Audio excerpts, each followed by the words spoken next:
Chapter 231. This title. Don't think too much about it. Young master, other than delivering the car, this old man came here today to discuss something with you. In the front hall. After old man Lee and Mrs. Lee left, Faubert said with a serious expression. Faubert, if you have something to say, just say it. You don't have to be restrained here, just say whatever you want. Lisa Schwan said warmly. Faubert said with a smile, young master, a group of businessmen came to the workshop today. They want to advertise their shops in the newspaper, which is what you said before. They are also willing to pay for it. One of the barbarian businessmen even offered 500 strings of cash to buy a spot in the newspaper to advertise his restaurant. Ma Zhou couldn't make up his mind, so he asked this old man to come over and ask. The concept of advertising was something he heard from Ma Zhou. Now, he could be considered to have learned it and used it flexibly. Lisa Schwan was delighted. The real profitable business of the newspaper was finally here. It seemed that some people had a keen sense of smell. Lisa Schwan had asked Ma Zhou to estimate the cost of the newspaper. Even with the paper machine and movable type printing technology, the cost of a newspaper was still a little more than 3 copper coins on average. Calculating it this way, the newspaper itself wasn't profitable. Lisa Schwan was keen on the newspaper not only to satisfy his own interests, but also because of the huge potential value behind the newspaper. For example, advertising revenue and the control of public opinion. Controlling public opinion didn't mean that Lisa Schwan wanted to rebel and cause trouble. It was just to give himself an extra layer of protection. If others didn't come looking for trouble, he wouldn't take the initiative to cause trouble. Uncle Fu, you can agree to this, but you can only advertise in the middle column of every issue of the newspaper. There should be 8 spots on both sides. How about this? In the future, our newspaper will hold an advertisement auction every 7 days. We'll let the merchants come and bid for it. The highest bidder will get it. Lisa Schwan pondered for a moment and said. Young master's method is not bad. Then this old man will go back first. Faubert was already used to Lisa Schwan's ability to make money. He was only a little surprised in his heart when he heard this. He quickly recovered and nodded with a smile. Then take care, Faubert. On the other side. After old man Lee left the front hall, he really went to the yard to pick an RV. In fact, there wasn't much to pick. They were all the same, high-end RV. After old man Lee found that they were all the same, he randomly picked one. Master, you're really picky? Mrs. Lee said in annoyance. Our son is paying to build a carriage for us, how can we not accept it? Madam, quickly get into the carriage with your husband and see if this place is as good as Xian says. Li Jingma pulled his wife and said eagerly. Under Lisa Schwan's influence, he was now more thick-skinned than before. He had already thought through some things.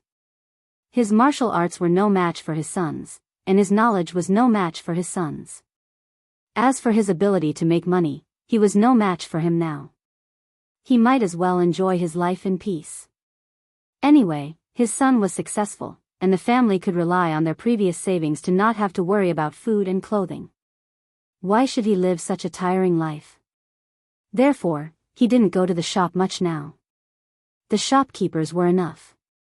His son was now an official, and they wouldn't dare to fool him. Go away. You don't care about your face, but I do. You have the nerve to ask for the carriage that your son prepared for his wedding. You're really shameless. Mrs. Lee had always loved her son dearly, and she wasn't as thick-skinned as Li Jingma. Hey, I didn't ask him for it. Xian wanted to give it to me himself. Madam, quickly come with me to see it. Without any explanation, Li Jingma dragged his wife along, wanting to experience this RV. Hey, let go. Mrs. Lee was so angry that she wanted to break free, but she couldn't resist the strength of Li Jingma's grip. After a while, the couple entered the carriage. Hiss. This carriage doesn't look like much from the outside, but after entering, I realized that it's really spacious. It's like a small room. Li Jingma exclaimed the moment he entered. Old master, why is the shape of this stool so strange? Aya, it's so comfortable to sit on. What is it made of? After Mrs. Lee entered and saw the various strange decorations in the carriage, she forgot what she said outside. She took a fancy to the sofa at first glance and couldn't help but try to sit on it. After that, she didn't want to get up. When Li Jingma heard that, he curiously sat on the sofa opposite his wife. His entire body sank into the sofa. Aya, this is really comfortable. This child knows how to enjoy life so well. How could this not be comfortable? Li Zishuan's sofa was not only made of soft material, but also had ergonomic features.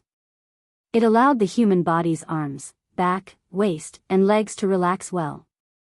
Compared to the people of the Tang dynasty who had to kneel on a couch or sit on a stool without a backrest, being able to sit on this sofa was of course an extremely luxurious experience. Mrs. Li didn't even bother to roll her eyes because she was currently enjoying this rare comfort with her eyes closed. However, she still said unhappily, so what if Xian knows how to enjoy life? Can't you see our son enjoying life? In my opinion, our son is pretty good like this. Yes, this is pretty good, this is pretty good. Of course, Li Jingma didn't have the guts to talk back to the tigress at home. He said contentedly, "Hey, madam, look at this soft stool. Even if the carriage moves, it won't be too bumpy. This carriage is really good. What Xian said just now is right. In the future, we can really sit in this carriage and go out to see the scenery.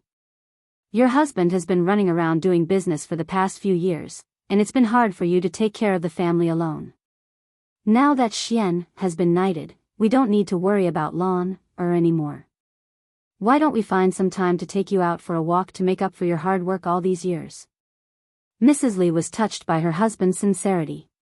She opened her eyes, the rims of her eyes slightly red. However, she refused. Your wife is content with old master's intentions.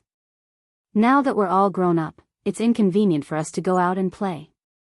It's easy for others to gossip about us. Besides, Xian left us for 8 years. Your wife can't bear to part with him. Li Jingma patted his wife's hand and said warmly, "Don't worry, madam. We can just walk around Chang and go out in the morning. We'll be back in the evening. There's no need for us to worry about what others say. I'm sure Xian also hopes that you can go out more often and relax." Mrs. Li thought for a moment, then nodded. "All right, I'll listen to old master." Haha. Look, madam, there are 2 small rooms inside. Let's go take a look. Chapter 232. Ahem, Sanbao, take this carriage to the east courtyard. Where's Sanbao? The servants outside had heard the commotion in the carriage and guessed that their master and madam were showing off their love in the carriage. How would they, as servants, dare to eavesdrop on such a private matter? Not long after Old Man Li got on the carriage, the servants, coachmen, and servants around the carriage all retreated far away. Thus, when Li Jingma got off the carriage with his wife, he habitually called out to Sanbao. However, he realized that there was no one around. Coming. Master, are you calling for me?" Sanbao, who was hiding in a corner in the west of the courtyard, saw that Li Jingma seemed to be looking for her after coming out, so she quickly ran over and bowed with a smile. Madame Li looked up at the servants far away and immediately understood. She angrily pinched her husband. Although the customs of the Tang dynasty were more liberal, it was not to this extent. Li Jingma grimaced and resisted the urge to cry out in pain. He quickly said to Sanbao, Yes. You take this carriage to the east courtyard." "Yes, master." Meng Wenhao carried a small basket of eggs and entered Yongla Lane. He looked all the way to the Li residence and saw the tall gate and the picturesque pavilions in the courtyard from afar. He couldn't help but stop in his tracks. He looked at the eggs in his hand and hesitated for a moment.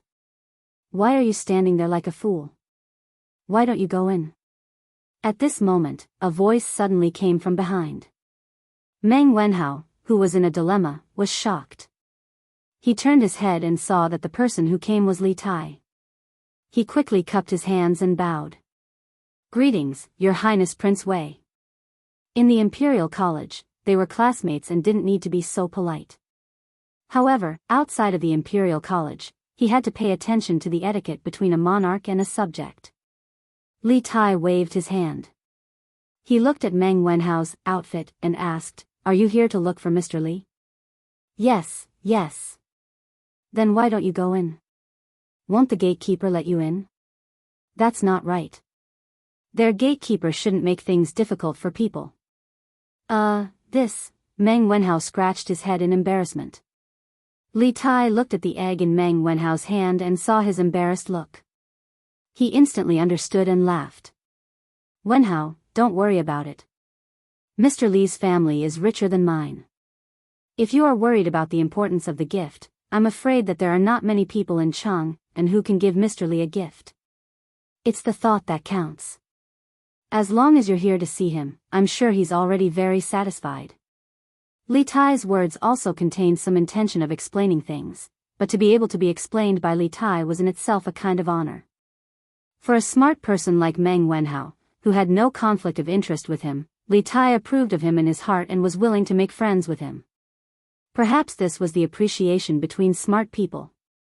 When Meng Wenhao heard this, he felt slightly relieved. He cupped his hands and said with a smile, "Thank you for your explanation, Your Highness. Then let's go in together. It just so happens that I have some matters to discuss with Mr."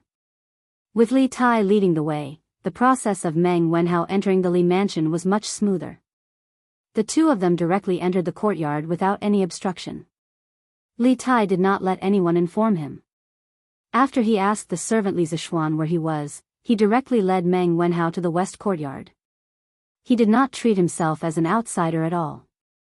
Sigh, Meng Wenhao was just about to ask if this was too rude, but he saw that the surrounding servant girls and retainers didn't seem surprised at all. He could only shut his mouth and obediently follow Li Tai to the west courtyard. Along the way, there were pavilions, artificial mountains, lotus ponds, and trees. Meng Wenhao was dazzled. He thought to himself, Prince Wei was right. Mister's family is really rich. When I earn money in the future, I will also buy a big house like this for my parents to enjoy. Wow! There are so many carriages. They are actually the same as the ones Mister usually uses. When Li Tai entered the west courtyard, the first thing he saw was the 20 or so luxurious caravans. He immediately threw the purpose of his visit to the back of his mind and eagerly jumped into a carriage to enjoy the view. After Old Man Li pulled his carriage away, Li Zishuan also asked people to move the rest of the carriages to the west courtyard. After all, it was not appropriate for them to be piled up in the front courtyard. Anyway, his west courtyard was large, so there was nothing to be afraid of if there were 20 more carriages. At this moment, Li Zishuan was sitting in a pavilion not far away to enjoy the cool air. When he saw this little fatty like a bandit entering a village, he could not help but be speechless. He quickly got up and walked over, not because of Li Tai, but because he saw Meng Wenhao. Mr. Meng Wenhao was also shocked by the number of luxurious caravans. However, when he saw Li Zishuan walking over, he quickly regained his senses and cupped his hands in greeting. Wenhao, why are you here?" Li Zishuan nodded and smiled gently. He was not surprised that Li Tai was here, but he was curious about Meng Wenhao's visit. "Mister did not go to the Imperial College today, and I heard about the conflict between the students in front of the Strange Culture Center yesterday. I was a little worried about Mister's situation. However, my information is limited, so I could only come here to see for myself. I hope Mister can forgive me for disturbing you." Meng Wenhao bowed and cupped his hands in greeting. Li Zishuan's heart warmed. It seemed that he was quite successful as a teacher. At this moment, he finally understood the feelings of those teachers in his previous life when they saw their students come to visit them. It was a kind of gratification and joy from the bottom of their hearts. It was indescribable and irreplaceable. "Hee, Wenhao, don't worry. I am fine." I was wondering why you came here." "So it was because of this. Your worry was a little unnecessary. Not only is Mr. fine, he is now the Imperial College's secretary. Li Tai jumped down from the carriage, patted Meng Wenhao's shoulder, and laughed. Li Zishuan could clearly feel the ground tremble. It was not an exaggeration at all. He was speechless at this little fatty. He was only 11 or 12 years old, but he was already so fat. Wasn't he afraid that he would have high blood pressure, high blood sugar, and high blood fat in the future? Li Zishuan remembered reading in a book in his previous life that Li Tai's waist and belly were big. However, when Li Er saw his son's chubby appearance, he was not worried that it would affect his figure if he was too fat. Instead, he felt that his son would be very tired when he went to the imperial court. His heart ached for his son, so he allowed him to go to the imperial court in a small sedan chair. This was unheard of. Li Zishuan shook his head. He could not understand this strange father and son. It is good that Mr. is fine. I did not have anything else at home, so I could only bring some eggs. I hope Mr. does not mind. Meng Wenhao handed over the eggs in his hand and looked at Li Zishuan expectantly. Li Zishuan frowned. If it was in the past, it would have been fine. However, eggs were so expensive now, and Meng Wenhao's family was not well off. How could he accept these eggs? However, when he saw Meng Wenhao's expectant face, he was afraid that if he rejected, it would hurt this child's self-esteem. Li Zishuan was speechless for a moment. There was no one else who could be so conflicted about accepting gifts. Sigh, forget it. At most, when this child goes back, he would ask the kitchen to pack some dried fruits and pastries for him as compensation. The gift is light, but the thought is heavy. How could I mind?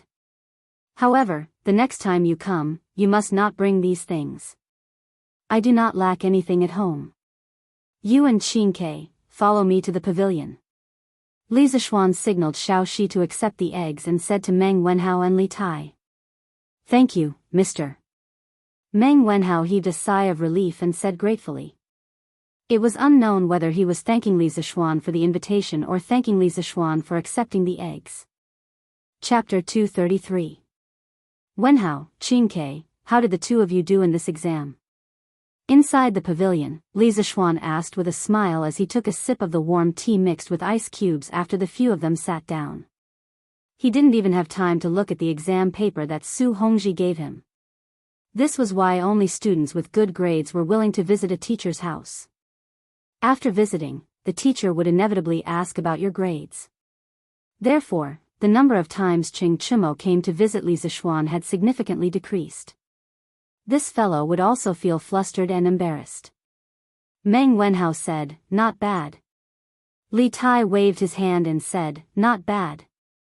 Mister, you have so many carriages here, how about giving me one? Ever since the little fatty had sat down, his eyes had been glued to the carriages, never leaving them.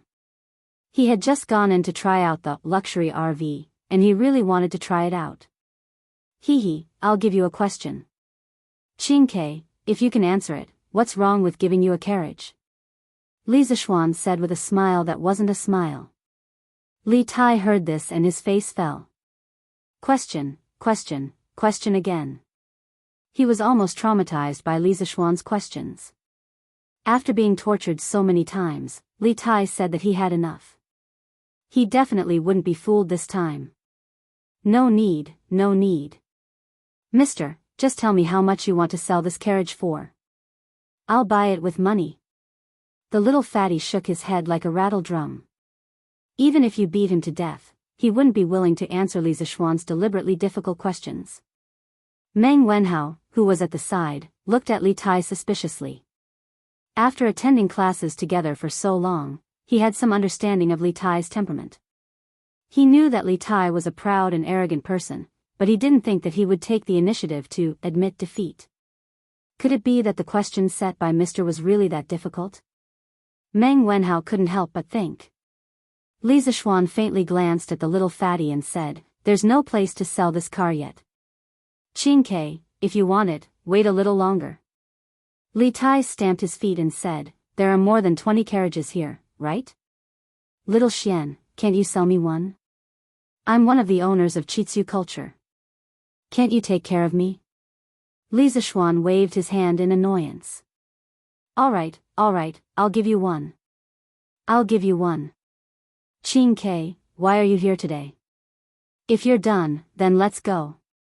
Li Zishuan really wanted this little fatty to hurry up and finish what he wanted to say and get out of here. Otherwise, he would ask for whatever he saw. He was a dignified prince, yet he was acting like a bandit. He was really a disgrace to the Li family. Li Tai's wish was fulfilled. He didn't care about Li Zishuan's bad attitude at all. He said with a happy face, Teacher, did you forget? The newspaper is almost finished with the Legend of a Mortal's Journey to Immortality that you told me last time. You should tell me the next story today. Otherwise, there won't be any novels to publish tomorrow. Li Zishuan was stunned. Only then did he remember that there was such a matter. He nodded and said, All right, then I'll tell you the novel today. Meng Wenhao was shocked and said in surprise, The Legend of a Mortal's Journey to Immortality was actually written by teacher? Wenhao, it's fine as long as you know. Don't tell anyone. Li Zishuan didn't want to cause too much trouble. He just wanted to quietly be a handsome man. Yes, teacher. Meng Wenhao agreed. However, he thought about it and still hesitated.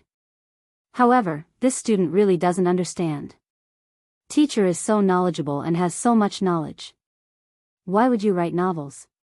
Li Zishuan smiled meaningfully and said, What's wrong with writing novels? Wenhao, do you think that writing novels is a cheap profession? Meng Wenhao flatly denied, No, student doesn't mean that, you do. From the bottom of your heart, you think that writing novels isn't the right path. It's beneath your status as a scholar, right? Li Zishuan said seriously. Wenhao, you've studied hard for so many years. What is your dream? Student, Meng Wenhao opened his mouth but didn't know how to speak. He hadn't thought about this question before. Li Zishuan looked at Meng Wenhao's confused face and said slowly, Do you want to earn money to improve your family's life? Or do you want to pass the imperial examination and enter the imperial court? Or do you want to become an official somewhere and benefit the people? Or do you want to write a book and create a legend that will last forever? Meng Wenhao was in a daze for a long time before he said, Teacher, this student not only wants my father, mother, and little sister to live a good life, but also wants to pass the imperial examination to benefit the people and let others remember me. Hey, you're really greedy. Li Tai took a sip of the iced wine and said with a smile. Meng Wenhao was a little embarrassed and speechless. Li Zishuan shook his head and said with a smile, Wenhao, if a person can write a novel well, although it can't pass the imperial examination, it can make him rich. Moreover, through our Datong daily, one person can spread it to 10 to 100, and let him become famous overnight. It's also relying on one's ability to make a living. What reason do you have to discriminate against writing novels? Li Tai said in disbelief, Can writing novels make so much money? Hee, of course. Qing Ke, if you don't believe me, just wait and see. As the scale of Datong Daily becomes bigger and bigger, the sales will increase. At that time, whether it's writing articles for the newspaper or writing novels for the newspaper, the income will be very high. I think, at that time, there will be a lot of scholars who are constrained to write novels or articles. Li Zishuan said confidently. He had his own reasons for saying so. The entertainment in this era was very monotonous. The launch of the newspaper could not only bring people spiritual entertainment, but also provide a way for many scholars to make a living. Li Tai's eyes lit up and said excitedly, Doesn't that mean, at that time, I will have many kinds of novels to read? Li Zishuan and Meng Wenhao's mouth both twitched. This little fatty's thinking was always on a different channel than others. Wenhao, think about it carefully. I don't think your thinking is good. There is no noble or lowly in the industry. The books you read didn't teach you to discriminate against others, did they? No matter what profession, those who rely on their own efforts to make a living are worthy of your respect. This includes farmers, merchants, and even waiters in restaurants. As a teacher, I don't wish to teach students who are arrogant, and don't eat the hardships of the world. Also, about your dream, whether it's for your family or for an official, if you can only choose one, I hope you can give priority to your family. I don't think a person who doesn't know how to be grateful and doesn't recognize his family can be a good official. I also don't want you to become a cold-blooded and heartless person for fame and fortune. Li Zishuan didn't pay attention to the little fatty's antics. Instead, he looked at Meng Wenhao and said sincerely, "Student will remember teacher's teachings." Meng Wenhao stood up and cupped his hands respectfully to Li Zishuan. Li Zishuan nodded with gratification and said, "Okay, then let's start talking about novels." Chapter 234. Good story. Under the pavilion, Li Tai heard this and was so excited that he almost clapped. Meng Wenhao also showed an expression of interest. Previously, he was only surprised that Li Zishuan wrote The Legend of a Mortal's Journey to Immortality. However, he was also quite fond of the story itself. It was not easy to find a young person in Chang and who did not know about The Legend of a Mortal's Journey to Immortality. Recently, there were even some items from The Legend of a Mortal appearing in the market. For example, the Eternal Spring Arts Secret Manual and Han Li's Mysterious Bottle. Of course, these items were not real, but they still attracted many mortal fans to buy them. The popularity of The Legend of a Mortal's Journey to Immortality could be seen from this. Where did we leave off last time? Li Zishuan saw that the two of them were willing to listen. Since he had nothing to do, he prepared to speak, but once he opened his mouth, he forgot where to start. Teacher said that Han Li dripped the green liquid from the small mysterious bottle onto a stalk of green three-crow grass. After 2 months, it grew into a stalk of rare 1,000-year-old three-crow grass. Li Tai had obviously done sufficient preparation. When he heard Li Zishuan's question, he answered without thinking. "Oh." Li Zishuan nodded his head. After recalling for a while, he began to speak. This time, the test was very successful. It seems that if one has the patience, they can continue to increase the age of the three-crow grass.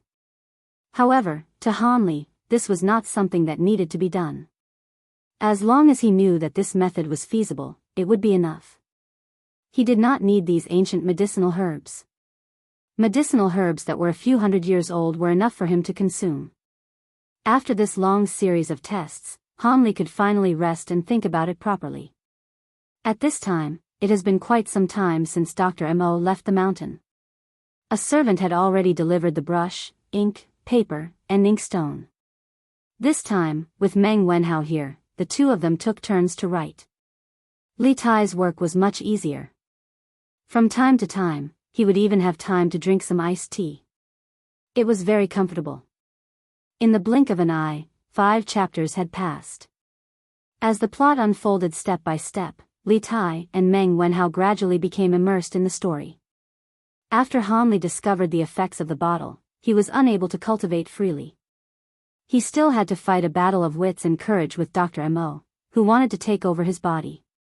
At this moment, Li Tai and Meng Wenhao finally understood how difficult Han Li's cultivation process was. This medicine is called insect corpse pill. It's not really a medicine, but an egg made from some kind of secret method. After you eat it, it will hide in your body for a year. Don't worry, it will be absolutely safe for a year, and it won't affect you from doing other things. After a year, as long as you take the special antidote, it will automatically dissolve, and there won't be any hidden dangers left. But if you don't take the antidote after a year, the egg will absorb enough nutrients and hatch out of its shell. It will then eat all the internal organs of the human body clean, causing the human to wail in pain for 3 days and 3 nights before slowly dying.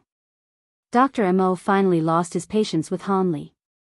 In order to let Han Li reach the 4th level of the Eternal Spring Arts as soon as possible, he forced Han Li to swallow the insect corpse pill. When Li Tai and Meng Wenhao heard this, their faces were filled with anger, but there was nothing they could do. After all, Han Li was definitely not Dr. Mo's opponent. They could only watch from the sidelines and worry. Li Zixuan drank a few mouthfuls of the gentle wine and read 5 chapters of A Mortal's Journey to Immortality to them. Then, he clapped his hands and stood up. Okay, today's lecture will end here. We will continue tomorrow. Qing Ke, leave the manuscript here. The 2 of you can go back now. Ah. It's still early.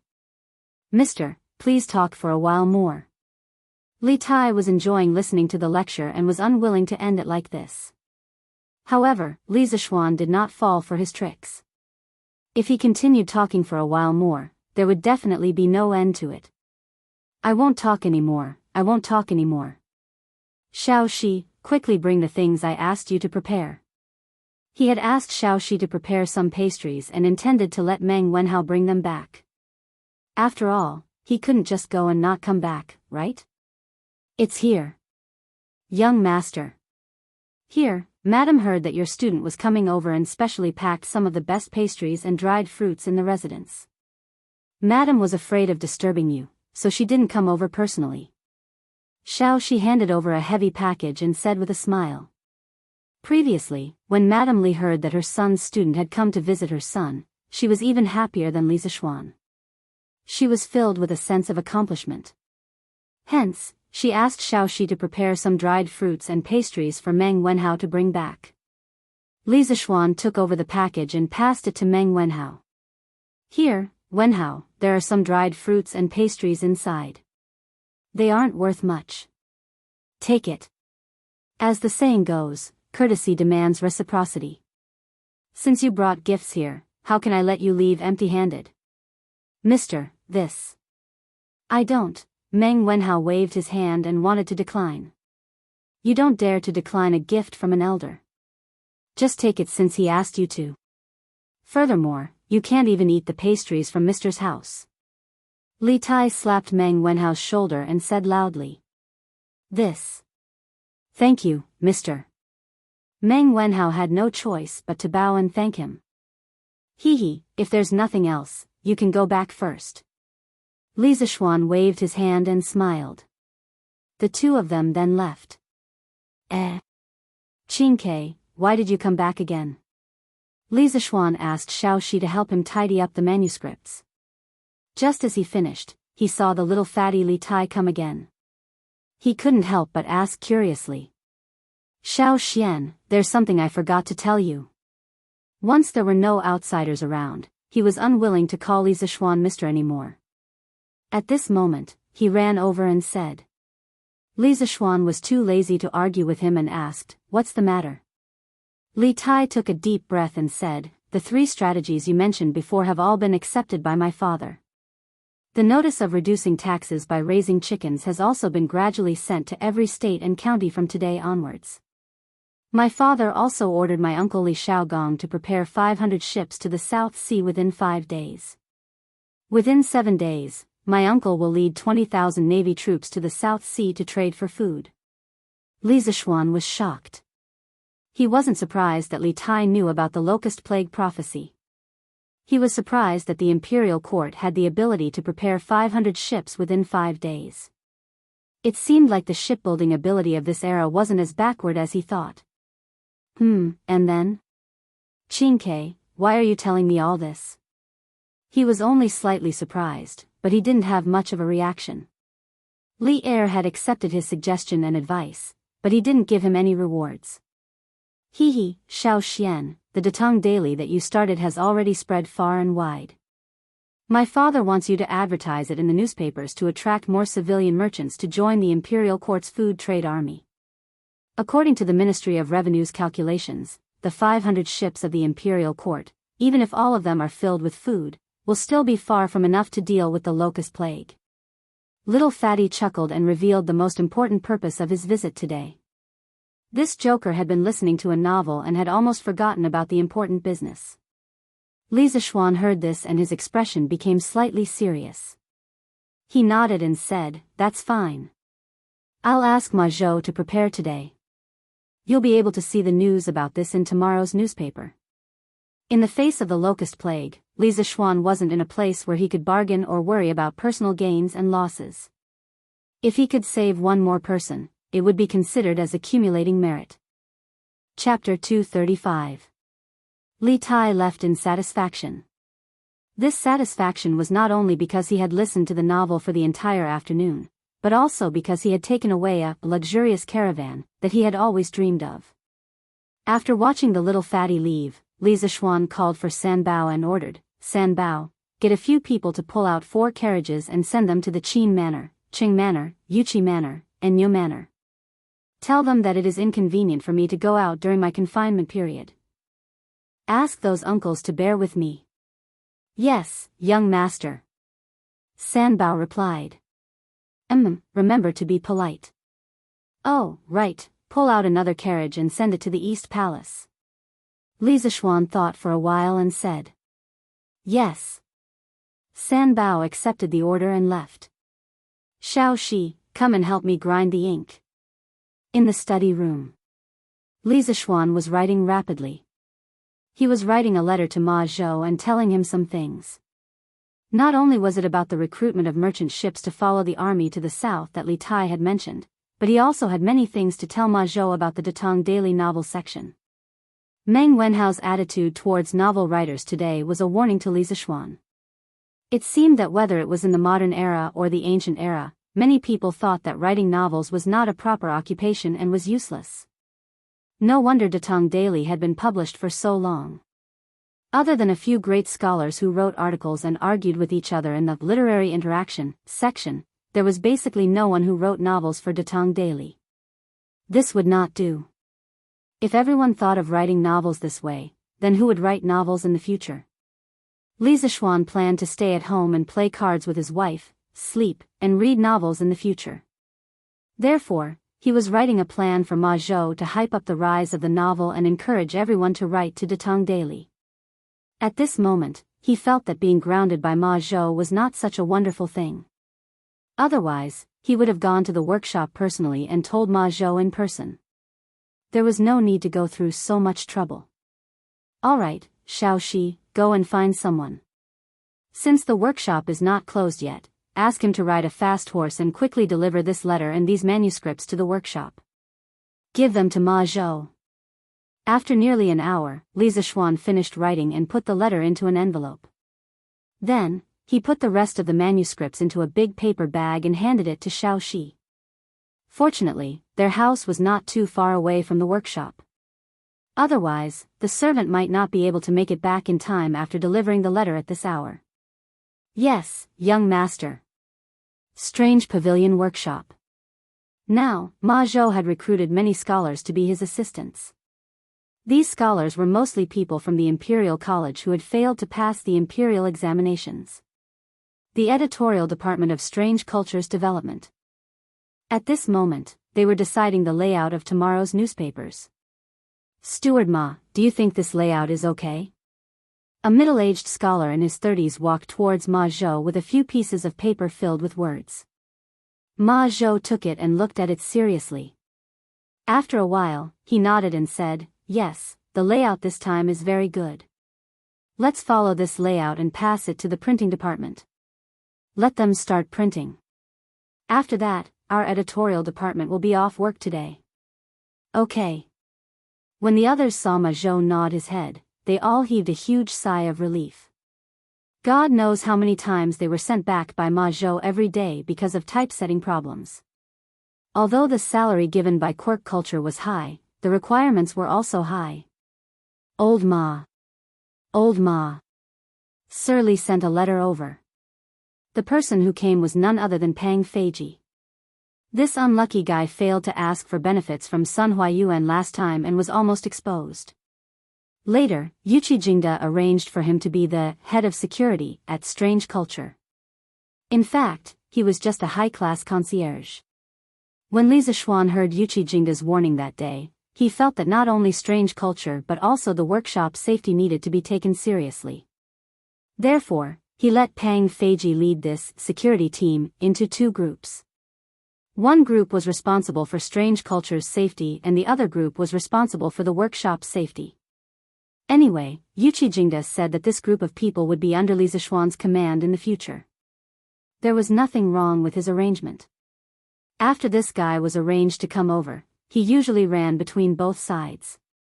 At Strange Culture, in order to make up for his image in Sun Huayuan's eyes, he was very diligent and rushed to do everything. At first, the rest of the people were worried sick. Pang Feiji was stealing their jobs. Therefore, these 2 days, Sun Huayuan clearly felt that the people in the workshop were much more enthusiastic than before. However, Pang Feiji was not a greedy person. When he was serious, he was quite loyal. After all, this guy had been in the military for so long. He was very experienced in dealing with people. In the past 2 days, there were quite a number of people who had received small favors from him. In private, everyone called him Brother G, or Brother Chicken. At the workshop, Ma Zhou was one of the big bosses in the workshop. Of course, he was also someone Brother Chicken wanted to curry favor with. This way, even if Sun Huayuan told Li Zixuan about his black material, there would be someone to speak up for him. He wouldn't die too miserably, right? Today, Brother Chicken came to the workshop to work. When he encountered the matter of delivering a letter to Ma Zhou, Brother Chicken did not hesitate to take over Song Xiaoxi's job and come personally to deliver the letter. Ma Zhou took the big bag of documents curiously. As he opened it, he said politely, "Thank you for your trouble, Pang Sigi." "Hee, it's nothing. Take your time, Master Ma. I'll take my leave first." Brother Chicken knew very well that he had to make up for his sins even if he had to kneel down.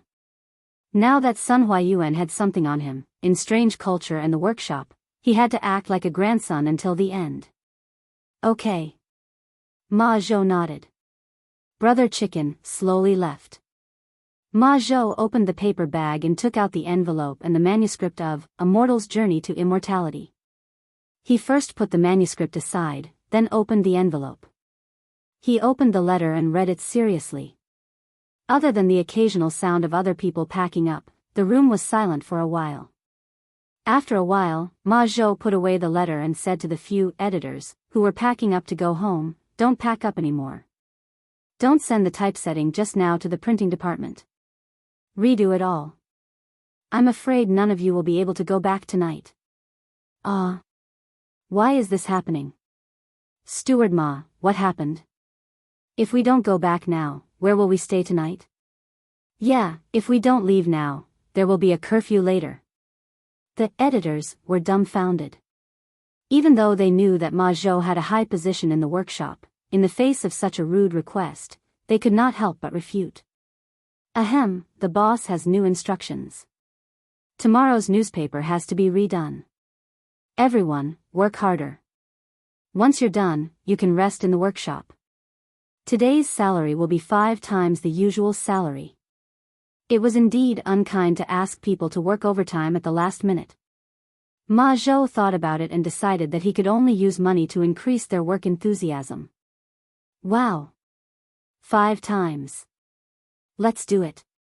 Let's do it. Chapter 236. Tisk, TSK. Xiao Xian sure knows how to enjoy life. This carriage will be my ride in the future. Haha. Qing Mansion. The servants of the Li residence were ordered to deliver the limousine. Qing Yaojin saw that the carriage's design was strange. Originally, he just wanted to take a look. After all, he liked to ride a horse and not sit in a carriage. But when he saw it, he immediately fell in love with the luxurious interior. He comfortably sat on the sofa and did not want to get down. "Dad, this carriage was given to me by Xiao Xian. I thought you don't like to ride in carriages?" Qing Chimo followed him into the carriage. When he heard the second half of Qing Yaojin's words, his face fell and he gloomily said, "Bullsh *T. Did Xiao Xian say that this carriage is for you? You're clearly giving it to me, okay?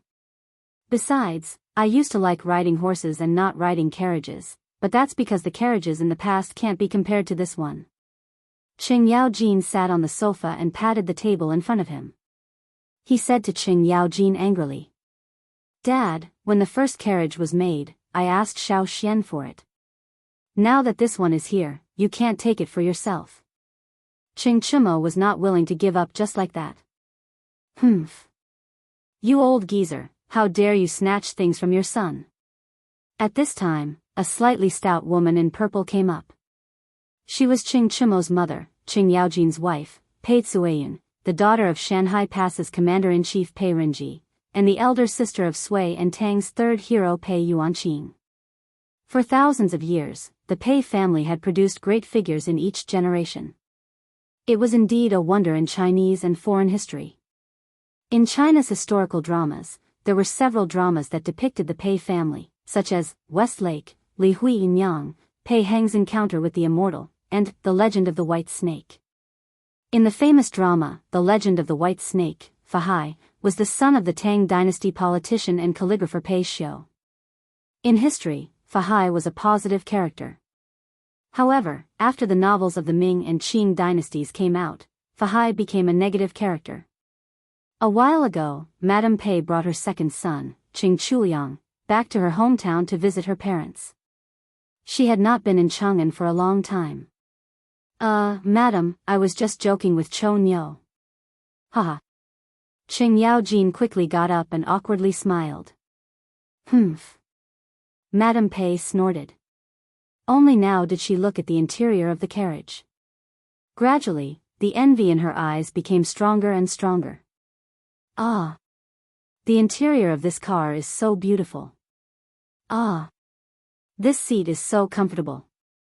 Master, with this carriage, in the future, this concubine will bring Chu Mo and Chu Liang back home to visit their parents.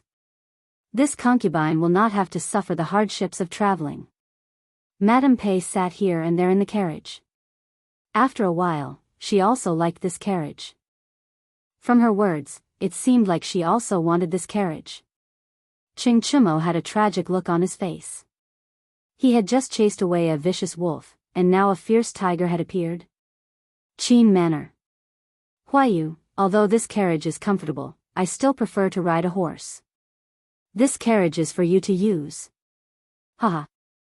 Qin Xiong sat on the sofa in the carriage and took a sip of tea as he spoke to Qin Huayu. Recently, his health had improved a lot. He had no problem playing with a gun, riding a horse, or dabbling in hunting. If this carriage had been delivered a month ago, Qin Xiong would have gladly accepted it.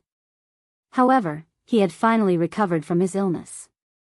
How could he be willing to stay in a carriage? Thank you, father. Qin Huayu said happily. Qin Xiong did not care about this carriage, but it did not mean that Qin Huayu did not care about it. He had been eyeing Li Zishuan's carriage for a long time.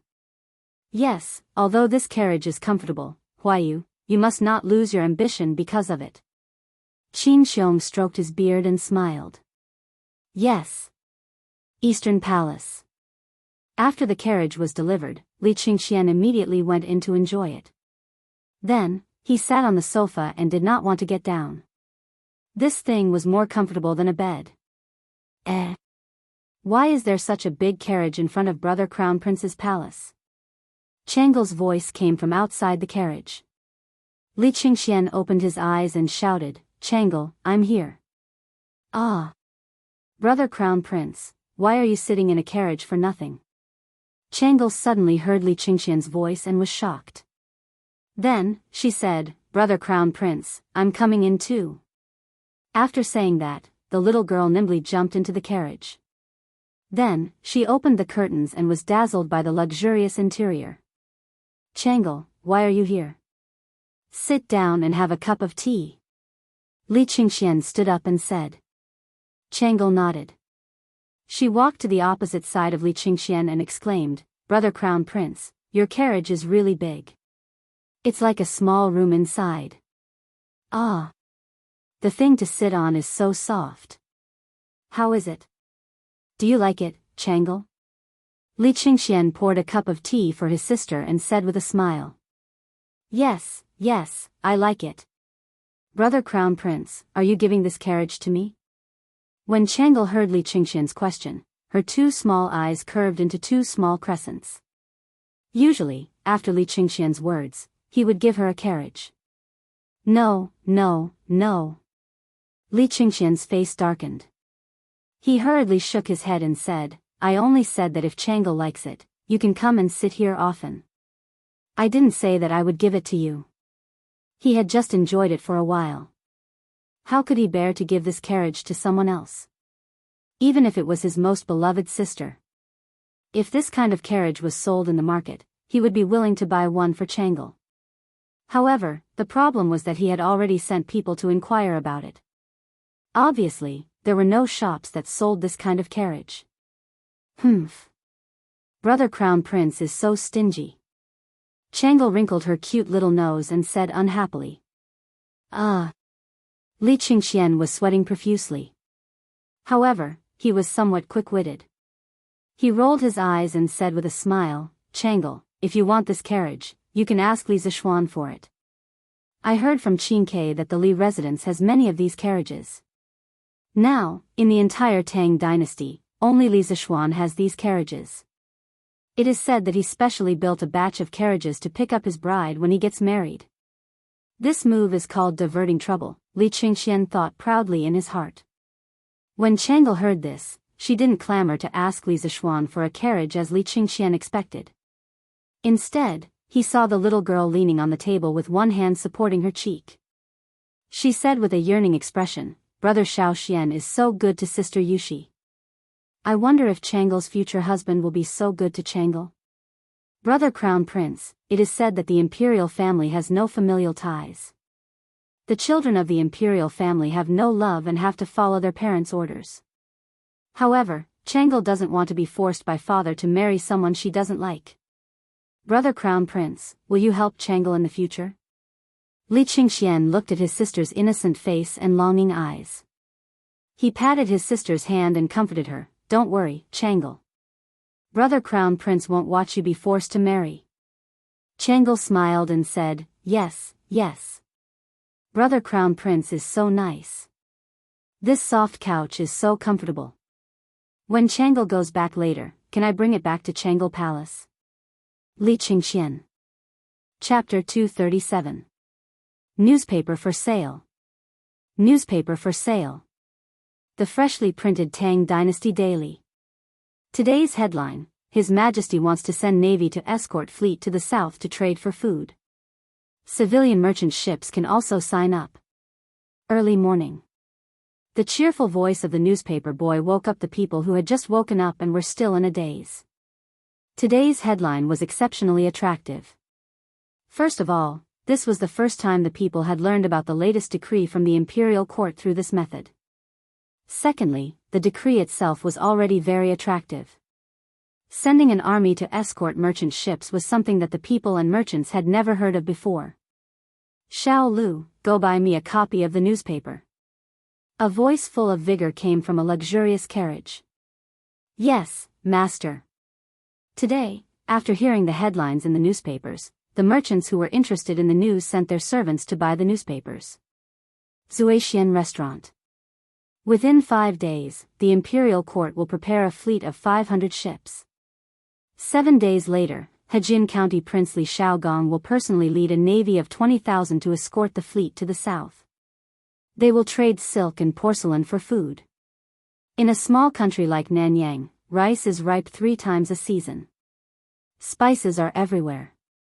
A piece of silk or porcelain can be exchanged for dozens of loads of food and countless spices. Hiss. The barren land of the South Sea is actually so rich. Brother Zhihua, you have traveled extensively and are very knowledgeable. Is what the newspaper says true? A plump middle-aged man in a blue shirt was reading the newspaper. He couldn't help but ask in surprise. The skinny man opposite him was reading the newspaper seriously. He didn't even raise his head when he heard the question. It should be true. I have heard many seafarers talking about this before. Moreover, this newspaper is from Chitsu culture, and Chitsu culture is Lord Li's business. I am very sure that this news is true. These two were the regulars of Zuaxian restaurant who had tasted the immortal drunken wine. They were also wealthy merchants. Otherwise, they wouldn't have come to Zuaxian restaurant every day. Then why don't we see any merchant ships going south to purchase goods? Feng Zhihua said impatiently, Brother Shifan, think about it. The vast ocean is filled with countless dangers. There are also pirates. Which merchant ships would dare to go out to sea? Oh, I see. But now, these problems are no longer problems. Chiffon, continue reading. The ministers of the imperial court all agreed that 500 ships were far from enough. They specially recruited merchant ships from the common folk to accompany the army to the south. The army will protect the merchant ships, and the merchants will only have to pay 5% of their profits to the imperial court. Merchants who were willing to join the imperial court's fleet had to report to the Ministry of War within 7 days and send their ships to the Bar River in the east of the city. After 7 days, they would head south with the army. This was a business that was guaranteed to make a profit. And it's a huge profit. Feng Jihua sighed after reading the news. Brother Jihua, do you want to participate as well? Little brother, I remember that your family has more than a dozen large ships that often transport goods on the Grand Canal, right? Liao Shifan added. Feng Jihua pondered for a moment, then he slapped the table and said, Participate, why wouldn't I participate? Shifan, if you want to go, I have a way to get you 8 big ships in a short period of time. It's up to you if you're willing. If you trust me, then come with me to the south. You'll definitely make 10 times the profit. Liao Shifan said happily, Of course I trust Brother Jihua. I'm willing to go south with you. That's great. I'll have to get a few more ships and buy some porcelain and silk. Let's get started. Brother Jihua, wait. There's another piece of news at the end.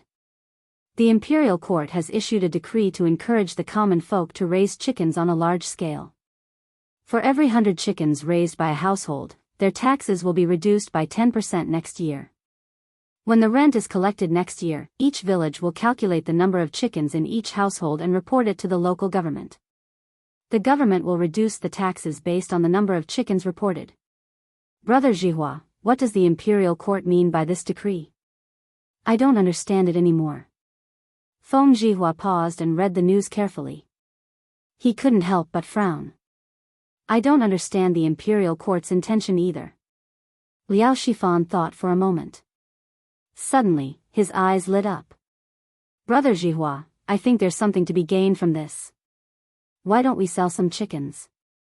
Feng Jihua was stunned for a moment, but after a moment, he shook his head and said, No, we don't have time recently. Compared to the small amount of money we can earn from selling the chicken seedlings, we can earn more by preparing the merchant ships to go south. That's dozens of times more profit. Shifan, you should seriously prepare to go south. Liao Sifan thought about it and agreed. He nodded and said, Brother Jihua is right. We can't lose the big picture for the small. Ergoa, I bought a newspaper when I went into the city today. Read it to me. What's in the newspaper? Lu Village. A dark-skinned man in his 30s called over a naughty kid who was about 10 years old. Okay. Second Uncle Lu, let me read the newspaper. I haven't read today's Legend of a Mortal's Journey to Immortality yet. The naughty kid said excitedly when he heard that there was a free newspaper to read. It should be a free novel to read. Smack. The dark-skinned man hit Ergoa's head with the rolled-up newspaper and scolded him jokingly. Read your head. You only know how to read novels all day. You don't even know how to go to school. If your father finds out, he'll beat your ass. Read to me what's in today's newspaper first, then read the novel. Oh. The naughty kid rubbed his head and answered in a muffled voice. Then, he took the newspaper and asked in confusion, Second uncle, where do I start? Start from that headline. Today, I heard the newspaper boy say that the imperial court is recruiting merchant ships to go south. Read it quickly, kid. The dark-skinned man thought for a while and said.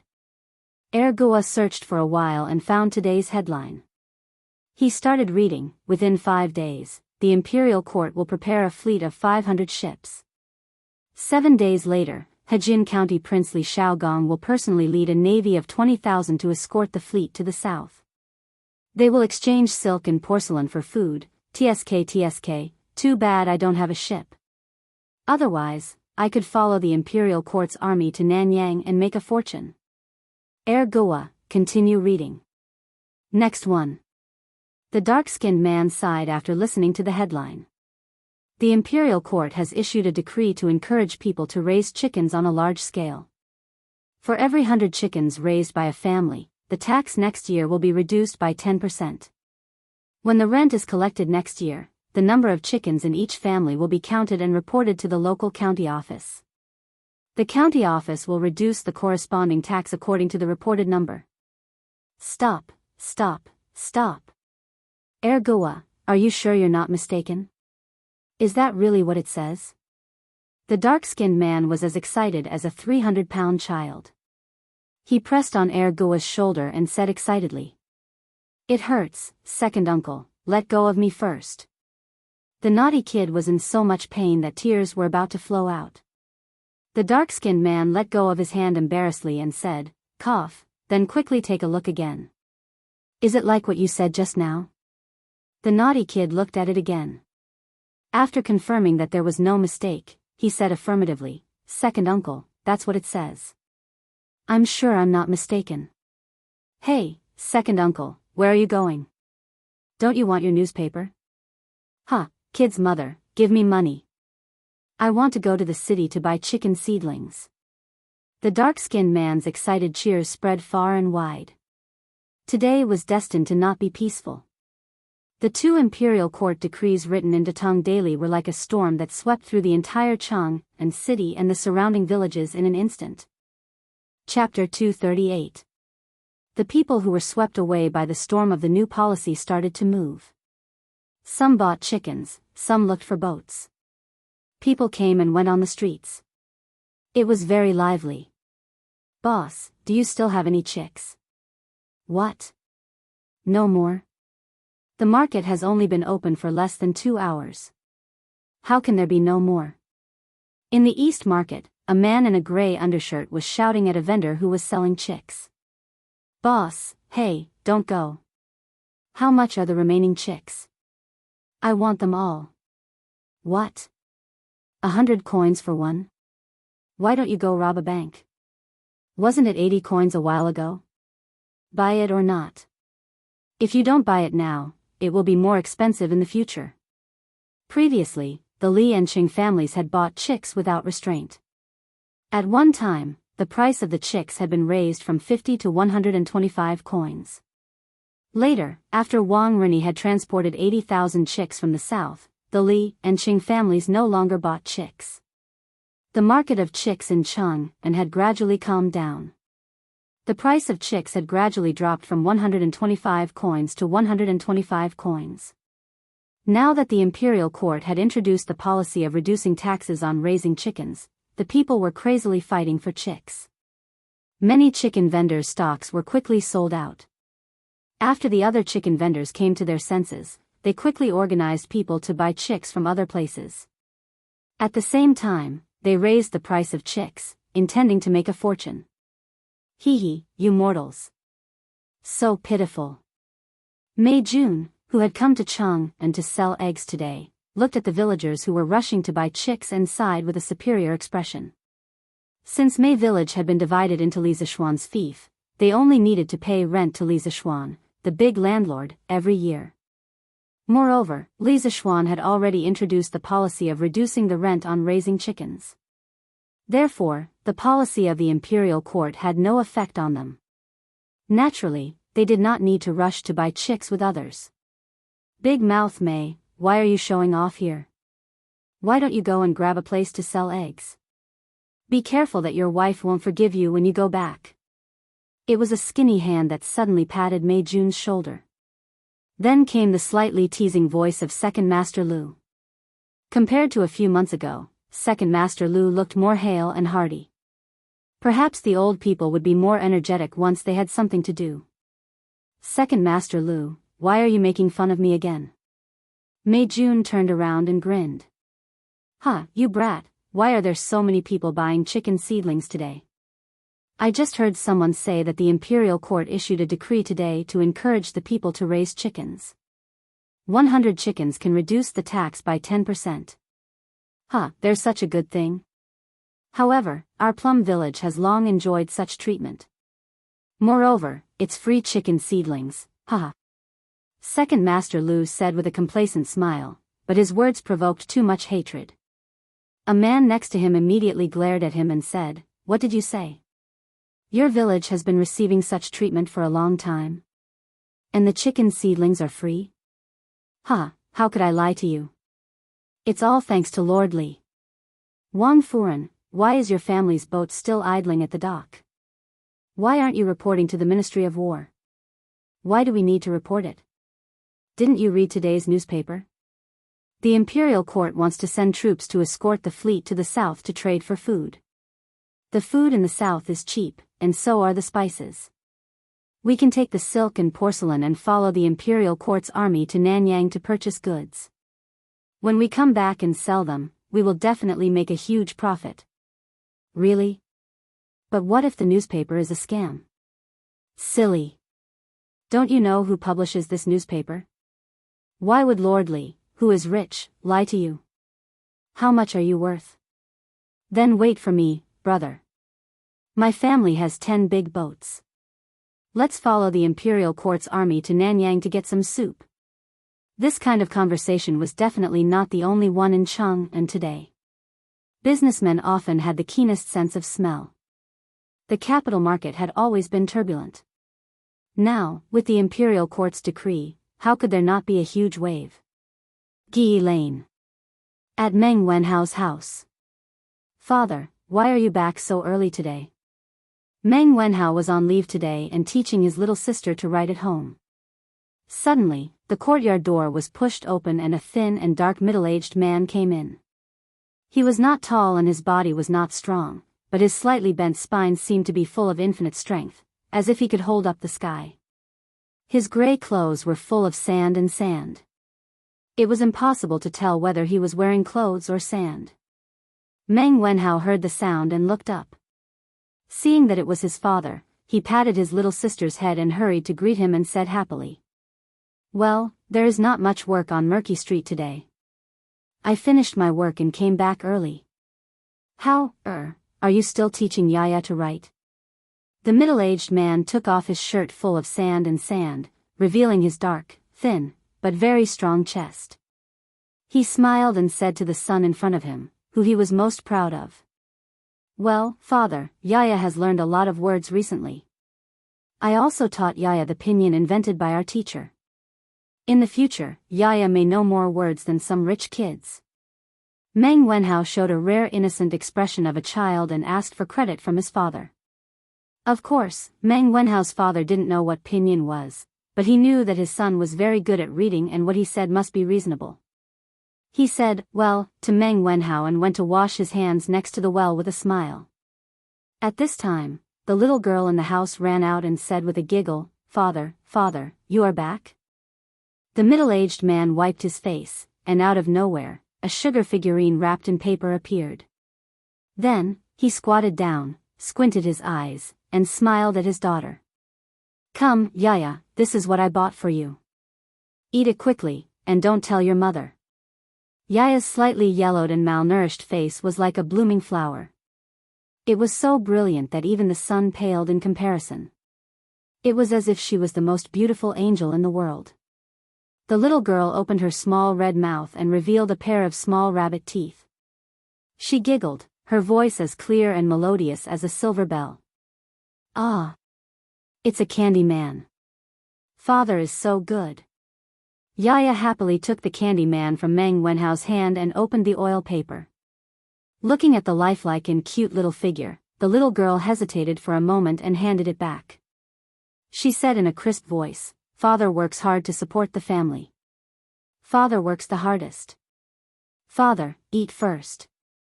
Meng Wenhao's father looked at his daughter's innocent but persistent face and couldn't help but feel a lump in his throat. He sent the candy man to his daughter's mouth and forced a smile. "Father has long been sick of it. Yaya, eat it quickly." "Humph. Father, you are lying. You used to say that, but you have never eaten it. Father doesn't eat it, and Yaya doesn't eat it either." The little girl seemed to have become smarter recently and didn't fall for it at all. Okay, okay, okay. Father will eat a little. Meng Wenhao's father had no choice but to gently eat a corner of the candy man. The faint sweetness in his mouth couldn't wash away the bitterness in his heart. Suddenly, he thought of something and looked at his daughter with mixed feelings. Brother, you have to go to school every day. Brother also needs to eat first. When Yaya saw that her father really ate it, she immediately sent the candy man to Meng Wenhao's side happily. With the lesson learned, Meng Wenhao didn't refuse. He gently bit off a corner of the candy man and patted his little sister's braids. He smiled and said, "Okay, brother has eaten too. Yaya, go play elsewhere." "Okay, okay." "Father, did something happen?" Meng Wenhao saw that Yaya had walked far away and then looked at his worried father and asked. Meng Wenhao's father's expression froze as he hurriedly said, "No, nothing." "Father, something must have happened. Can you hide it from me? Tell me if you have something and we will think of a solution together." Meng Wenhao's father thought for a moment and said hesitantly, I might have to go on a long trip in a few days. I might be gone for 2 to 3 months. Father, where are you going?" Meng Wenhao asked anxiously. "Going overseas." Meng Wenhao's father stuttered and finally revealed the truth. However, this sentence was like a bolt from the blue, leaving Meng Wenhao stunned on the spot. Chapter 239. Father, why did you suddenly think of going overseas? Meng Wenhao was stunned for a while before asking with difficulty. Although he had never been to the sea, he knew that there were hidden dangers everywhere. Today, Boss Feng suddenly told me that he has a fleet going to Southeast Asia to purchase goods in 7 days. He needs to recruit a large number of crew members and the remuneration is very generous. I thought about it and agreed. Father Meng slowly told the truth. Father, how can you agree? You don't know how to operate a ship. Besides, the sea is so dangerous. You little brat, are you looking down on your father? Who said that I don't know how to operate a ship? Howard, don't worry. I'm good at swimming. I'll definitely be fine. When I come back 3 months later, our family will be able to live a good life. The remuneration that Boss Feng gave me this time is equivalent to 3 years of carrying goods at the dock. Father Meng patted his son's shoulder and said with a look of longing. That won't do. Father, we can slowly earn money. I will be able to pass the imperial examinations next year. When that time comes, I will also have a salary. Why do you have to take such a big risk to go to the sea? Even if my mother knows, she won't let you go. Meng Wenhao grabbed his father's arm, afraid that he would never see him again if he let go. He said anxiously. Father Meng broke free from his son's hand and said firmly, "As for your mother, I will naturally tell her. This matter is settled. I have already spoken to Boss Feng. After settling down at home these few days, I will go out to sea with them. Howard, you don't have to worry. This time, the civilian caravan will follow the Imperial Court's 20,000 navy to the south. There will definitely be no worries." After saying that, he ignored his son's persuasion and went straight to get water for a bath. Unexpectedly, today's newspaper not only caused a hurricane among the farmers and merchants, but the young people were also shocked by a few lines of words in a corner of the newspaper. Damn! You can play like this? Sun family. Sun Zifen was leaning on the couch and reading, A Record of a Mortal's Journey to Immortality, peacefully. When he saw the end of the 3rd chapter, he was still a little unsatisfied. Who knew that there were a few lines of small red words at the end of the article? He took a closer look and was so shocked that he almost swallowed his tongue.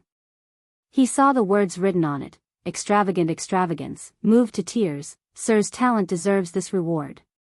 Li Zishuan from Chang and Yongla Lane rewarded Leather Knight with 1,000 strings of cash. This book is too well written.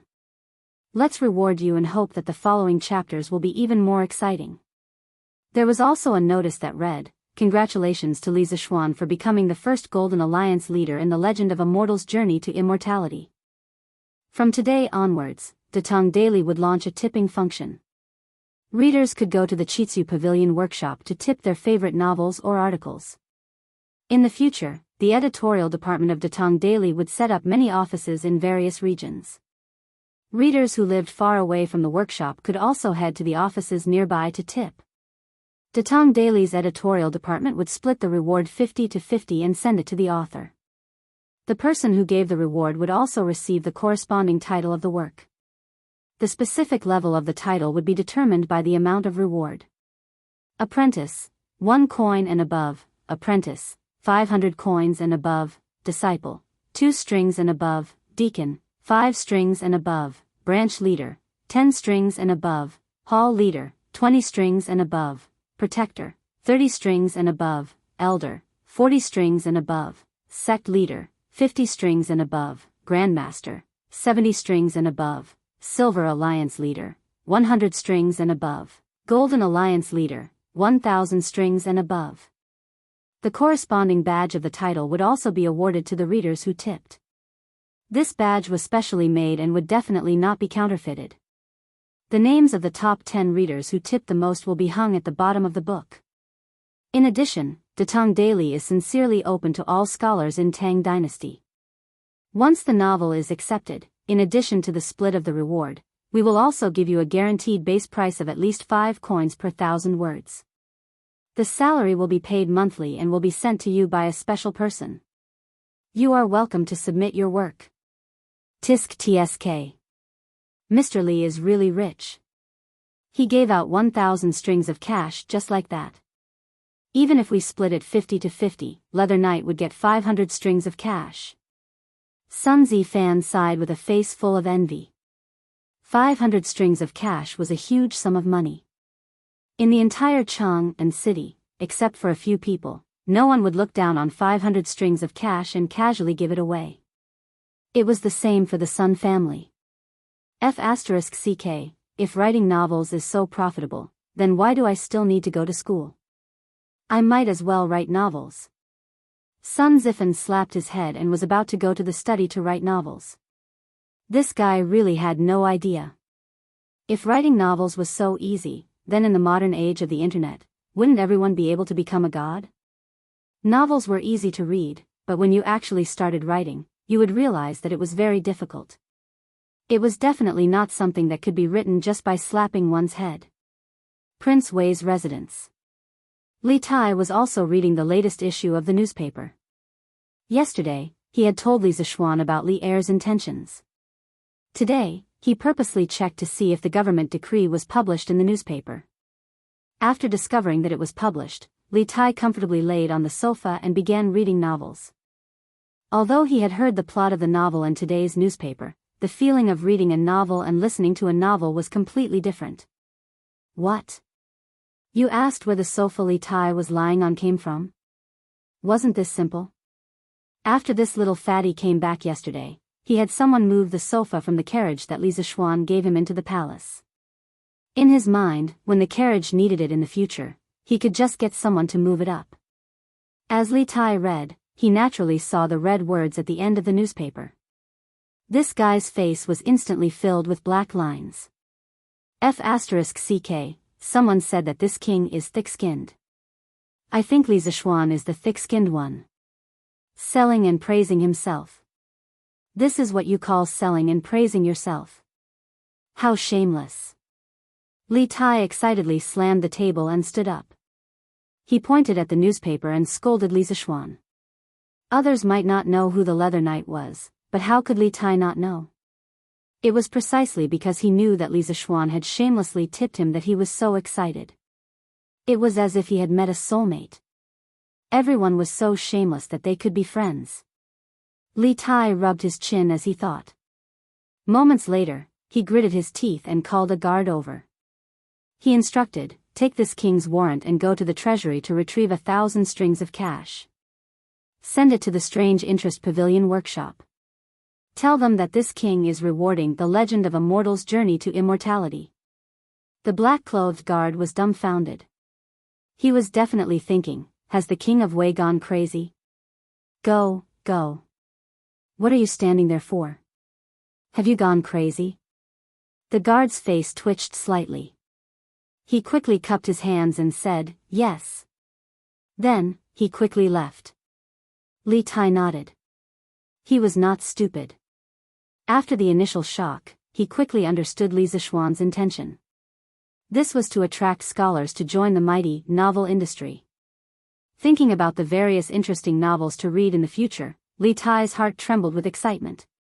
Moreover, he himself liked The Legend of a Mortal's Journey to Immortality very much.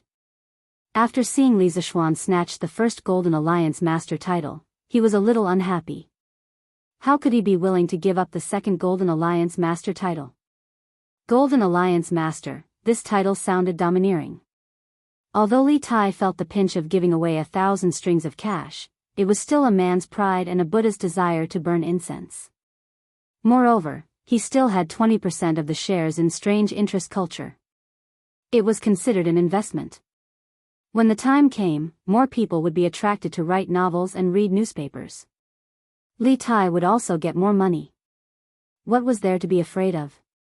Li Tai thought cunningly. Chapter 240. South of Chang'an City, Jinyu Academy. On the stone bench under the pine forest, Hua Hongyi and the other two poor scholars gathered together to read the newspaper. Reading the newspaper had become their daily routine. If they didn't read it for a day, they would feel uncomfortable. Wow! Look at the last part of the newspaper. Lord Li is really rich. He gave out 1,000 strings of cash just like that. The newspaper has an additional reward function? Who said it wasn't? Lord Li has come up with a new trick again. TSK, Lord Li really knows how to play. But this way, that leather knight will be rich. Even if it's split 50-50, it's still 500 strings of cash. It's enough for a family of 3 to use for a few decades. Hua Hongyi waved the worn-out fan in his hand and thought for a while. He looked at his two classmates and said, "Tianhua, Feichen, haven't you thought about Lord Li's intention? Although the story of A Legend of a Mortal's Journey to Immortality is novel, it's not enough to give out 1,000 strings of cash as a reward, right? Brother Hongyi, did you discover something?" "Yes, I think Lord Li wants to attract scholars to write novels and then submit them to his Datang daily." Hiss. Looks like it's true. But Lord Li is too generous with his money. Hua Hongyi nodded and said, "Yes, when Lord Li makes a move, it's always a big deal. With him doing this, I'm afraid many people will rush to write novels. That would have to be written by them first. It has to be something that the supervisor of the workshop likes. Why don't we give it a try too? After all, Lord Li's reward is so generous." "That's right, Feichen is right. What if Lord Li takes a fancy to what we write? Then even if no one gives us a reward, according to the guaranteed price they set, it's 5 strings of cash for 1,000 words. If we write 10,000 words a day, it'll be 50 strings of cash. That's close to 2 strings of cash a month. It's really not low. Brother Hongyi, what do you think?" According to the current prices, 50 copper coins a day could be exchanged for about 200 caddies of rice. This salary was really not low, and all they had to pay was just a few words. Hua Hongyi frowned and hesitated. The salary is indeed not low, but have you thought about what to write? Why don't we imitate the plot of A Legend of a Mortal's Journey to Immortality and make up another story? Yes, I think it's a good idea. The setting of A Legend of a Mortal's Journey to Immortality is so novel and interesting. I think this model can give rise to many other stories. Hua Hongyi shook his head and said, "I don't want to do that. Imitation is always inferior. If I were to write it, I would definitely create a whole new story background and plot. You can try to imitate it first and see how it works. Who knows if it might succeed? Then let's start writing now." Qing Manor. TSK, little Xian is really rich. Qing Chumo also saw the last few paragraphs of the newspaper. Although he was a loyal fan of A Legend of a Mortal's Journey to Immortality, he didn't know that A Legend of a Mortal's Journey to Immortality was written by Li Zishuan. Therefore, when he saw the last few paragraphs, his first reaction was not to scold Li Zixuan for being shameless, but to sigh at how rich Li Zixuan was. He could throw out 1,000 strings of cash just like that. Golden Alliance Leader. TSK, this title is so impressive. Ching Chimo rubbed his chin and sighed with envy. He didn't agree with Li Tai. After all, he was a prince and had a certain amount of financial autonomy. He could squeeze out 1,000 strings of cash just by gritting his teeth. However, Ching Chimo was a pauper through and through. Although the Ching family and the Li family had cooperated on the Drunken Immortal and the Land of Warmth and Tenderness, and he had received a lot of pocket money recently, it definitely didn't add up to 1,000 strings of cash. He didn't have the guts to ask old Madame Ching for it. Therefore, when he saw Li Zixuan become the first Golden Alliance leader in A Legend of a Mortal's Journey to Immortality, he could only be envious. Although he really wanted it, he couldn't afford it. Ching Chimo was conflicted for a while. After a while, he gritted his teeth and returned to his bed. He took out all his pocket money and counted it. Then he smiled and said, "Hee, I can't afford a Golden Alliance leader, but I can still give you a Silver Alliance leader." Ching Chimo called his page boy. Yes, his page boy. Since this guy started going to school, Ching Chimo had also followed the trend and recruited a page boy for his son. Jiang Wuyun, send this 100 strings of cash to the workshop of Chitsu Pavilion. Tell them it's a reward from me for A Legend of a Mortal's Journey to Immortality. Young master, why did you? Don't talk nonsense. Go quickly. Remember to bring back the Silver Alliance leader badge they gave out. Oh. After the little page boy walked out of the gate of the Ching mansion, he was still confused. He couldn't figure out what was wrong with Ching Chimo today. How could he give out 100 strings of cash just like that? An Lane. Editorial Department of Chitsu Culture. How was the response of today's newspaper? Ma Zhou sat alone at the head of the table and asked the backbone of the editorial department below. According to Li Zixuan's suggestion, special people should be sent out to investigate the response of the public before each issue of the newspaper was released. If there were any problems found, they could be corrected in time. A young man who looked to be only 17 or 18 years old stood up and replied, "The response of the people to the newspaper today was particularly great. Whether it was the 2 new policies issued by the Imperial Court or our newly launched reward function, they all caused a great response. At present, our revised version of the newspaper is very successful." Although this young man had 2 panda eyes, after all, he had worked overtime last night and couldn't sleep well in the workshop, his face was full of excitement when he said this. Ma Zhou nodded approvingly and said, "Good. Chong Siwen, have you finished the badges for each title and level?" A gentle middle-aged man stood up and replied, "I handed the design drawings to Manager Fu yesterday. At present, they have only finished dozens of badges for the Gold Alliance Leader, Silver Alliance Leader, Guru, and Sect Leader of A Legend of a Mortal's Journey to Immortality. They are still rushing to make the badges for the other levels. Well, you should urge them on this matter. I expect many readers will come to reward them soon." Yes. Godfather Ma. Godfather Ma. His Imperial Highness, Prince of Wei, has sent someone to reward us. Song Xiaoxi ran in, panting, and reported. How much was the reward? 1,000 strings of cash. Hiss, then quickly go and give the Gold Alliance leader badge to him. Yes, Godfather Ma. Fan Xiaohui, in the future, you will be responsible for the registration of all rewards. You will also be responsible for the distribution of badges. Remember, there must be no mistakes. Ma Zhou said sternly. Yes, Manager Ma. A middle-aged scholar in gray clothes and a gray hat stood up and cupped his hands. Godfather Ma. Godfather Ma.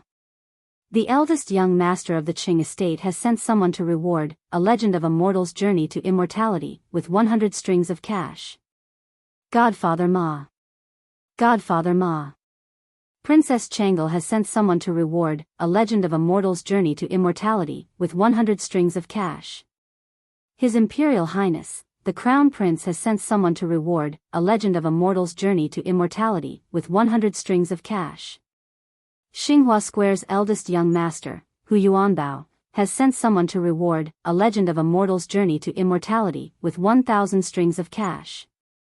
Azure Dragon Square's Wang Renbiao has sent someone to reward A Legend of a Mortal's Journey to Immortality with 1,000 strings of cash.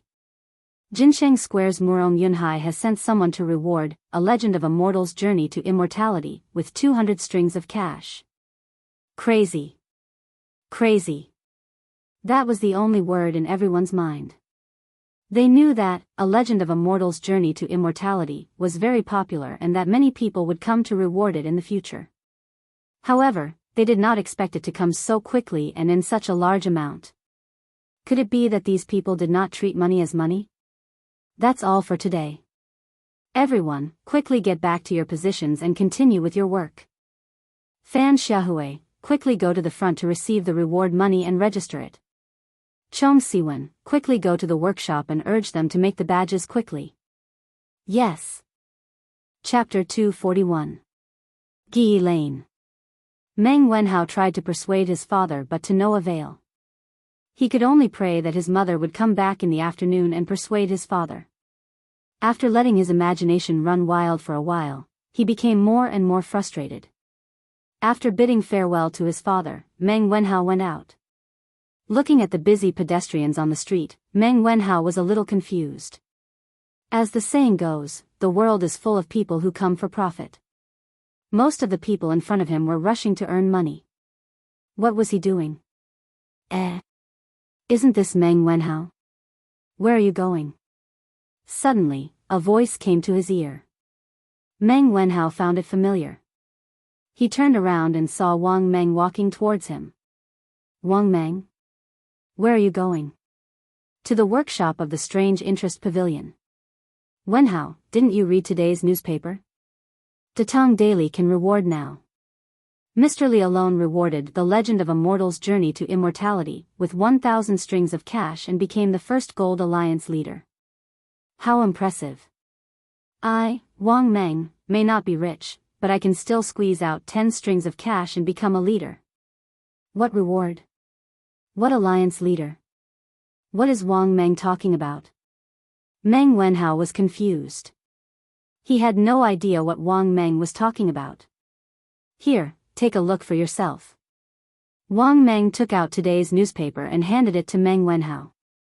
He pointed at the last few paragraphs of the newspaper. Meng Wenhao only understood after reading it. His first reaction was to break down. He didn't expect Li Zishuan to write a novel in private. He even had the cheek to reward himself. How shameless must he be to do such a thing? What's wrong?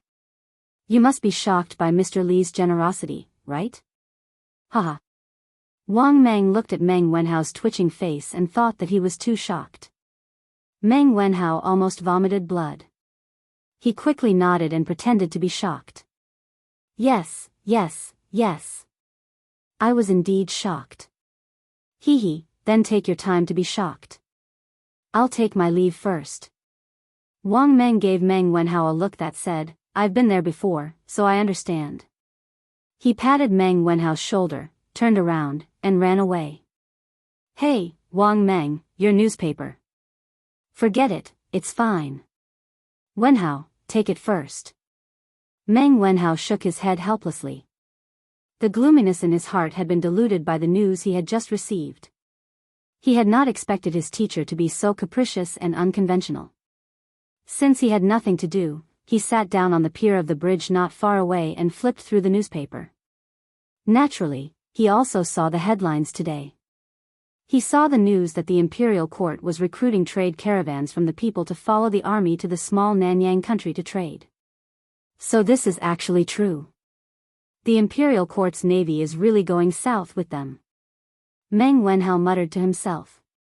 He had thought that his father was just trying to comfort him when he said that the imperial army would come along. He didn't expect it to be true. At this moment, he was slightly relieved. From this piece of news, he understood why Boss Feng suddenly decided to go out to sea. It was all because of this decree issued by the imperial court. But why would the imperial court make such a big move at this time to go south to exchange grain? Would there be a change in the grain supply of the Great Tang in the future? The intelligent Meng Wenhao soon thought of the deeper reason behind this decree. However, he was only guessing and could not be sure. Li residence. Li Zishuan was not idle at this moment. There were big shots coming to his house today. They were Qin Shubao and Li Xiaogong. To the people, the decree issued by Li Heir to go south to exchange grain was very sudden and very puzzling. The highest commander of this decree was Li Xiaogong. As a member of the Li Tang Empire and Li Heir's trusted right-hand man, Li Xiaogong was of course one of the few people who knew the real reason for this military operation. It was because he knew that he had to come personally to see Li Zishuan. There were some things he needed to ask in person. However, he had never interacted with Li Zishuan before. It was very awkward for him to suddenly visit, so he asked Qin Xiong to be the middleman. "Uncle Qin, you're here. This is..." Li Zishuan, who had just practiced swordsmanship in the west courtyard, was told by San Bao that Qin Xiong was here. He quickly wiped his sweat and tidied his clothes. When he came to the front hall, he saw that there was someone else.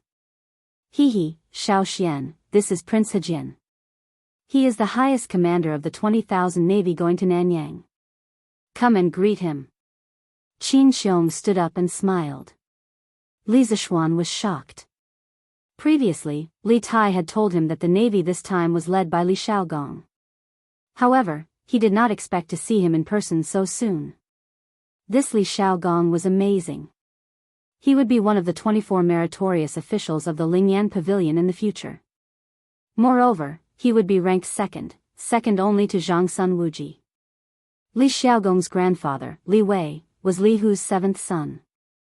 Li Heir's grandfather, Li Wei, was Li Hu's third son. He was also Li Heir's cousin.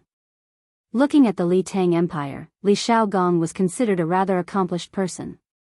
He was humble and did not claim credit, nor did he take power. He had a noble character and did not even want a big house. He was just a little lecherous. It was said that there were more than 100 singers and dancers in his back room. However, they did not steal or rob, so it was not a big problem. "Greetings, Prince." Li Zishuan cupped his hands and bowed to the vigorous and ruddy man in front of him. Rise. Kid, you just finished practicing swordsmanship, right? This prince can still feel sword intent from your body. Li Zishuan was sizing up Li Zishuan, but Li Xiaogong was also sizing up Li Zishuan. He narrowed his eyes and felt the sword intent that Li Zishuan had just finished practicing swordsmanship. Li Xiaogong's pupils shrank, and he laughed boldly and asked. "Prince's eyes are as sharp as torches. This kid admires you." Li Zishuan was slightly surprised. He did not expect to meet an expert. He could not see through Li Xiaogong's realm for a while because Li Xiaogong's blood qi was dozens of times more vigorous than Qin Xiong's. He had probably entered the Grandmaster realm many years ago. What a monster. This Li Xiaogong looked to be in his 30s. Not bad, not bad. Kid, your sword intent is pure and sharp. It is rare for someone your age. However, you still need to practice diligently. Your sword intent is too sharp. You must know that when it reaches its peak, it will decline. You must learn to control your sword intent and restrain it. Recently, this old man has heard that you have been fiddling with a lot of strange things. You are really not doing your job. How can the heart of martial arts not be calm? Kid, you have such a good foundation. How can you neglect your martial arts? Li Xiaogong put down his teacup, stood up, and patted Li Zishuan's shoulder as he said earnestly. Li Zishuan was speechless. Li Xiaogong was complaining that he had been causing too much trouble recently and was not doing his job. But now, he had forgotten what his real job was. Teaching, or practicing martial arts. However, Li Xiaogong's theory made Li Zishuan feel enlightened. When he came to this world, his master was already gone. These few months of practicing martial arts were completely based on the memories of his predecessor. He lacked the guidance of a master. Chapter 242. You are right, Your Highness. My master passed away early and there was no one to urge me on, so I couldn't help but slack off these few months. In this kind of situation, you couldn't reason with your elders, quibble, or find all kinds of excuses. The best choice was to follow their words and retreat in order to advance. This was the experience that Li Zixuan had summed up in countless battles. Huh, you are worth teaching. Li Xiaogong's forthright laughter soared into the sky. He patted Li Zixuan on the shoulder and said, "This king knows that you have been assigned to the directorate by His Majesty, but you still have to find time to practice martial arts." Ahem, I am being a bit nosy, don't blame me, kid. Li Xiaogong suddenly realized that he wasn't here to preach, but to do something else. He couldn't help but feel a bit embarrassed. What are you talking about, Your Highness? I am already very grateful that you can give me some advice. Please have some tea. Uncle Qin, please have some tea too. Although Li Zixuan was complaining in his heart, he didn't show it on his face. He poured a cup of tea for the two of them and personally served it to them. After taking the teacups, Qin Xiong began to talk about the main topic. Xiao Xian, I came with His Highness to talk about the grain trade in the south. There are some things that His Highness needs to ask you face to face. I hope that you can answer truthfully. Some things are related to the lives of tens of thousands of soldiers. Li Xiaogong also nodded and said, Shu Bao is right. The locust plague prophecy was proposed by you, and the 3 ways to deal with the locusts were also thought of by you. I thought that it would be better to ask you, the person involved. Li Zixuan had already expected this. He cupped his hands and said, Feel free to ask, Your Highness. I will tell you everything I know. Good. Li Xiaogong pondered for a moment. His sharp eyes rested on Li Zixuan's face for a while, and then he said, Boy, you told His Majesty that there would be a plague of locusts in June next year. Since His Majesty and several important ministers believe you, then this old man will also believe you for the time being. But how did you know that the small country of Nanyang would be rich in grain? Have you also been to the sea? Li Zixuan felt Li Xiaogong's sharp gaze. He didn't dare to hesitate. The relevant thoughts flashed through his mind and he answered, My master did take me to travel around the world in his later years. I've been to a small country in Southeast Asia a few times. I have a little understanding of the local conditions and customs there. At that time, I was indeed amazed by the rice that matured 3 times a year. Then how did you get out of the sea? Li Xiaogong continued to ask. A merchant ship, about 70 to 80 feet long and 10 feet wide. My master and I entered the Yangtze River from Yuezhou. The Yangtze River was called the Jiang in ancient times. After the Sui dynasty, it was called the Great River and the Yangtze River. Following the river, we passed Zhou, Hongzhou, Shenzhou, and entered the East Sea from Yangzhou. Because the merchant ship was small, it couldn't withstand too much wind and waves. Our ship sailed not far from the coast. We went all the way south and entered the South Sea through Liuqiu. Taiwan was called Liuqiu in the Tang dynasty. That's right. Finally, my master and I arrived in Myanmar. After traveling around the countries in the South Sea for 2 months, my master and I turned back the way we came. This was Li Zixuan's current state. He had no choice. If he didn't tell the truth, Li Xiaogong would definitely not believe him. If he didn't tell the truth, he would be done for. Of course, he only made up the experience. He didn't say the route blindly. It was a route that he came up with after careful consideration. Li Xiaogong stroked his 3-inch beard and fell into deep thought. He had never been to the sea before. Naturally, he didn't know whether Li Zixuan was telling the truth or not. Then, kid, can you draw a map of the sea for me? To be honest, although I have commanded the Navy many times, I have never been to the sea. I have only heard of the dangers of the sea, but I have never experienced them. With a precise map of the sea, the dangers of the south will be much smaller. Li Xiaogong thought for a long time, but he couldn't find any loopholes in Li Zixuan's words. Thus, he revealed the most important purpose of his trip. Li Zixuan thought about it seriously. In his previous life, he was very good at geography. When he was in high school, he once complained about why science students didn't study geography, but biology. It was really a trap. Now, with his abnormal mental strength, it shouldn't be a problem for him to recall a rough map of the sea. At most, he could ask others what some places were called in the Tang dynasty. Moreover, this matter concerned the lives of tens of thousands of people. This map must be drawn. This kid is willing to help. Your Highness can go back and wait for a few days. After this kid finishes drawing, I will send someone to deliver the map to your residence. In these 2 days, this kid will do his best to recall and ensure that the map is as detailed and accurate as possible. Li Xiaogong smiled and politely said, then I will have to trouble Xiaoxian. Li Zishuan repeatedly said that he didn't dare. He hesitated for a moment and slowly said, Your Highness, actually, this kid thinks that there are a few aspects of sailing that Your Highness must pay attention to. Otherwise, when the time comes, there will be a lot of losses for the crew and soldiers. Oh. Then, Xiaoxian, quickly tell me. If it is reasonable, I will definitely do it. Li Xiaogong's hand that was holding the teacup suddenly paused as he hurriedly said. Li Zishuan secretly nodded. Li Xiaogong's performance showed that he indeed loved his soldiers as if they were his children. Otherwise, with his status as a prince, he wouldn't be so polite to him. Firstly, the fleet should have enough fresh water and food. I don't need to say this. As a general, Your Highness should be able to think of it. Secondly, the fleet must not go far along the coast.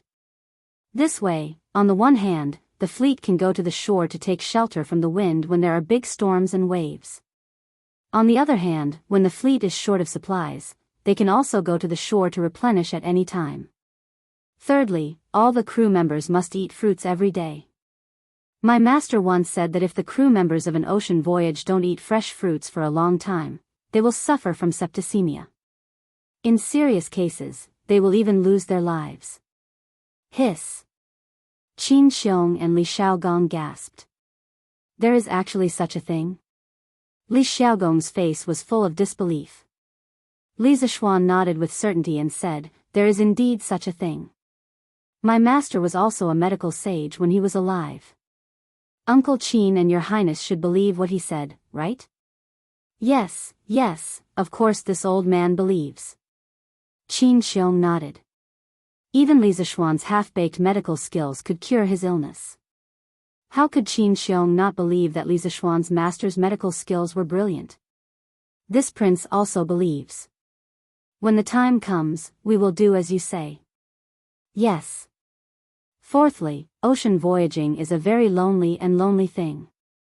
Being alone for a long time can easily cause mental problems. Many crew members did not die from the waves or septicemia, but in the end, they died of mental disorders, which is to say, losing their minds. So I hope that Your Highness, on the one hand, can organize more crew members to communicate with each other. On the other hand, when we reach the shore to replenish, let the crew rest on shore. This prince has heard of such things. I didn't expect you to be so knowledgeable. Li Xiaogong stroked his chin and praised. Your Highness, you flatter me. Fifthly. Chapter 243. Fourthly, do you know about Sinan, Your Highness? In the front hall of the Li mansion. Li Zishuan looked at Li Xiaogong and asked. Of course. There are several of them in the Imperial Astronomer. Why? Li Xiaogong replied curiously. According to the ancient mine records, Sinan first appeared in the Hebei magnetic mountain area during the Warring States period. At first, it was used for geomancy, but there were no archaeological objects. It took a long time for Sinan to become a compass. At least, there was no compass in the early Tang dynasty. Qiu Yanhan, a geomancy expert in Shangxi during the Kaiyuan period of the Tang dynasty, was praised by later generations as the founder of the three needles of geomancy: straight needle, sewing needle, and medium needle. He might be the first inventor of the magnetic needle. In the early Northern Song dynasty, another guide tool was created in our country, the guide fish. It was made of a thin piece of steel and was shaped like a fish. It was 2 inches long and 5 inches wide. The belly of the fish was a little concave. Like a boat, it could float on the water. The fish made of steel was not magnetic, so it could not be used as a guide. If it was used as a guide, it must be turned into a magnet by artificial magnetic transmission. The General Essentials of Martial Arts, compiled by Zheng Gongliang in the Northern Song Dynasty, introduced the preparation method of the guide fish in detail. As for the method of making a floating magnetic needle, it was first seen in Shenqua's Dream Creek Talk in the Northern Song Dynasty. The earliest application of the compass in navigation was in the Ming Dynasty when Zheng He went to the Western Ocean. In this era, even if the compass was invented, no one would think of using it for navigation. Yes, the gift that Li Zishuan wanted to give to the team of tens of thousands of people was a compass. This thing was a powerful tool for navigation. In the Song Dynasty and Yuan Dynasty, the compass invented by our country was spread to many countries in Europe and Asia, making it possible for modern Europe to explore the ocean. Of course, the European countries established colonies by sailing the ocean and rose completely, but we, Your Highness, the handle of the Sinan will point to the south no matter how it is rotated. With it, we will be able to distinguish the direction in the vast sea. In this way, we won't get lost. Li Xiaogong's eyes lit up. Although he had never been to the sea, he had fought many water battles. He said excitedly, you have a lot of ideas. Only you can think of using the Sinan for navigation. But... Speaking of this, he frowned and said, but Sinan is too big. I'm afraid it will be inconvenient to put it on the ship. Li Zishuan laughed and said, Wanyan need not worry about this problem. Xiao Bei knows of an object that can also point us in the right direction. Moreover, it is incomparably light and easy to carry. If Your Highness needs it, I can have the workshop make a few today and send them to Your Highness. Your Highness will know when you see them. Is there really such a divine object? Then you have to make it as soon as possible. There are only a few days left before the army departs. At this moment, Li Xiaogong was really glad that he had come today. The harvest was too great. Li Zishuan was about to nod when he suddenly remembered something and said, This one is very willing to help Your Highness. However, this one is still under house arrest. I can't go out, nor can I go to the workshop personally. As a result, I'm afraid the progress will be much slower. Although the house arrest order allowed him to have many days off, it was indeed inconvenient for him to go out if he had something to do. For example, when he came up with the idea yesterday, he had to trouble himself to write down the changes of the Datang daily. How could it be more convenient to say it in person? Li Xiaogong said indifferently, This is not a big deal. I'll go to the palace later and ask His Majesty to suspend your house arrest order. The military situation is urgent. I'm sure His Majesty will make an exception for such a small matter. Li Zishuan said happily, Thank you, Your Highness. It's okay. Xiao Xian, do you have anything else to say about what needs to be paid attention to when going to sea? There is one more thing. Li Zishuan said in a low voice, Your Highness, I suggest that Your Highness choose as many elite soldiers as possible for the 20,000 naval troops this time. They can win both the naval battle and the land battle. They should also be well prepared with weapons. Li Xiaogong's eyes flashed and he said in a cold voice, Xiao Xian, you mean, we will not only encounter naval battles, but also have to fight with others on land? Li Zishuan nodded and said, Yes, it's very likely. We may encounter pirates on the water. As for the land, Your Highness, the goods your fleet is carrying this time are all very valuable. Those gorgeous silks and exquisite porcelain are more precious than gold to the people of Nanyang. It's hard to guarantee that they won't have evil intentions. If you are not careful, the 20,000 troops led by Your Highness will be attacked by those small countries. The entire fleet will be attacked from all sides and the whole fleet will be besieged from all sides. The original intention of this fleet is indeed for trade, but we must be vigilant. If others try to break the rules by force first, I think Your Highness won't have to be merciful, right? Li Xiaogong frowned and said coldly, If those small foreign countries dare to offend the tiger of the Celestial Empire, I will definitely draw my sword and drink their blood to show the might of the Tang Empire.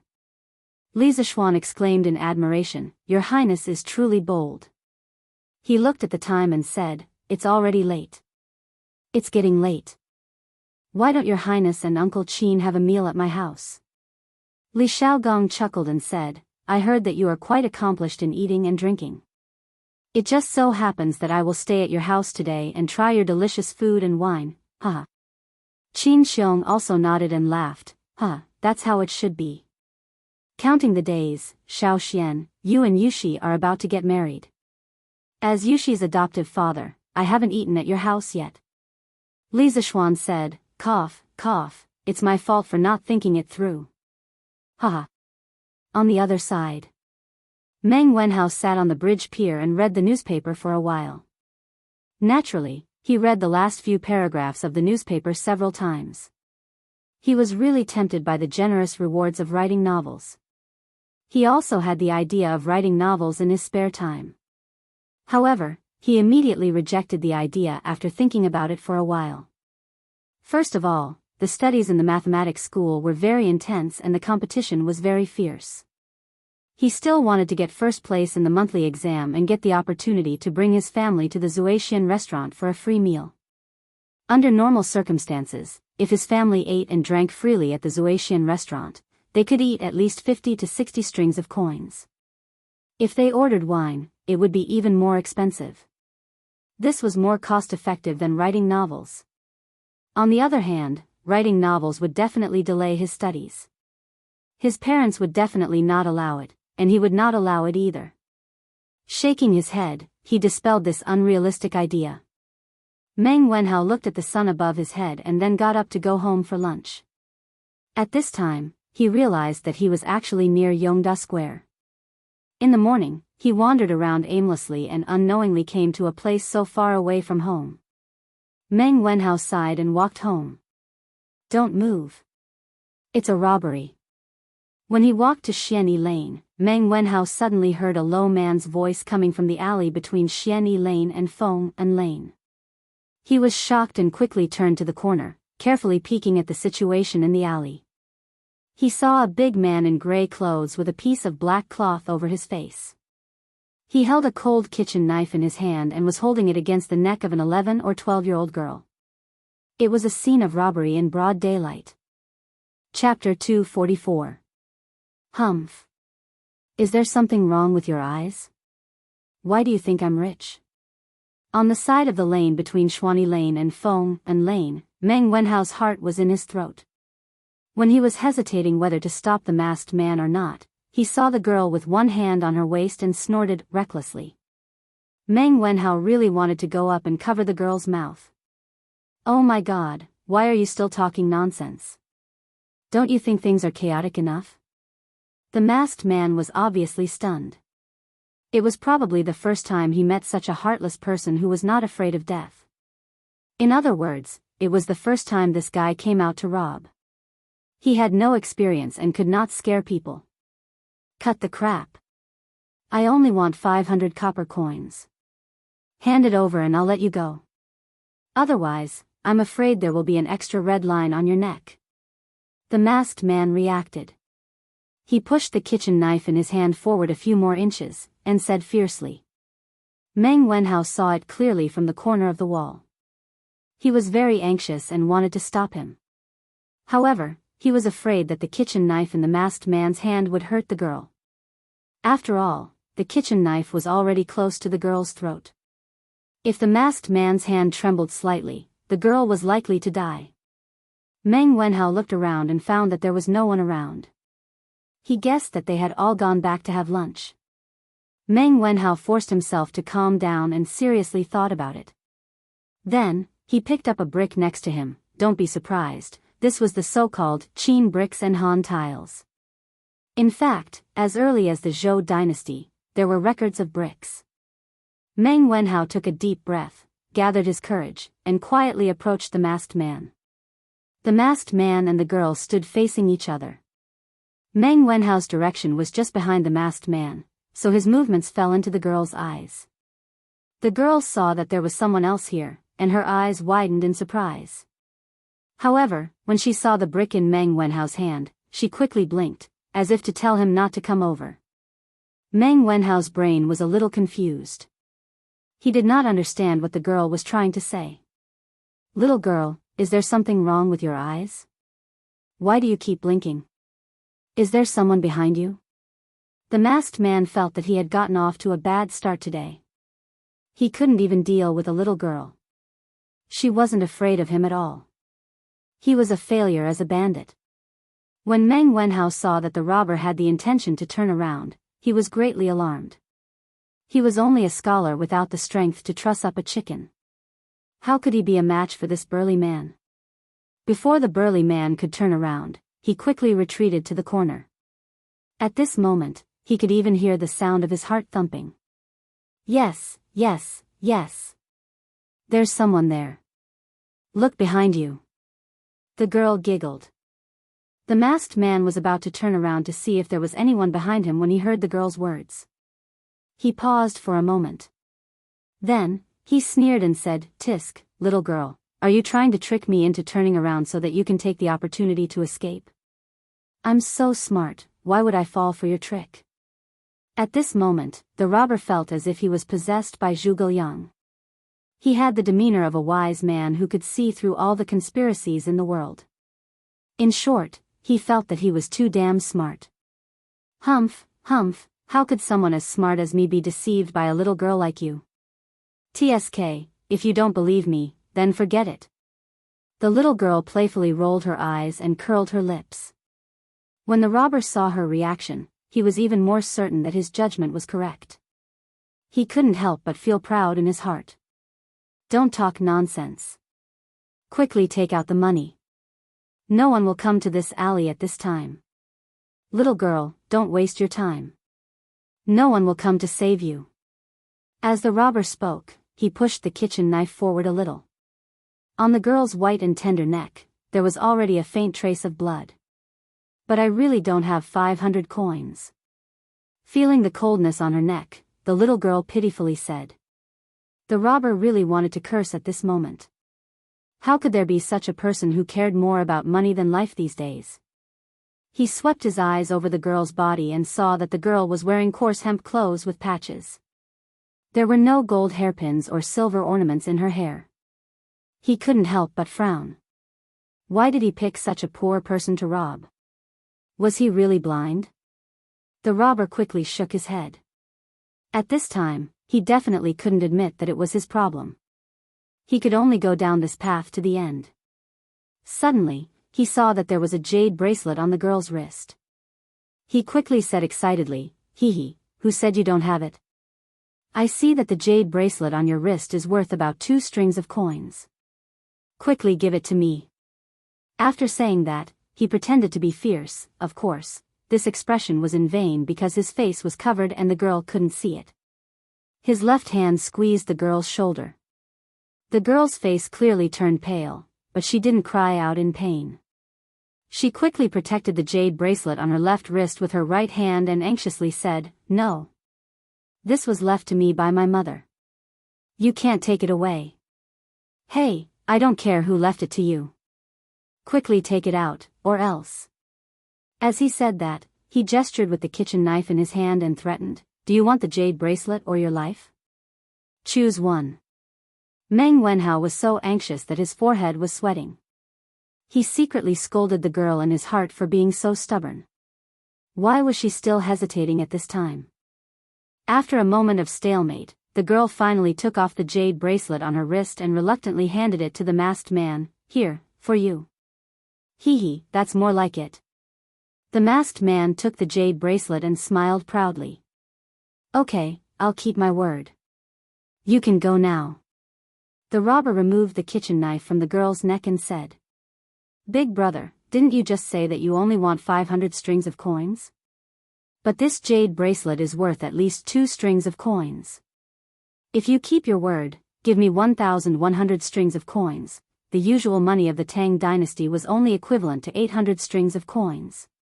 "To tell you the truth, I just arrived in Cheng and today and have used up all my traveling expenses. If you take the jade bracelet away, I really have nothing left and can only jump into the crooked river pool." The girl looked pitiful and looked like she was about to cry. She looked at the masked man and said. Meng Wenhao, who was lying on the side and peeking, was speechless. Who would ask a robber for money? This girl really didn't have any awareness of being robbed. However, the masked man didn't think so. He scratched his head and felt that what the girl said made sense. So, he waved his hand and said, okay, okay. Don't cry, I'll keep my word. I said that I only want 500 strings of coins, so I'll take 500 strings of coins from you. You wait, I'll give you the money. After saying that, he actually took out the pouch at his waist and began to count the money. After a while, he said embarrassedly, ahem, I only brought 1 string of coins when I went out today. You can take it first. I'll return the rest to you when we meet again. Chapter 245. Clang. The little girl's hands suddenly had an extra coin. Meng Wenhao's eyes widened. If he had also transmigrated, at this moment he would definitely say, Motherf asterisk cur, is this even possible? Hee, thank you big brother, you are really a good person. The girl looked at the coin in her hand and suddenly said with a smile. The masked man scratched his head embarrassedly. This was probably the first time someone praised him as a good person. Hee, it's good, it's good. Little girl, if you want to be robbed again next time, just look for me, Lei Badian. Pay, I spilled the beans. Alright, see you later, I'll take my leave first. Meng Wenhao's face was full of black lines. What do you mean you want to be robbed again? Hey, wait. The girl quickly stretched out her hand to block the way. What's wrong? Little girl, what do you want? I don't want to lower myself to your level, don't fail to appreciate my kindness. The masked man only felt that this girl was very annoying. When did being a robber become so difficult?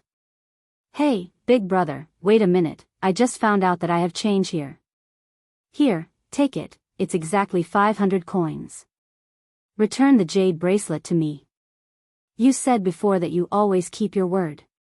The girl didn't know when, but she took out 500 coins from the string of money and handed it to the robber and said. The robber was dumbfounded. Yes, at this moment he felt that the girl in front of him was very reasonable, but he kept feeling that something was wrong. What's wrong? Big brother, don't tell me you want to go back on your word? It's said that even robbers have morals. I'm afraid you don't follow the rules of the underworld, right? When this spreads out, you will be ridiculed by the heroes of the underworld.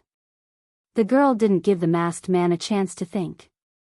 It was unknown where she had learned the slang of the underworld from, but the robber was so scared that he was stunned. The masked man wiped the sweat on his forehead and said unconvinced, Who said I want to go back on my word? Here, I'll return the jade bracelet to you and give me the 500 coins. With that, he snatched the 500 coins from the girl's hand and then stuffed the jade bracelet back into the girl's hand. Hee, big brother is such a good person. You are the true hero of the Greenwood gang. After the girl took back the jade bracelet, she was exceptionally happy. Words of praise were as if they were free. Hee. The masked man was even happier with his daughter's compliment. He waved his hand and said, all right. I'll take my leave first. See you again. After he finished speaking, he swaggered to the other side of the alley with a heroic look on his face and gradually disappeared from sight. Silence. The alley fell into an abnormal silence. Meng Wenhao, who was squatting in the corner, had a look of Sparta on his face. He felt that his worldview was about to be turned upside down.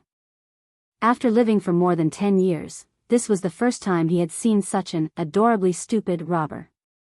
Of course, he definitely did not know the term adorably stupid. This big idiot is really blind.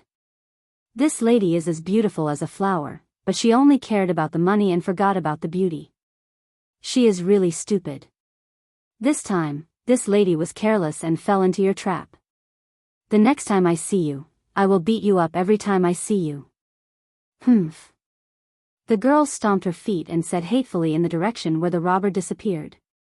Meng Wenhao stood up and was about to step forward to greet the girl when he heard her strange words. Meng Wenhao immediately staggered. He staggered 2 steps before stabilizing himself. He looked at the girl with a speechless expression and said, "What are you talking about? Lady, can you stop talking? You have already cheated him of 300 coins. That robber is really, really pitiful. What do you mean by I cheated him of 300 coins?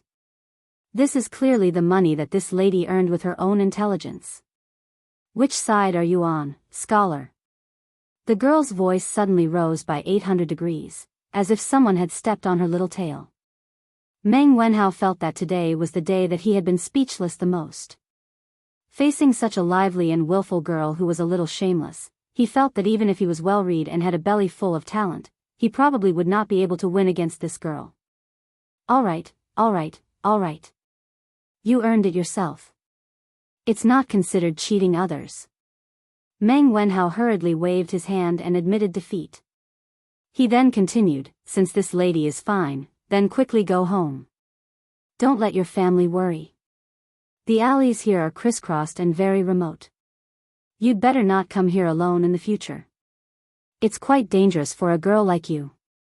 Humph. You're young, but you're so long-winded. You're just like an old woman."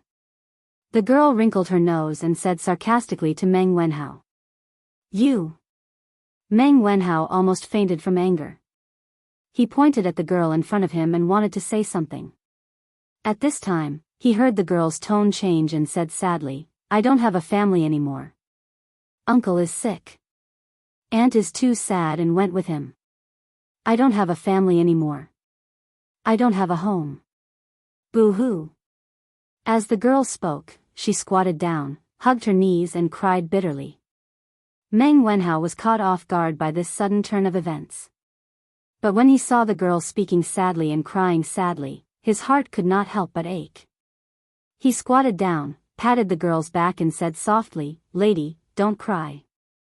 Your uncle and aunt are gone, but your parents are still here." It would have been better if he did not say that. Once he said that, the girl cried even harder. "Boo-hoo. I'm a child who doesn't have parents who love me." At this moment, Meng Wenhao really wanted to slap himself twice. He really had a bad mouth. "Lady, it's possible that your parents had no choice back then, so, you'd better not be sad. Boo-hoo. Even if they had no choice, they couldn't abandon me. They just didn't have me in their hearts." The girl continued to speak pitifully. How can there be parents who don't love their children in this world? Unless they had no choice, I believe that your parents would definitely not abandon you. To be honest, in order to support my studies, my father will risk his life to go to sea in a few days. Therefore, I think that your parents must have had their own difficulties back then."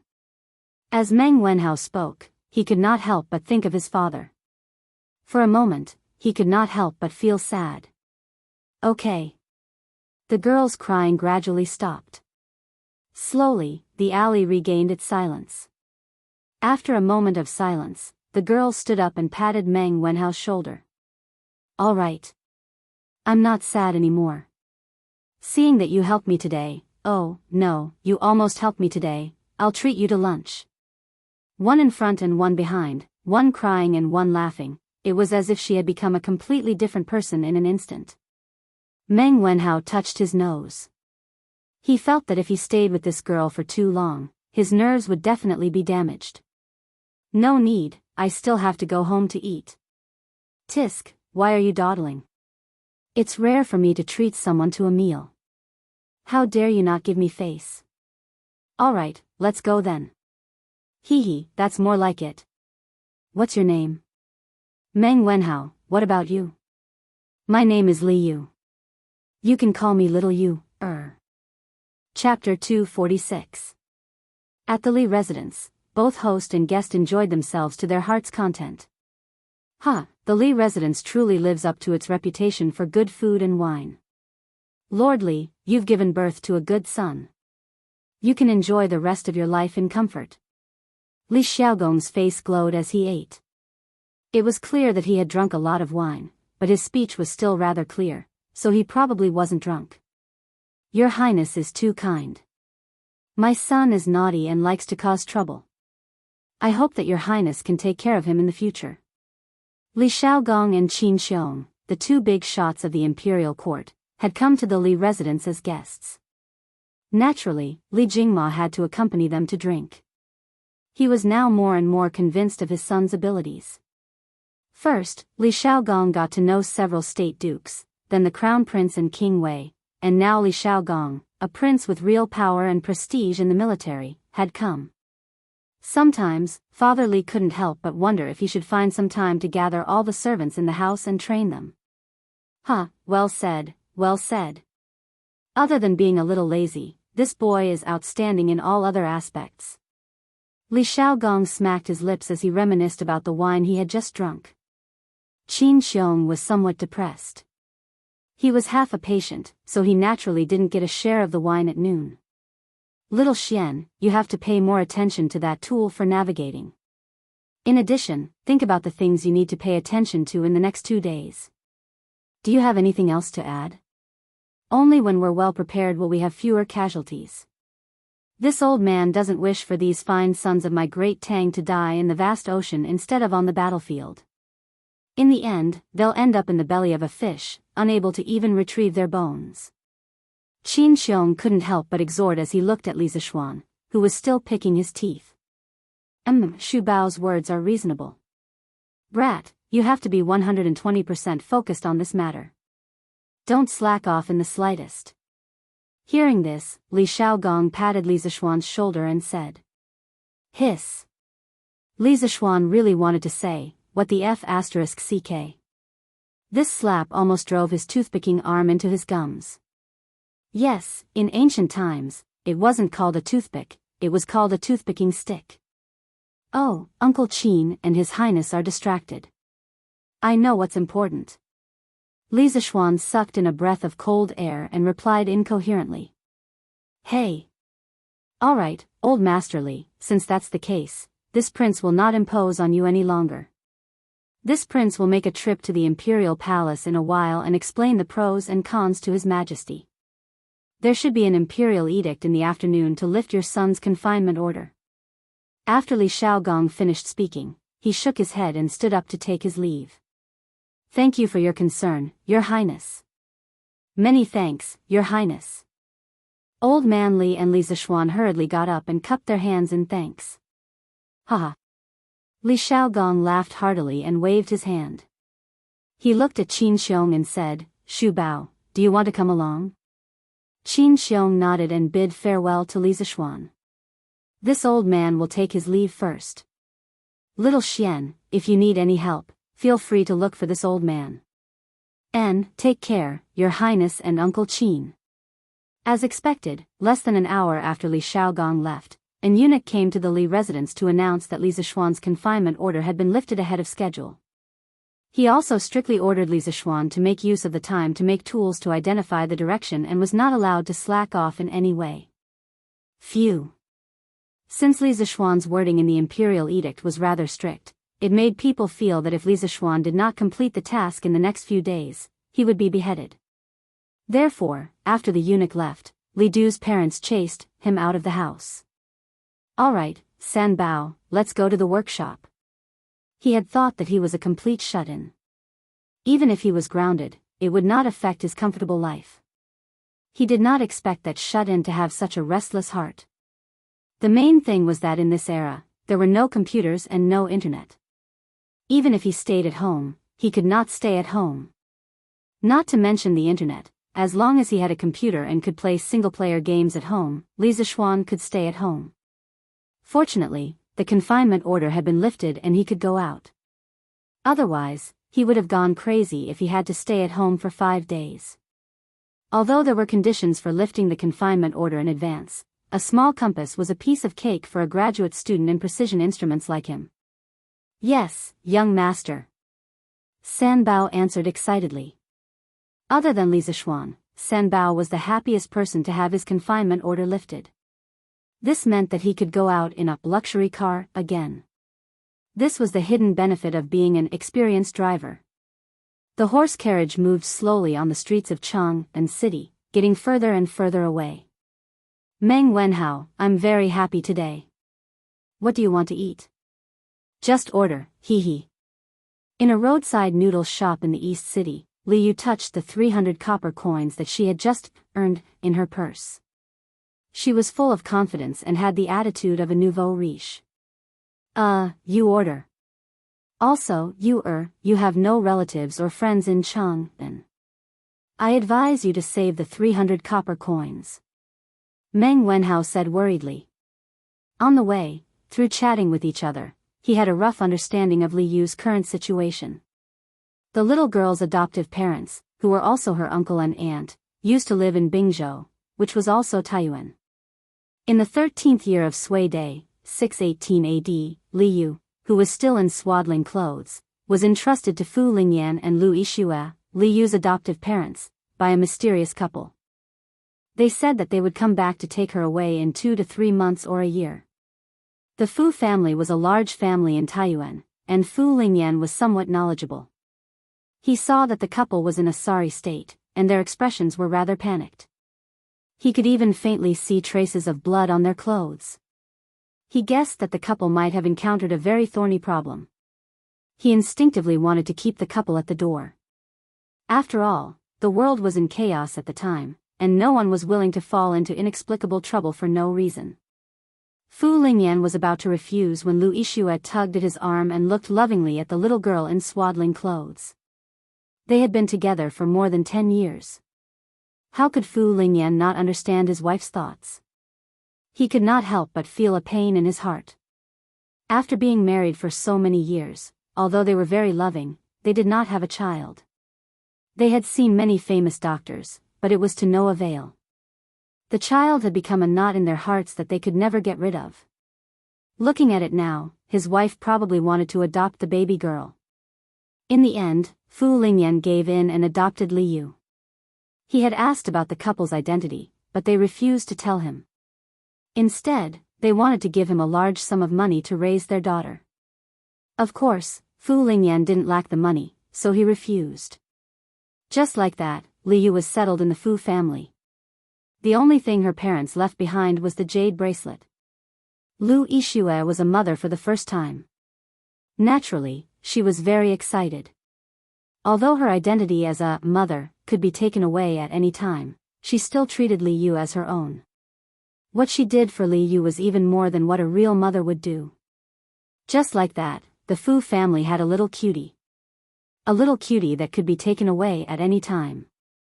Li Yu was in such a happy environment, waiting for her birth parents to come. Who knew that in the 6th month of that year, peasant uprisings would spread throughout the country? Li Yuan, who was guarding Taiyuan at the time, and his second son, Li Shimin, took advantage of the situation to rebel. He called back his eldest son, Li Jiansheng, and his 4th son, Li Yuanji, from Hedong, west of today's Yongji, Shaanxi.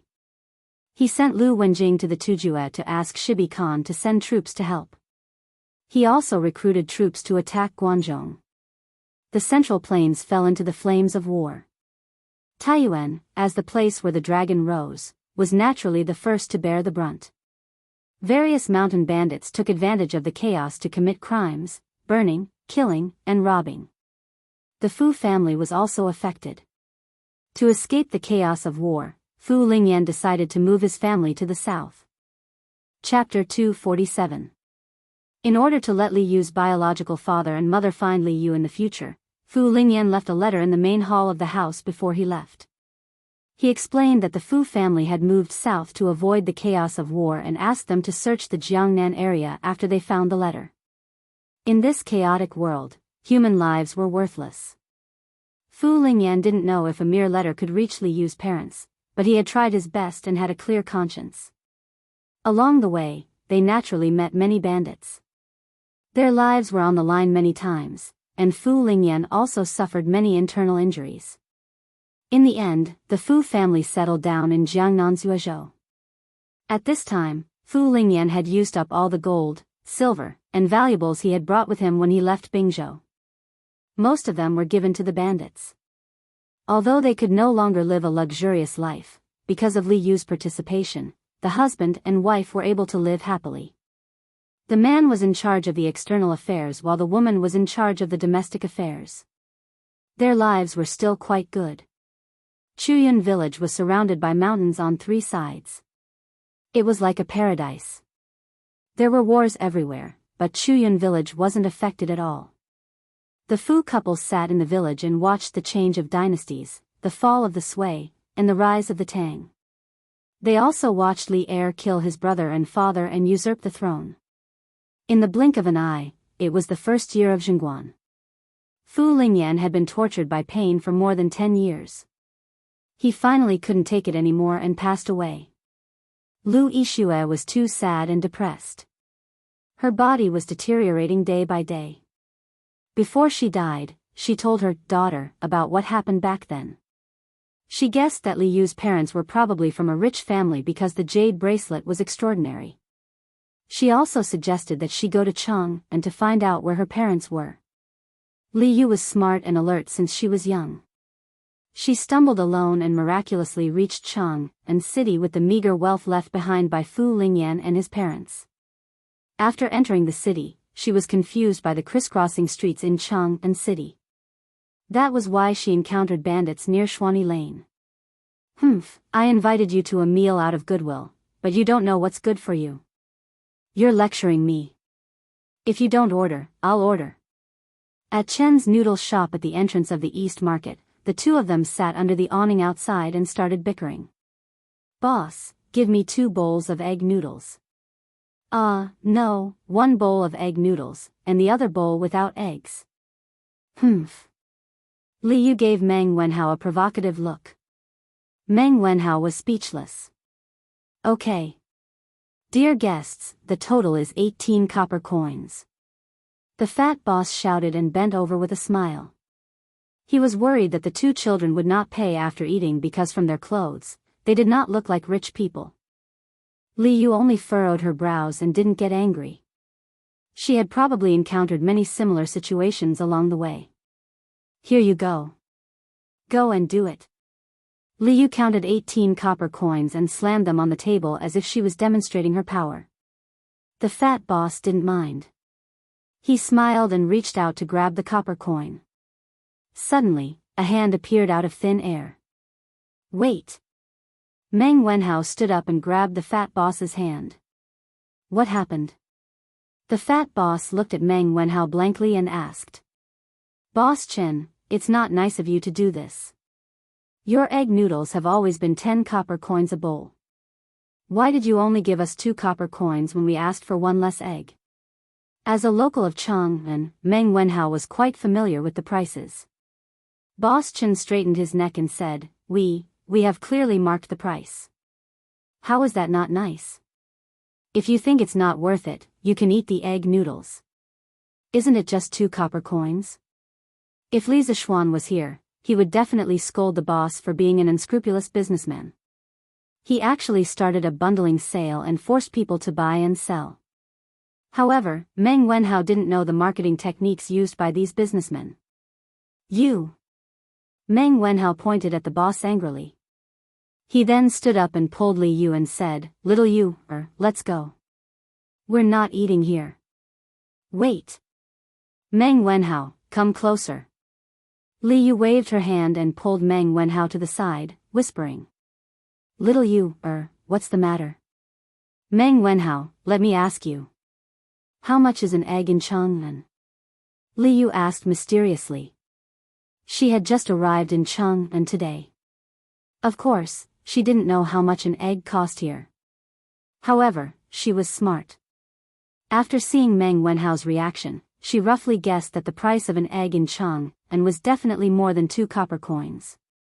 An egg in Chang'an is 5 copper coins. Moreover, the imperial court recently issued a decree to reduce taxes for raising chickens. In the future, the price of an egg will definitely rise. So, little Yu, let's not eat here. This boss is deliberately cheating us. Ah! Li Yu opened her mouth wide in shock. She couldn't believe it and said, Why are eggs in Chang'an so expensive? Our eggs in Yuyang are only 2 copper coins. If I had known earlier, I would have brought more eggs to sell. Wouldn't I have made a fortune? Meng Wenhao was speechless. His companion's brain structure was probably really different from his. She always thought of strange things. I'm just joking. Why are you looking at me like that? Li Yu was annoyed by Meng Wenhao's look of looking at her as if she was crazy. Ahem, it's nothing. Let's go to another place to eat. Hey, 2 customers. Are you still eating or not? Don't hinder our business. Boss Chen, who was at the side, couldn't help but say impatiently when he saw the 2 children chattering non-stop. Not eating. Eat. Just eat. Meng Wenhao and Li Yu each had their own opinions. The 2 of them were like natural enemies. They had only known each other for less than half a day and had already bickered countless times. Are you still eating or not? Eat. I'm the one paying. Of course, I'm the one who has the final say. Little Yu, Meng Wenhao wanted to persuade her, but he saw Li Yu's eyes flash with a hint of slyness. She even winked at him. Meng Wenhao had just seen this scene. Wasn't it when she cheated the robbers in the morning? Thinking of this, Meng Wenhao quickly shut his mouth. He began to mourn for the fat boss in front of him. He just didn't know how little Yu was going to deal with it this time. Meng Wenhao was a little excited. Alright, then give me 18 copper coins first. The fat boss sighed and said with a smile. No. Boss, we don't want what we ordered just now. Change the order. Li Yu shook her head and smiled mischievously. Then, what do you want to eat? Boss, you just said that egg yang chun noodles cost 10 copper coins and normal yang chun noodles cost 8 copper coins. Is that right? Yes. That's right. Ha. Li Yu smiled proudly and finally revealed her foxtail. She said slyly, Boss, give us 10 bowls of egg yang chun noodles. We don't want noodles, we only want eggs. Here, 20 copper coins for you. What? The fat boss was dumbfounded. It was as if he was struck by lightning. He was stunned on the spot. Chapter 248. Miss, how can you eat yang chun egg noodles without noodles? The fat boss was stunned for a moment before he reacted and smiled bitterly. Why not? If others can eat yang chun noodles without eggs, why can't I just eat eggs without noodles? Li Yu frowned and pretended to be unhappy. But this is against the rules. We don't want to do business with you. You should go elsewhere. The fat boss could not argue with her and could only chase her away. You just think that you will lose money by selling like this, right? You just charged 8 coins for a bowl of yang chun noodles without eggs. Why didn't you think that you will lose money by setting the price like this? A black-hearted boss like you should be sent to the authorities. Li Yu said angrily with her hands on her hips. What's wrong? I don't know.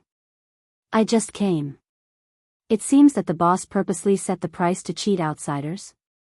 Is that so? Chen's noodle house was located at the entrance of the East Market. It was an outdoor noodle house where the diners ate under the awning outside. It was hard not to notice such an open noodle house located in such a crowded area. After a while, 4 or 5 onlookers came to watch the show and pointed at the fat boss. All businessmen paid attention to their reputation, and the fat boss was no exception. When he saw the onlookers pointing at him, his expression changed. He pulled Li Yu over and whispered with a slightly stern look, Brother Li Yu, don't be so rude. Little girl, don't look for trouble. I can see that you're from another city, so don't go overboard. Be careful of what you say. How about this, we'll do what you just ordered. I'll only charge you 15 copper coins. You 2 eat quickly, let go, Boss Chen, what do you want? Meng Wenhao, who was at the side, didn't have time to react. When he did, he quickly pulled Li Yu behind him and angrily said to the fat boss. Li Yu stood behind Meng Wenhao with an inexplicable look in her eyes.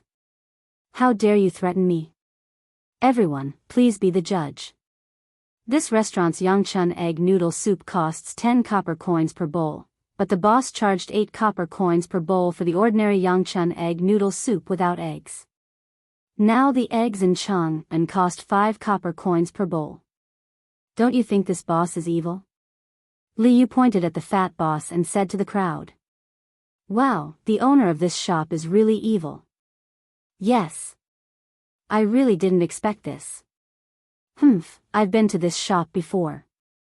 The boss here is indeed quite evil. The onlookers understood what had happened and criticized the fat boss one after another.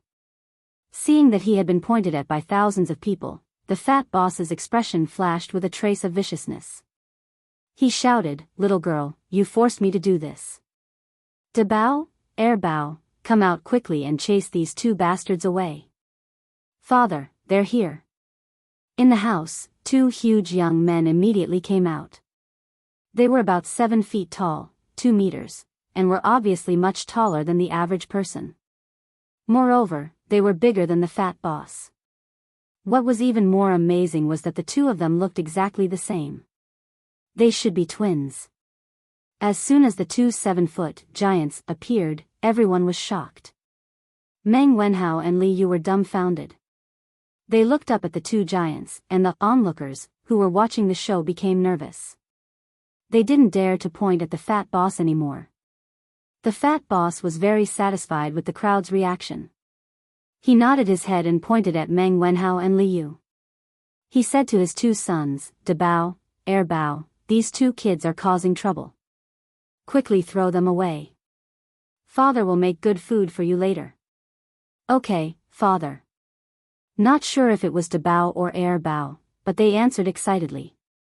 The 2 giants then walked towards Meng Wenhao. Stop. Under the emperor's feet. Boss Chen, you purposely hurt people like this. Aren't you afraid that the people from Wuhou government will arrest you? Meng Wenhao stood in front of Li Yu to protect her, and said with a strong front. Hee, which eye of yours saw me hurting people? I'm just chasing away evil customers. Which law did I break? The fat boss sneered. You. Then you don't have to chase us away. We'll leave on our own. Meng Wenhao was furious, but considering Li Yu's safety, he could only give in temporarily. Fat boss, then it's best not to. Why should we leave? I don't believe that in front of so many people. What can you do to us? Before the fat boss could finish, Li Yu used the numbers advantage and interrupted him. Hey, little girl, you don't know the immensity of heaven and earth. I'll see who will help you today. Dabao, Bao, go. Yes, father. The 2 giants did not hesitate and walked towards them. Peng peng. Those who were close to them could even hear the tremors of the earth. It was easy to imagine how huge these 2 giants were. The crowd that Li Yu relied on did not follow her expectations and came out to fight for justice. Instead, after feeling the terrifying aura of the 2 giants, they scattered like birds and beasts. They did not dare to stay and watch the show. Hey, why did you all leave? You're not loyal? Li Yu was also a little flustered at this moment. She was a little annoyed as she shouted at the fleeing crowd. Little Yu, don't shout. Run. Meng Wenhao angrily pulled Li Yu and turned to run. Hee, want to run? You ruined my business. How can I let you go so easily? Dabao, Bao, chase after them and teach them a lesson. The fat boss sneered from behind. Yes, father. The 2 giants had long legs. They caught up with Meng Wenhao and Li Yu in a few steps. 2 big hands appeared behind Meng Wenhao and Li Yu's neck. Then, the 2 giants lifted Meng Wenhao and Li Yu up from behind. Hey. Damn fatty, what are you doing? I don't like people like you. Li Yu's legs were kicking wildly, but he did not forget to talk nonsense. Meng Wenhao really wanted to go over and cover her mouth. This was a classic example of cheating teammates. You're the damn fatty. A flash of anger flashed across the giant's face as he threw Li Yu out. The other giant also threw Meng Wenhao out. Ah! Li Yu was so scared that she screamed with her eyes closed in the sky. Alright, stop screaming. You didn't fall to your death. Li Zishuan looked at the little girl who was still screaming in his hand and couldn't help but be speechless. He also wanted to let go, but this girl not only kept screaming, her hands and feet also kept swinging randomly. If he let go, this girl would fall to the ground. Fortunately, Li Zishuan's strength was great, so he was able to carry one person with each hand. Meng Wenhao was still fine. Although he was scared and pale, he was still quiet. Sir, why are you here? Chapter 249. East Market, not far from Chen's noodle shop. Meng Wenhao, who was still in shock, stood on the ground and looked at Li Zishuan. Ah! I'm fine. Li Yu, who was lifted in the air, screamed for a while. She realized that she hadn't landed on the ground, so she opened her eyes in surprise. Li Zishuan saw that the girl had returned to normal, so he put her down and said to Meng Wenhao, "Heh. If I came a little later, you two would have been buttocks, right?" Coincidentally, Li Zishuan had just been released from his house ban. On his way to the workshop, Li Zishuan happened to see Meng Wenhao arguing with the fat boss. Li Zishuan sat in the carriage and listened carefully to their argument. After he figured out the cause of the matter, he wanted to come over and take a look. Then, he saw Meng Wenhao and Li Yu being thrown into the air by the giant baby. In a moment of desperation, he didn't care about anything else. He used cloud-piercing steps and saved the two children, preventing their buttocks from being buttocks. Ah! Meng Wenhao scratched his head awkwardly and said, "Sorry for the trouble, sir." "Heh, it's no big deal." Li Zishuan waved his hand and didn't care. "Wow, you're Meng Wenhao, sir. How can you be so young? Shouldn't sir be an old man with a white beard? Also, why do you know martial arts?" Li Yu's heart was quite big. Just now, he was almost scared half to death. Now that he heard the conversation between Meng Wenhao and Li Zishuan, it was as if he had discovered a new continent. He circled around Li Zishuan and sized him up while sighing. "Li Zishuan, little you, don't be rude. This is my sir. He saved us just now." Meng Wenhao wouldn't argue with Li Yu about other things, but when it came to his sir, Meng Wenhao wouldn't allow Li Yu to be rude. "Hee, I'm fine." Li Zishuan waved his hand and looked at the two children. He joked, "Wenhao, take your little girlfriend and stay by the side. Let me have a good talk with this shop owner." He had been watching for a while and naturally saw Meng Wenhao shielding Li Yu behind him. He could not help but tease him. However, he was naturally wasting his feelings. How could the ancients have the concept of boyfriend and girlfriend? In ancient times, free love was not advocated. If two people wanted to confirm their relationship, they had to be engaged before they got married. Before that, the relationship was just a normal relationship. It could not be called a boyfriend and girlfriend relationship. Sir, what little girlfriend? As expected, Meng Wenhao was dumbfounded. Where did this madman come from? How dare he meddle in other people's business? Don't think that just because you know a few tricks, you can learn to fight for justice. The fat boss originally thought that with his two sons involved, there would definitely be no suspense, so he didn't pay much attention to this side.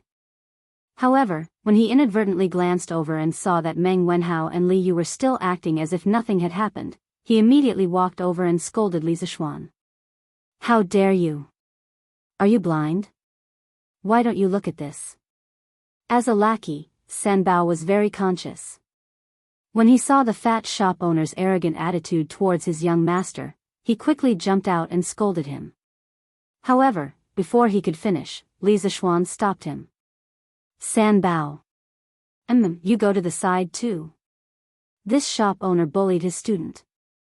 How could he let him off so easily? If he allowed Sanbao to announce his name and identity, wouldn't it be too boring? Yes, young master." Sanbao scratched his head and replied before quickly retreating to the side.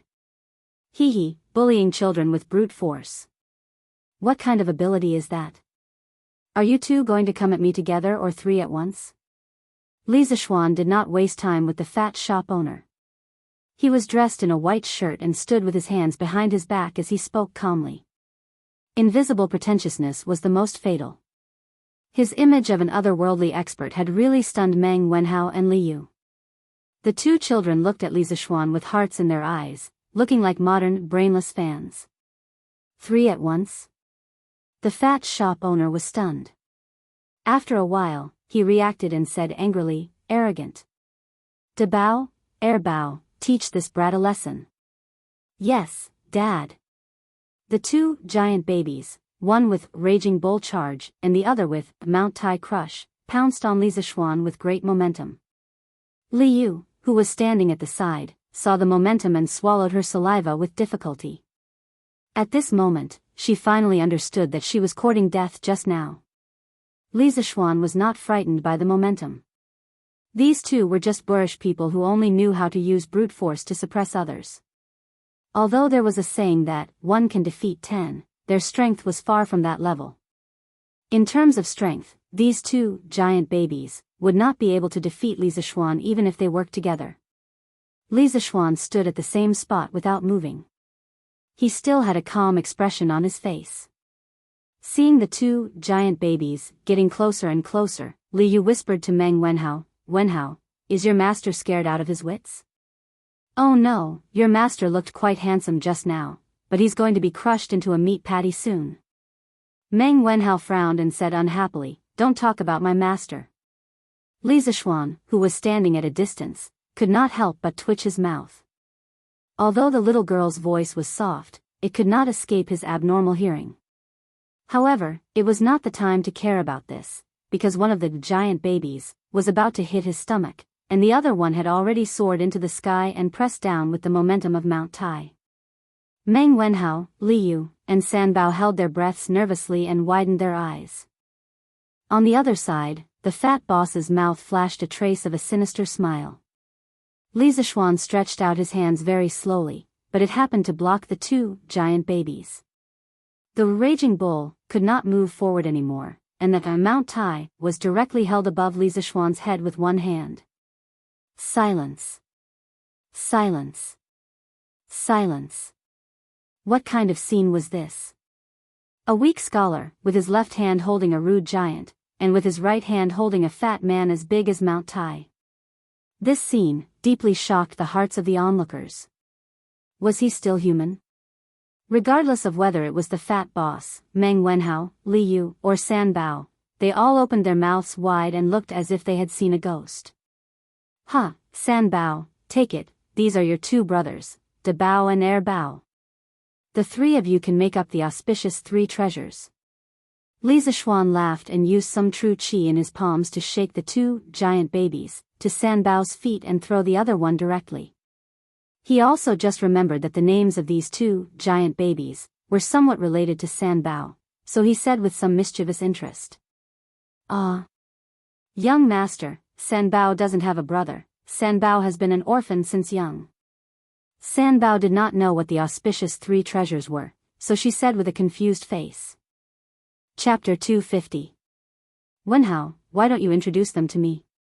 In the carriage, Li Zishuan looked at the two children and asked with a smile. After he showed his strength, the fat boss was so scared that he wet himself. He quickly came up to apologize. From the beginning to the end, he didn't even need to reveal his identity. This was what Li Zishuan always believed in. He used strength to convince people and not to use power to suppress people. With his current status, he didn't need to be so calculative with these people. They were all trying to make a living and it wasn't easy for them. There was no need to kill them because of this. After punishing the father and son, Li Zishuan brought Meng Wenhao and Li Yu into the carriage. After all, the environment in his carriage was much better than the small noodle shop. Meng Wenhao felt that Li Zishuan was looking at him and Li Yu strangely. He scratched his head and pointed at Li Yu. Sir, she is, I am Li Yu. Sir, you can call me Little Yu, I came to Chang'an to look for my family. This carriage is really big. Sir, your family must be very rich. Without waiting for Meng Wenhao's introduction, Li Yu introduced herself. After this girl got on, her eyes wandered around the carriage. The luxurious interior shocked her. Little Yu, Li Zishuan was thunderstruck. He muttered to himself and then looked at Li Yu. With a strange expression, he asked, Little Yu, have you heard of someone called Hua Wuke? Hua Wuke? Never heard of him. What a weird name. Li Yu sat on the sofa and thought for a while. Then she rolled her eyes. Li Zishuan really wanted to tell her that the two of them were good brothers in a certain dimension. However, this would cause a lot of questions. He suddenly remembered that Li Yu said that she came to Chang and to look for her family. He asked, Little Yu, what is the name of your family? Tell me and I might be able to help you. Li Yu, who was enjoying herself on the sofa, froze when she heard that. However, she didn't cry this time. She said bitterly, I came to Chang and to find my parents, but I don't know what their names are. Taiji Palace, Sweet Dew Hall. Li Er looked at Li Shaogong, who was staggering out of the door, and shook his head. He smiled helplessly at Zhang Sun beside him and said, Sigh, no one can resist the temptation of the drunken immortal. Even Shaogong is addicted to it. Zhang Sun smiled and said, Your Majesty, Li Zishuan seems to have a new idea. I don't know how his brain works, but he keeps coming up with new and strange ideas. As for Qingxian and Qingke, Li Zishuan sent someone to deliver a type of carriage yesterday. I went to take a look. Sitting in that carriage was incomparably comfortable. I didn't feel any bumps at all. It was truly too miraculous. Oh. With such a good thing, this stinking brat actually didn't give me one. How preposterous. When Li Er heard this, he was first slightly surprised, then he said somewhat angrily. Puchi. Zhang Sun covered her mouth and laughed. Your Majesty, as the ruler of a country, how can you be angry with a child?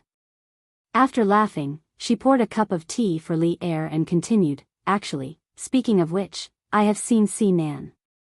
It is indeed cumbersome. I don't know what Li Zishuan will come up with this time. If he can really solve the problem of identifying the direction of the navy, there was no concept of a navy in the Tang dynasty. As long as it was an army on the water, it was called the navy. This time, I might as well raise his title by one. Let's see if this brat can seize this opportunity. Li Er took a sip of tea and said with narrowed eyes. Your Majesty, you actually value this thing so much? After all, they had been in each other's shoes for so many years. Zhang Sun quickly understood the meaning behind Li Er's words. Li Er nodded. He took Zhang Sun in his arms, looked to the south, and said meaningfully, This time the 20,000 navy is going south to explore the way. If the small country of Nanyang is really as rich as Li Zishuan said, then when the Tang dynasty is really at peace, it is not impossible. It had to be said that Li Er was a very pioneering monarch. Unlike other monarchs of later generations who blindly pursued the idea of governing the country with benevolence and righteousness, who thought that they were the best country in the world and disdained to compete with the surrounding small countries for benefits, Li Er had always pursued the way of being a saint inside and a king outside. In terms of internal governance, he selected capable people and paid attention to the people's livelihood. In terms of ethnic relations, Li Er not only used force to conquer the tribes that caused border troubles, but also paid attention to comforting the tribes that came to submit to him with benevolence. This was a saint inside and a king outside. All of his actions were carried out with the starting point of the internal stability and prosperity of the Tang dynasty as the starting point. To a certain extent, Li Er was a very aggressive monarch. To have such a valiant emperor in the Central Plains, it was a misfortune for the Turks, Tibetans, Tuyuhun, Goryeo, and other neighboring countries. Although Li Er did not directly say what he wanted to do, Zhang Sun knew what her husband was thinking. She could not help but open her mouth in shock. She wanted to say something, but nothing came out. Oh, I see. Little Yu, don't be sad. I will help you ask around and find out which family lost a child named Li Yu 11 years ago. East Market entrance, inside the carriage. After Li Zixuan heard about Li Yu's background, he felt sympathy for her and quickly comforted her. Thank you, Mr. Li. Every time she told someone about her background, Li Yu's heart would ache. However, after hearing Li Zixuan's words, she felt a little better. Hee, it's okay. I just heard from Wenhao that you met a bandit in Cheng'an City. I didn't expect you to learn so well. In order to ease the atmosphere, Li Zixuan talked about the interesting story of Li Yu and the bandit. Mathematics? What is mathematics? I have never been to school. It's just that the bandit was too stupid. That's why I was able to get away with it. Li Zixuan could not help but mourn for the bandit. He failed to rob and was cheated of his money. After that, he was scolded as a fool. No one could be as unlucky as him. However, this little girl had never been to school. Her reaction was so fast and her logical ability was so strong. It was really rare. Little you have no relatives or friends in Cheng'an City. How do you plan to settle down? Li Zixuan thought about it and asked. Li Yu's face turned bitter. She touched the 300 coins in her purse and said, "Ah. How about I stay in an inn?" Li Zixuan laughed and said, "With your 300 coins, I'm afraid you can only stay in an inn for 10 days at most. Don't you need to eat? Also, you have used up all your money and you haven't found your parents. Where are you going?" Li Yu was speechless for a moment. Meng Wenhao looked at Li Zixuan and begged, "Sir, how about you help me?" Li Yu's eyes lit up. She giggled and said, that's right. Sir, your family is so rich. I can work for your family. You can pay me. However, it's just working, not being a maid. I'm so pretty, I don't want to be a maid." Li Zixuan looked at Li Yu's dirty face and messy hair. He really did not know how this girl had the nerve to say such words. Chapter 251. Oh, little you, can you read? Li Zixuan thought for a while and asked. Although he didn't have much of a relationship with Li Yu, on one hand, Li Zixuan was moved by Li Yu's experience and her intelligence. On the other hand, looking at the situation, his most proud student seemed to be interested in the little girl. Should he help them? Or should he? Yes. When I was young, my aunt taught me how to read. Although Lu Yixue did not know mathematics, she knew a little about poetry. In addition, she treated Li Yu as her own daughter. Of course, she would take the time to teach Li Yu how to read. Well, since little Yu is not willing to be a servant, how about this? Our workshop is lacking reporters. You can earn money by writing news. Li Zixuan thought for a while and suddenly slapped his thigh and said excitedly. This little girl's mind was jumpy and she had a weird personality. Her words were also humorous. He wanted her to try being a reporter and see how it would turn out. What is a reporter? What is news? Li Yu felt that the people in the city were not friendly. They kept saying words that the people in the countryside had never heard of. Meng Wenhao also looked at Li Zixuan curiously. After reading the newspaper for so long, he knew what news was but he did not know what a reporter was. Li Zixuan took a few newspapers from the table and handed them to Li Yu. Little Yu, take a look at what the news is about. Then, the reporter is the person who writes the news. I call him a reporter. If you can write a similar article, then come work in the editorial department. For every article you write, I will give you 100 coins. How about it? Okay. Li Yu was extremely excited and quickly agreed. Meng Wenhao's eyes flashed with envy. Even if she only wrote one article a day, she could earn 3,000 coins a month. This salary was not low. Li Zixuan smiled and looked at Meng Wenhao. Wenhao, why are you out today? Aren't you studying at home? Oh, right. Sir, the newspaper said that the imperial court sent the navy to escort the fleet to the south. Do you know about it? Meng Wenhao just remembered the reason why he came out today. He looked at Li Zixuan with a glimmer of hope in his eyes and asked. Yes, I know. What's wrong? Sir, because of the imperial court's decree, countless merchants flocked to buy ships. Correspondingly, the merchants also crazily recruited sailors. My father joined them because of the rich reward from a ship owner. I heard people say that there are countless dangers in the sea, so I tried to persuade my father not to go out to sea. However, he was not persuaded. I was very depressed, so I came out to relax. I beseech you to help me persuade my father. This student is willing to pay any price to repay your kindness. Meng Wenhao cupped his hands and bowed. Li Zishuan was speechless. When he was in the Imperial College, he had some understanding of Meng Wenhao's family situation. He did not expect that helping Li Zishuan publish 2 decrees would cause Meng Wenhao's father to risk his life to go out to sea to earn money. This made Li Zishuan think of his father in his previous life. In his previous life, his family was not well off. His father was from the countryside.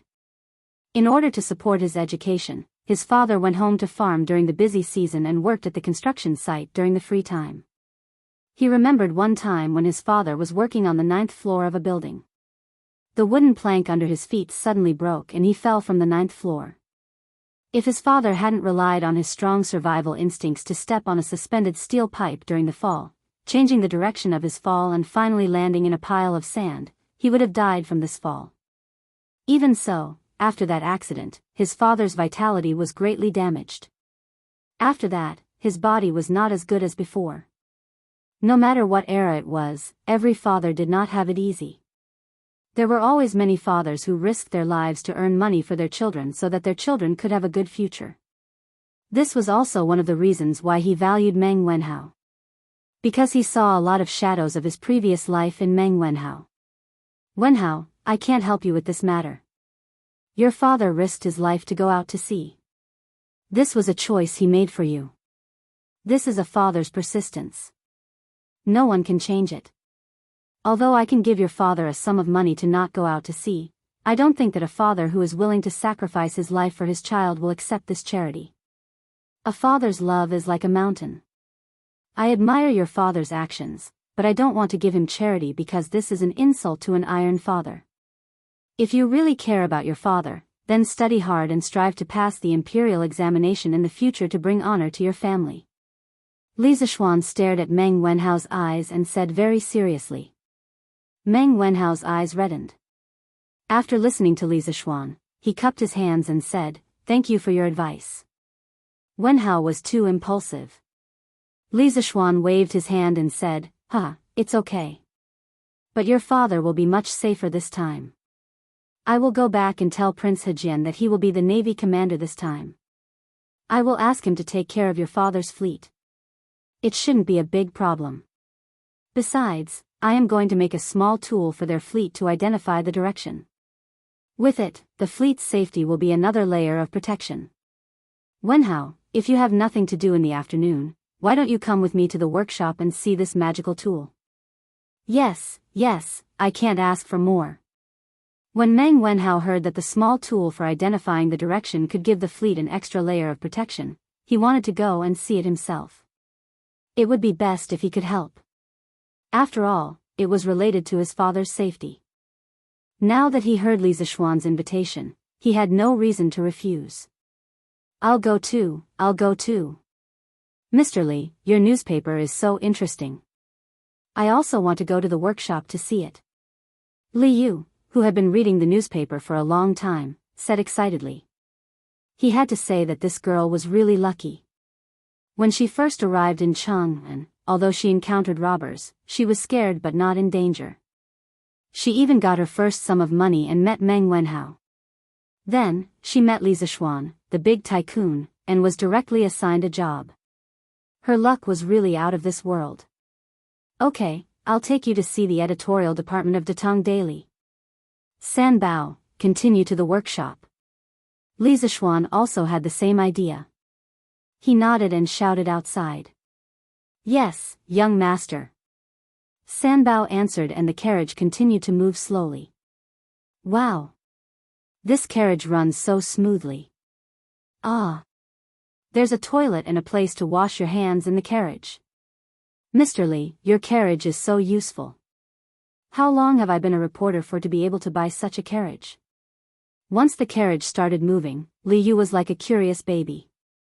Her exclamations could be heard everywhere.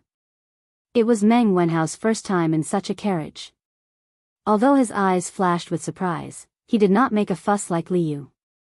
Li Zixuan looked at Li Yu and thought about it seriously before replying. If you write a news article a day, you'll be able to buy a car like this after working for about 22 years. Little Yu, work hard. I have high hopes for you. Li Yu was speechless. High hopes my ass. Chapter 252. Faubert, arrange a quiet room for me and get someone to show this lady around the editorial department. She will be a reporter for Datong Daily in the future. Let her familiarize herself with Ma Zhou with her future job. Li Zixuan instructed Faubert when they arrived at the workshop. Yes, young master. Song Xiaoxi, bring this lady to the back hall to look for Steward Ma. Uncle Fu nodded and called Song Xiaoxi over, instructing him. Yes. Lady, this way please. Hee, then Mr. Wenhao, I'll take my leave first.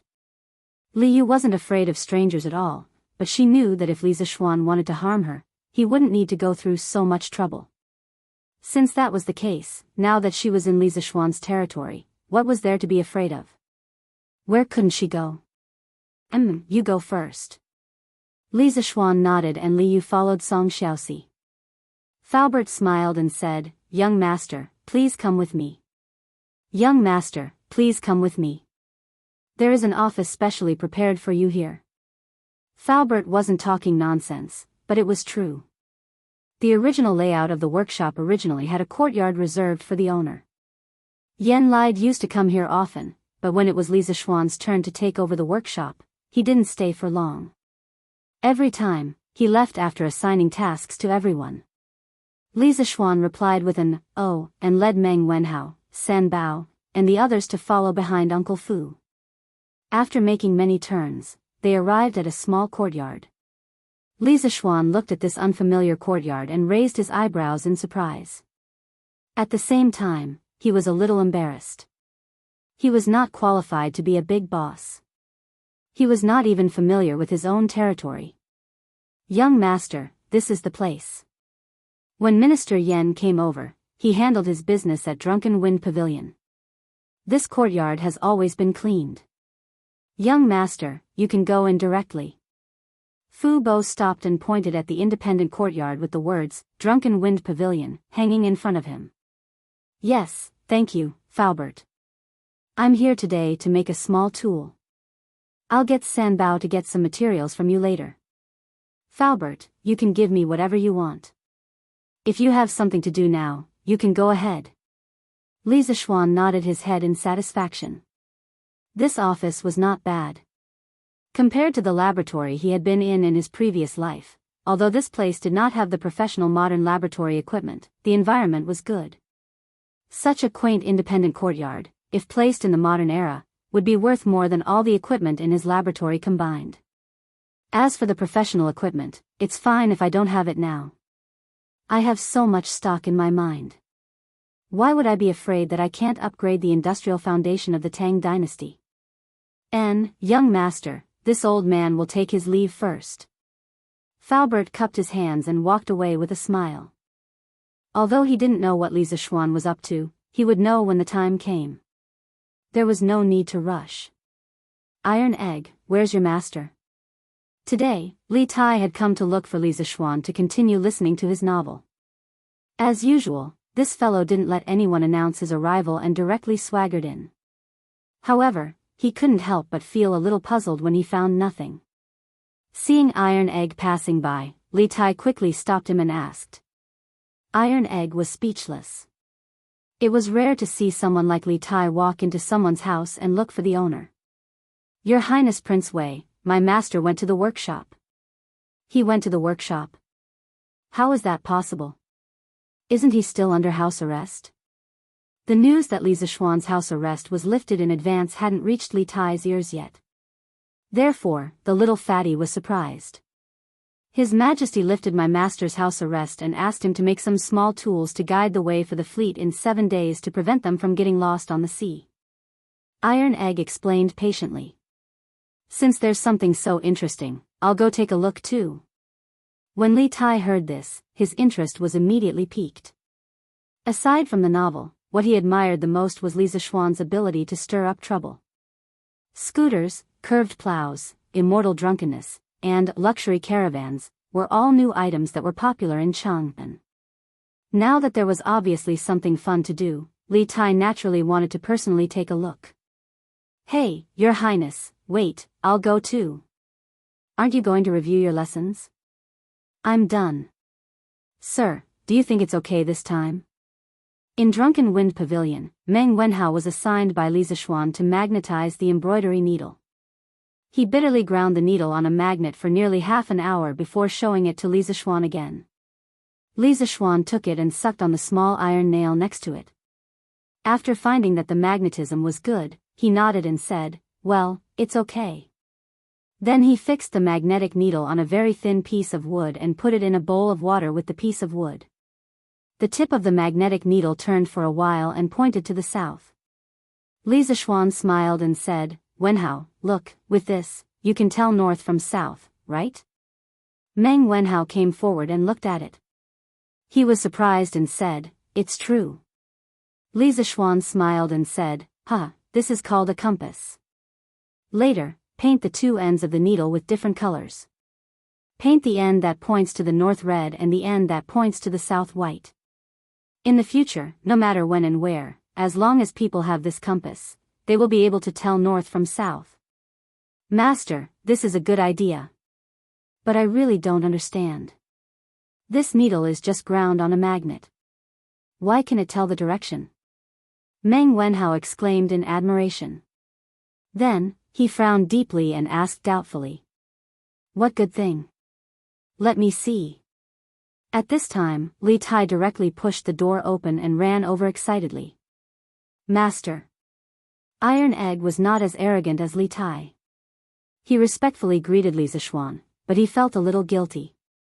After all, at this time, he should be reviewing his homework at home. "Qing Ke, Iron Egg, you're here?" Li Zixuan nodded and did not say much. Next, he needed to spread some knowledge of physics.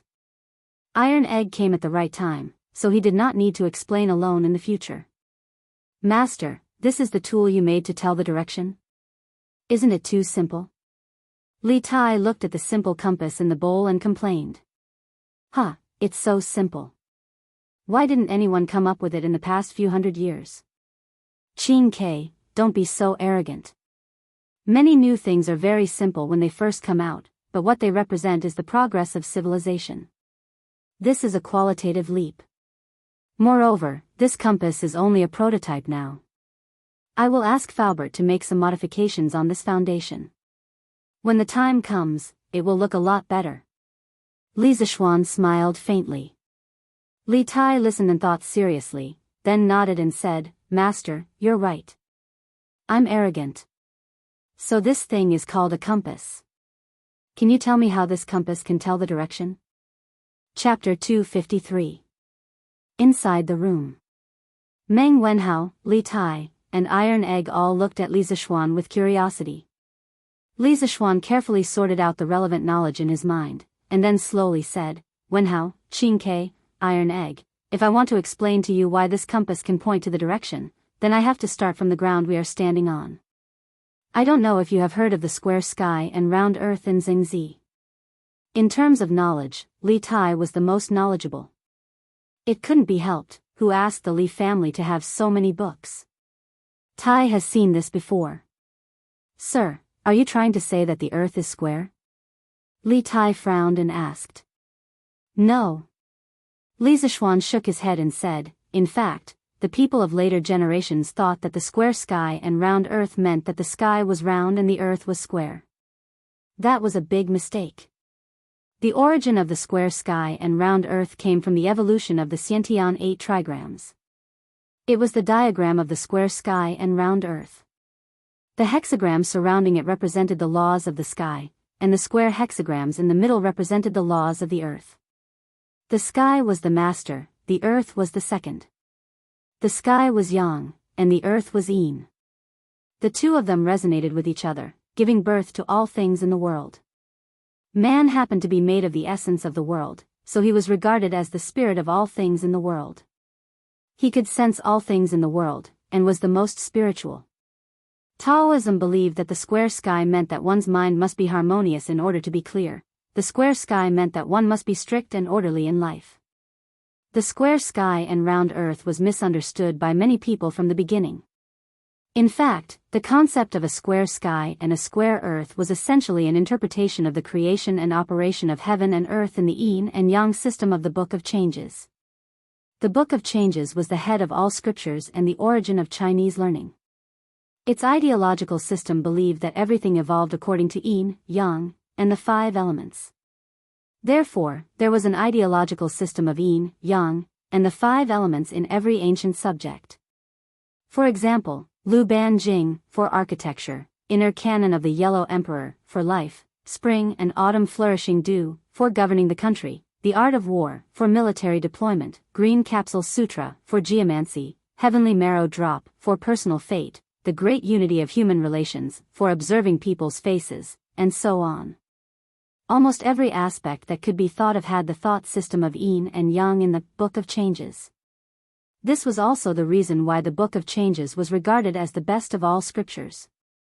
In fact, Li Zixuan had seen these things on a certain forum when he was bored in his previous life. As the last disciple of spiritual master Ling Su, he had transmigrated for so long and finally had the opportunity to preach Taoist culture, and talk nonsense while he was at it.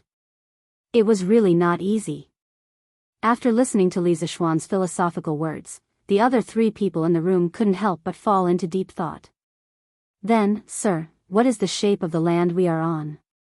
At this moment, a crisp voice came from the door. It was Little Fishy. Ah. Little Fishy, have you finished looking at the editorial department? How was it? How did it feel? Li Zixuan asked with a smile.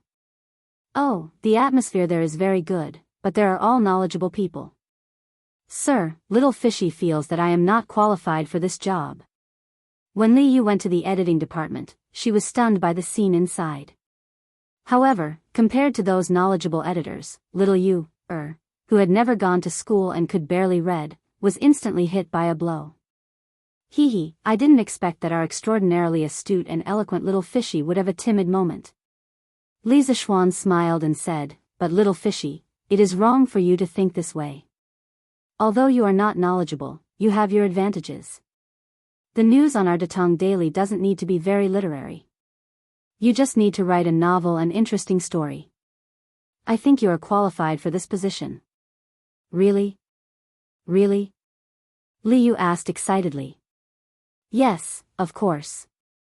Later, try to write an article and show it to me. Maybe I can give you some pointers.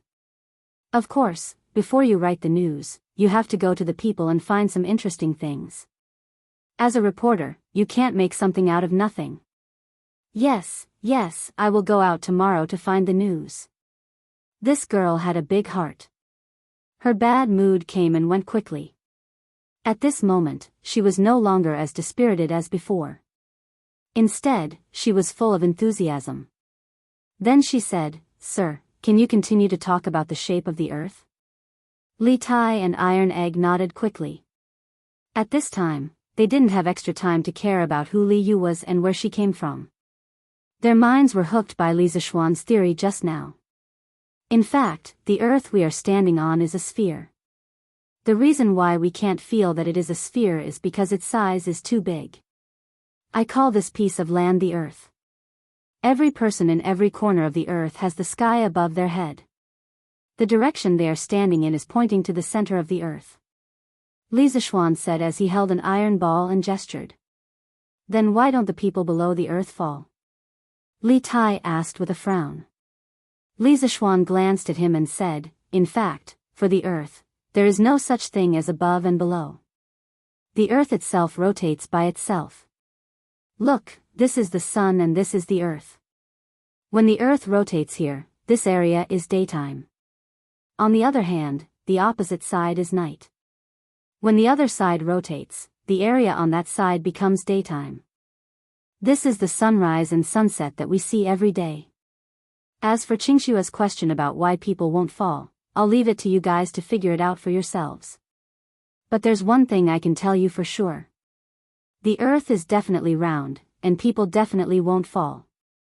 Sir's theory is really novel, but it also makes some sense. Li Tai nodded thoughtfully. He couldn't completely accept it in a short time. After all, the shock it brought to him was too great. Qing K still doesn't seem to believe me. Then I'll give you 2 more examples. When a ship comes from afar, we always see the mast first and then the hull. If you haven't seen the sea, it's the same in a big river. On the other hand, no matter where we are or how high we stand, the range of our vision is always limited. These all prove that the earth is spherical. That's true. I've seen many ships like this on the river before. Hearing this, Li Yu hurriedly shouted happily. Well, after explaining that the earth is spherical, I'll tell you why the compass can point the way. This will be a new subject. This subject will bring you into a new world. Chapter 254. Take a look at this bar magnet. I tied a string to its center and suspended it in the air. When it is still, I call the end that points to the south pole of the magnet. The end that points to the north is called the north pole of the magnet. Then, I'll label it with the north pole and south pole labels. Qingke, follow my steps and label the other magnet with the north pole and south pole labels. In the Drunken Wind Pavilion, Li Zixuan was holding a bar magnet and conducting the most basic physics experiment for the 4 of them. Good. Tai, come and try. Li Tai had read a lot of the 4 books and 5 classics, but he had never done a real experiment before. He had been watching Li Zixuan play happily from the side and had long been itching for a fight. When he heard this, he immediately rushed over. Li Zixuan smiled and let the little fatty play by himself. He went to get 2 small pieces of paper and was about to stick the N and S poles on the magnet in his hand when he suddenly froze. This was the Tang dynasty. How could the ancients know about north and south? If you put N and S on it, who would know what it meant? Helplessly, he shook his head and wrote N and a B on the north and south poles. He'll just use the pinyin initials of the north and south poles. Sigh, how vexing. Many scientific terms and terms in the future had various English abbreviations. What should he do in the future? Li Zixuan couldn't help but feel a headache coming on. It seemed that there was still a long way to go to raise the level of science and technology in the Great Tang. Sir, Tai has also found the north and south poles. Sir, what do you mean by these words? Li Tai's hands-on skills were not bad. It didn't take long for him to find the north and south poles of the other magnet. But when he saw the 2 letters Li Zixuan had marked, he was immediately confused. Qingke, do you still remember the pinyin? N and B are the pinyin initials of the north and south poles. For the sake of convenience, we'll use these 2 letters to replace the north and south poles in the future. Li Zixuan couldn't help but rejoice at his quick-wittedness. Otherwise, how would he explain the N ands? Oh. I see. Now that you mention it, Tai also feels that it's quite convenient. Li Tai suddenly understood. Then he followed suit and marked the north and south poles of the magnet in his hand. At this time, Li Zixuan held 2 magnets in his hand, looked at the 4 of them, and said, "Next, I'm going to tell you a very important theorem, which is that magnetic poles of the same sex repel each other and magnetic poles of the opposite sex attract each other. If you don't believe me, you can try it yourself and see if it's true." Is there such a thing? Let me try. Li Yu took 2 magnets and started the experiment. Although she didn't know pinyin, she could still tell if the 2 letters were the same. It's really like that. Sir, why is that? And what does this have to do with the compass being able to point the way? After Li Yu played with the magnets for a while, she tested the result that Li Zixuan predicted. Then she asked, "Why does the same sex repel each other and the opposite sex attract each other?" You can think about this question later. Of course, you can also understand it as the relationship between people. Usually, it's a man and a woman who get married. You've never seen a man marry another man or a woman marry another woman, right? Li Zishuan couldn't explain this question clearly. At that time, their physics teacher only said that it was a theorem and asked everyone to remember it. As for why the same sex repel each other and the opposite sex attract each other, he didn't know. He could only say that he didn't understand. Haha. Li Yu smiled and said, "Sir, this is really interesting. Ahem, as for how this theorem is related to the compass, I can only say that it's very related. In fact, the Earth can also be seen as a big magnet. One of its poles is near the geographical North Pole, which can also be called the South Pole of the geomagnetic field. The other pole is near the geographical South Pole, which is the North Pole of the geomagnetic field. According to the principle of the same sex repel each other and the opposite sex attract each other, our magnets and magnetic needles can point to the north and south under certain conditions." Li Zishuan began to teach them about the geomagnetic field. It was the first time the children heard such a novel theory, and they all widened their eyes. How is that possible? How can the earth we're standing on be a magnet? Li Tai muttered to himself. His face was full of disbelief. This shocking theory had completely overturned his worldview. Haha. Li Zishuan smiled and didn't say much. He walked to the nearby tables and started to draw. A real compass used for navigation couldn't be so crude and simple. It didn't have any technical content. In fact, the core of a compass, other than the magnetic needle, was its central axis. It had to consider the balance of the needle and the friction during rotation. Li Zishuan designed the central axis as a step axis. He drilled a hole slightly larger than the diameter of the thin end of the step axis at the center of gravity of the magnetic needle. After the magnetic needle was inserted into the thin axis, he tried to deform the thin axis and rivet the magnetic needle onto the thin axis. He controlled the deformation of the thin axis to prevent the magnetic needle from being riveted. At this time, the magnetic needle could rotate around the thin axis, but it couldn't leave the thin axis. As for the cover of the compass, he could only use glass. In the past, he was lazy and didn't make glass. He didn't expect that he still couldn't avoid glass. This time, he might as well make glass. Thinking of this, Li Zishuan raised his head and ordered, "San Bao, go and ask Faubert to come here." "Yes, young master." San Bao responded and hurriedly ran out of the small courtyard to look for Uncle Fu. After a while, Faubert came in and asked, "Young master, you were looking for me?" "Yes, Faubert, take a look and see if this thing can be made." Li Zishuan handed the drawings of the various parts of the compass to Faubert and said. Faubert took it and looked at it seriously. After a moment of silence, he finally nodded and said, "It should be possible, but it's very troublesome." "Young master, there are many small and delicate parts in the thing you drew. If you want to make it perfectly, you'll need an old craftsman who has been working for more than 10 years. Hearing this, Li Zishuan patted his head. He almost forgot that some of the parts in this compass were almost equivalent to a small precision instrument. In a modern industrialized society with all kinds of lathes and machine tools, it would only take a few seconds. However, in ancient times, where craftsmen relied entirely on manual craftsmanship, it was really difficult. Then Faubert, quickly gather a group of experienced craftsmen and have them put down their work and concentrate on making a batch of compasses.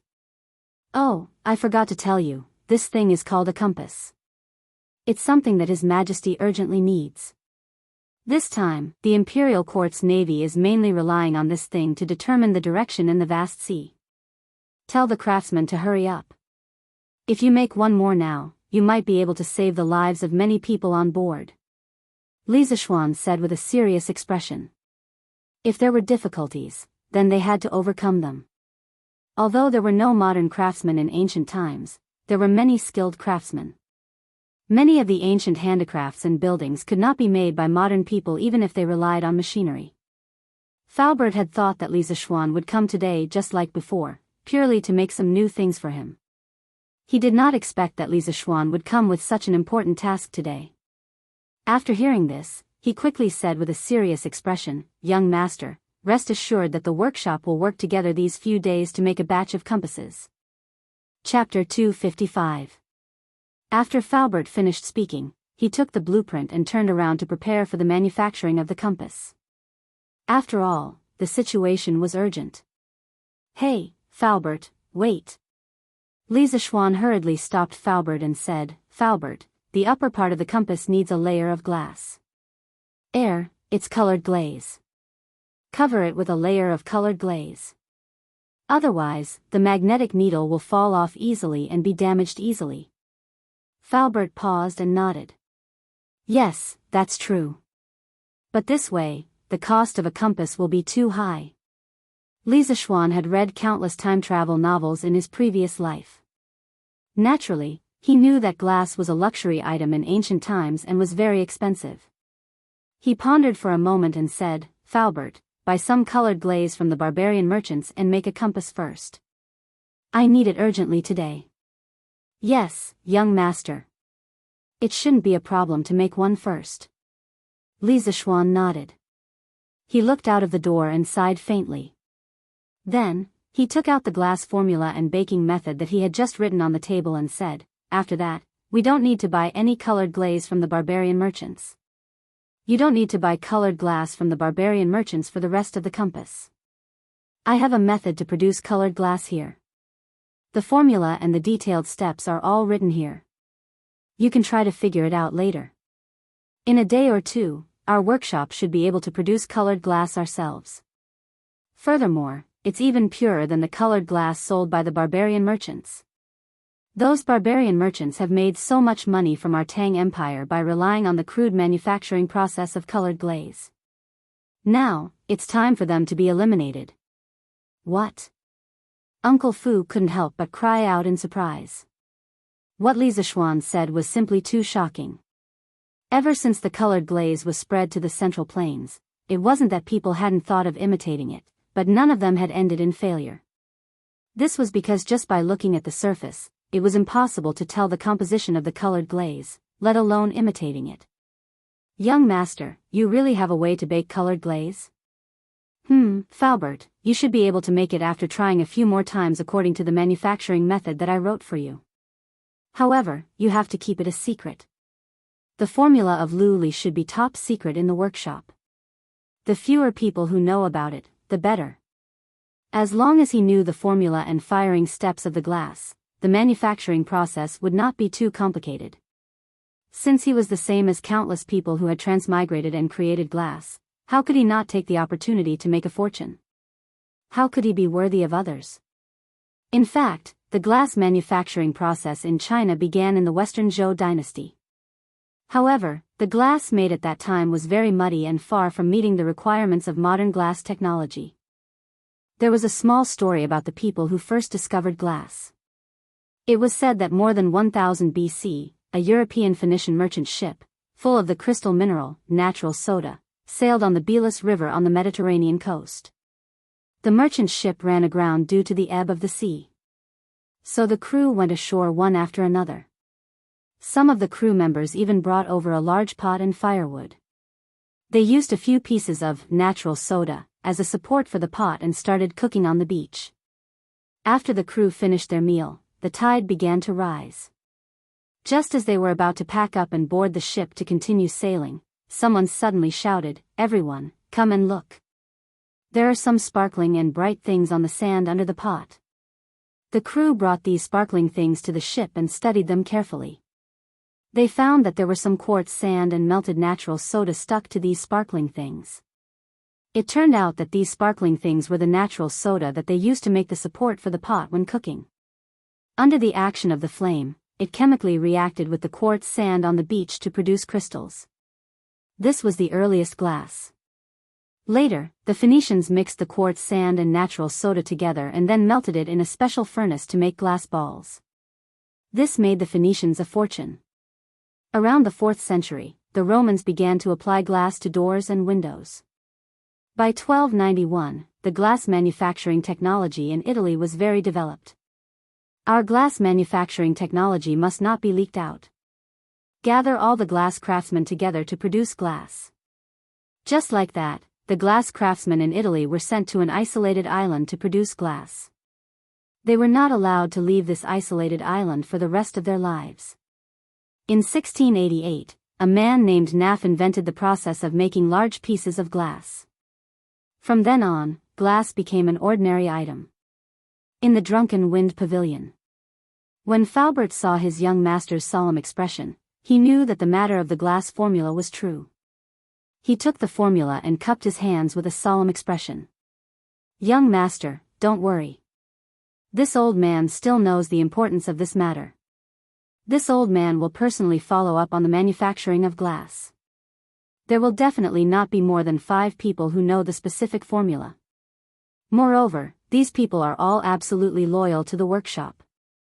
As for the first compass, it should be able to be made today." Lisa Schwann nodded with satisfaction and said, "Well, Faubert, go ahead and do your work. I'll be in the workshop in the afternoon. If you have any questions, you can come and ask me at any time."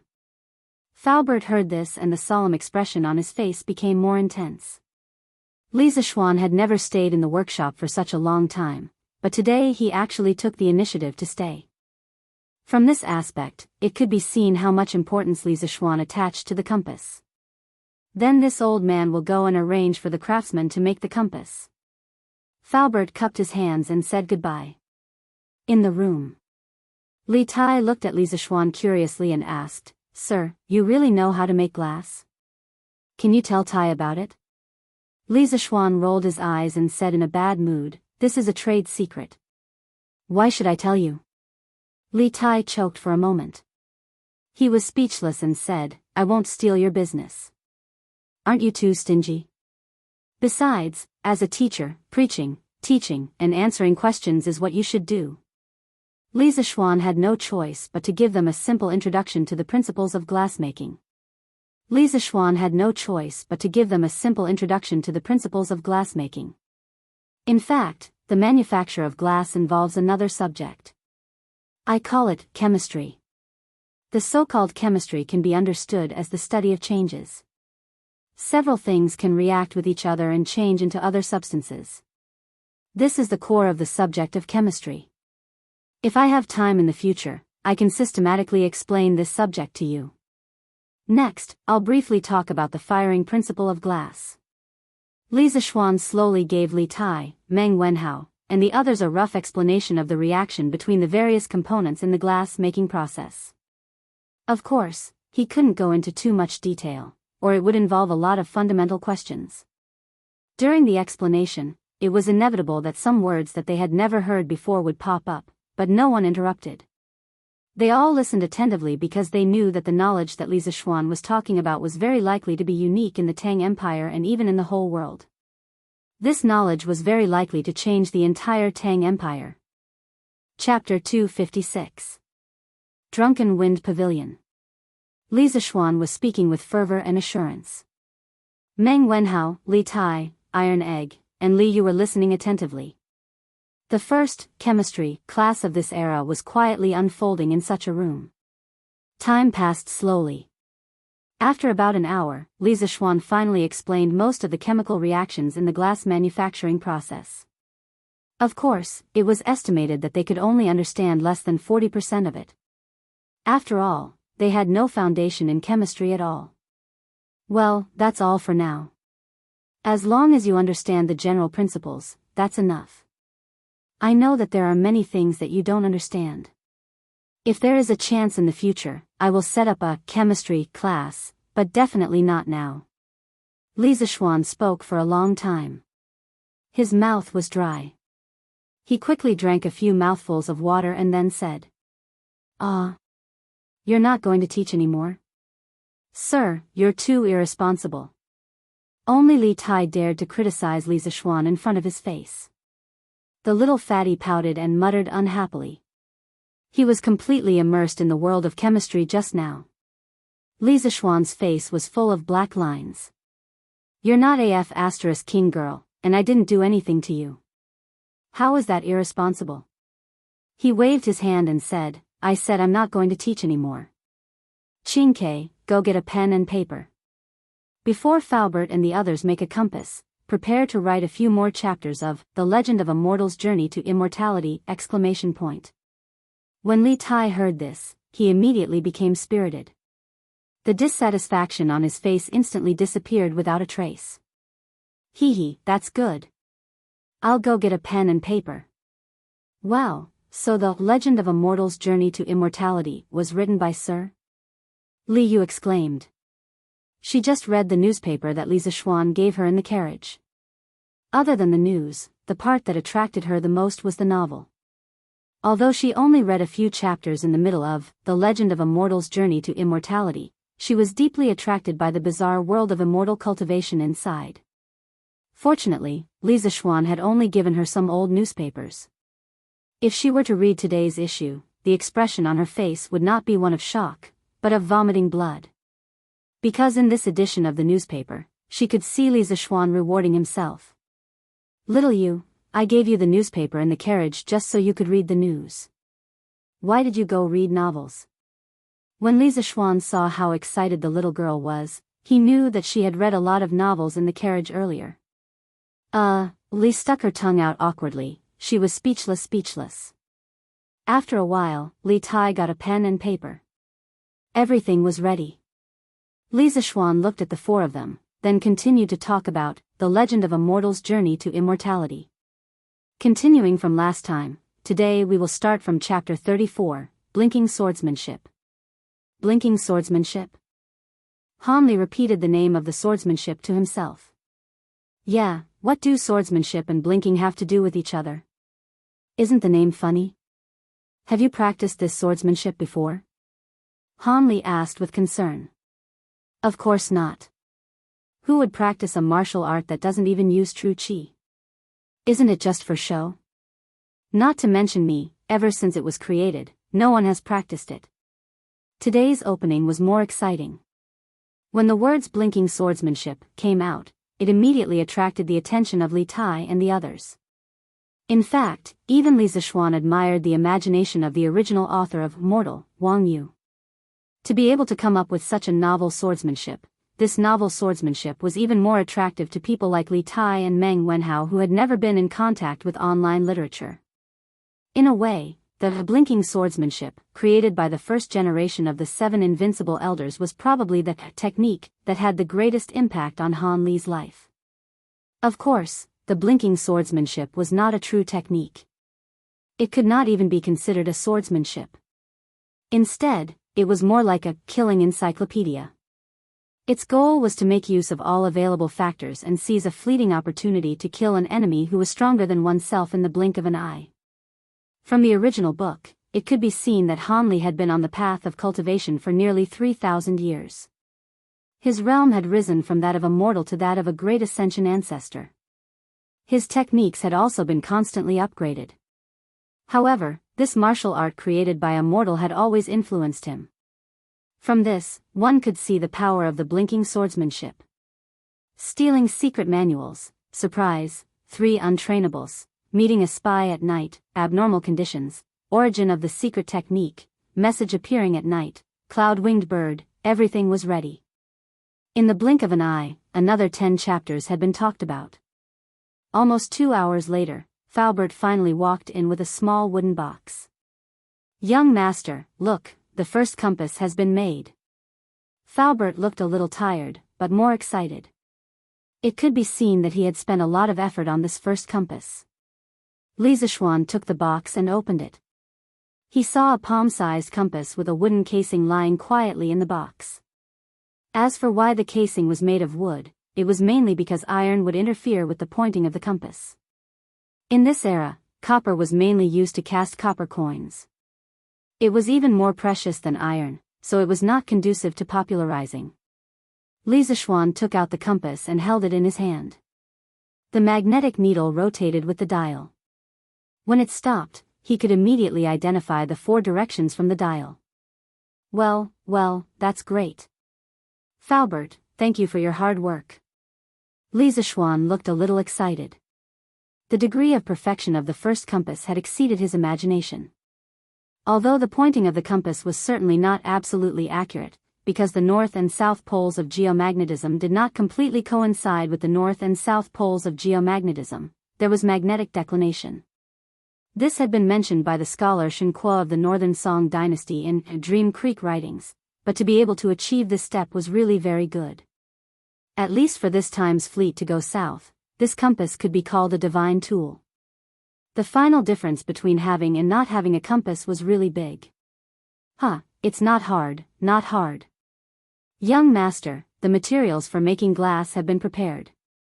This old man has decided to start firing the glass tonight. After all, time waits for no one.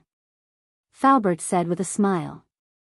Li Zishuan couldn't help but say, Faubert, you are so old. It's better not to stay up late.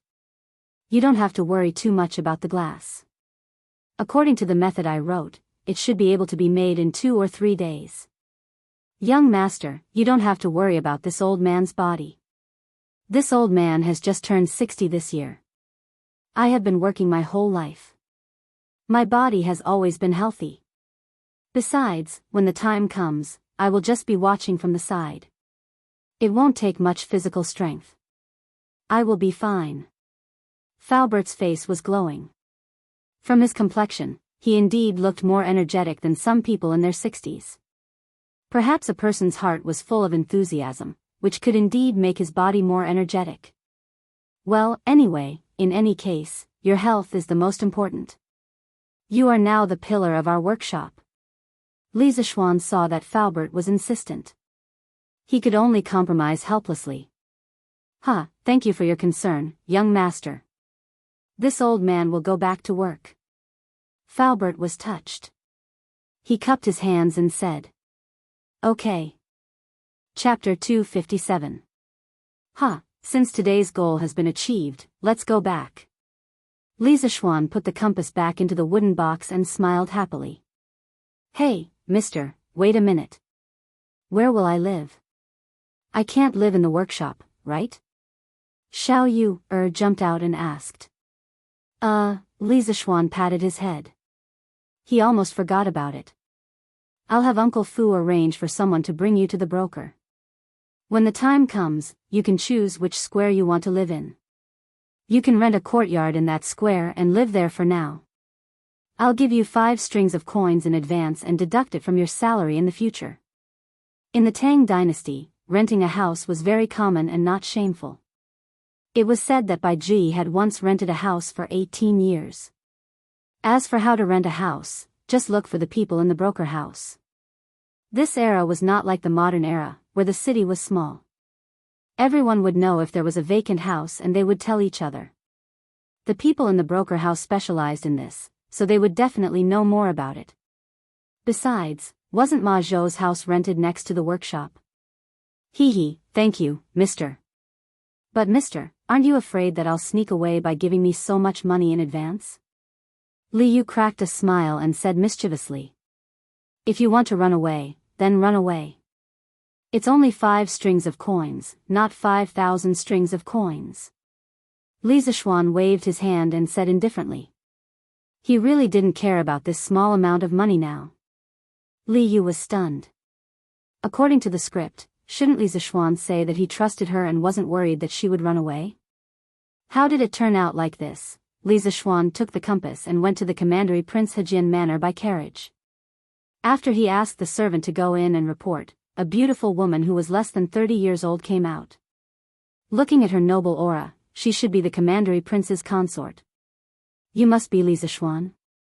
I'm really sorry. My lord fell asleep after coming back from the Imperial Palace at noon. I've already asked someone to wake him up. Nephew, come in quickly. Logically speaking, when someone came to visit, as the mistress of the house, Wang Fei usually wouldn't appear. However, today's situation was truly special. Firstly, Li Xiaogong had drunk quite a bit at noon and was indeed still not fully awake. Secondly, Li Zishuan was just a junior and didn't really need to worry about these things. So it's the princess consort. This one greets the princess consort. Li Zishuan was also shocked and hurriedly raised his hands in greeting. No need for formality, come in quickly. Before His Highness went to sleep, he specifically instructed me to wake him up when you came. The princess consort said with laughter. Li Zishuan followed Zheng G Fei through the Grand Wang Fu and came to a spacious hall. After sitting down, seeing that Li Xiaogong had not come yet, Zheng G Fei started to chat with Li Zishuan about daily life. Things like how old he was, who was in his family, if he was married, and so on. Li Zishuan did not dare to show any impatience on his face. Of course, he did not dare to stare at Zheng G Fei. This guy hugged the teacup. As he politely answered, he submissively stared at the teacup as though there was a flower inside the teacup. It wasn't that he couldn't be seen, but this princess consort was too beautiful. Li Zishuan was afraid that if he looked at her too much, he would get chicken eyes. He wasn't chicken bro's chicken. Haha. Little Xian, you've come? Don't tell me you've already finished that little tool for identifying directions? Just as Li Zishuan was silently criticizing Li Xiaogong for marrying such a beautiful wife and not dying of silence, Li Xiaogong's laughter came from outside the room. Just as he finished speaking, he saw Li Xiaogong, dressed in dark yellow robes, walk in with an imposing presence. Greetings to the Lord. Rise, rise. The two greeted each other and Li Xiaogong sat next to the princess consort. At this time, Li Zishuan took out the sandalwood box containing the compass from his sleeve and handed it in front of Li Xiaogong. He said with a smile, Lord, this is the tool this little one made to find directions. It's called a compass. Take a look. Li Xiaogong said with a smile, you are really efficient. As he spoke, he took the sandalwood box. After opening it, he took out the palm-sized compass and then examined it in his hand. He saw the small magnetic needle that was thick in the middle and thin at the ends had a paper dial. After the initial spins, it finally stabilized. Li Xiaogong looked at the direction marked on the dial and then looked at the direction in reality. He couldn't help but exclaim in shock. Miraculous, really miraculous. Such a small thing can point out north, south, east, and west so quickly. It really is miraculous. This is much better than the compass of the imperial astronomer. The princess consort saw her husband lose his composure and couldn't help but come over to see what kind of miraculous object it was. With a look, she was also attracted by the exquisite and wondrous compass. Lord, this thing is much smaller than the compass, but I didn't expect it to be so useful. And the speed at which it points directions is so fast. Yes, it is so. Little Xian, this thing you made is very good. This prince heard that you have a workshop. That will save us a lot of trouble. This time, there are about 1,300 ships going south, including the civilian ships. You can have your workshop make 1,000 compasses first. At this time, Li Xiaogong was even more confident about leading the navy down south to trade for grain. He waved his hand heroically and said. Li Zishuan's knees weakened and he almost knelt down. He could not calculate things like Li Xiaogong. It would take at least half a month to make 1,000 compasses. That was because all of the fine components had to be polished by hand. Lord, it is not easy to make this compass, and it is not cheap to make. If you want 1,000, even if the court is willing to pay, our workshop cannot make it in 7 days. Li Zishuan spread his hands with a troubled expression.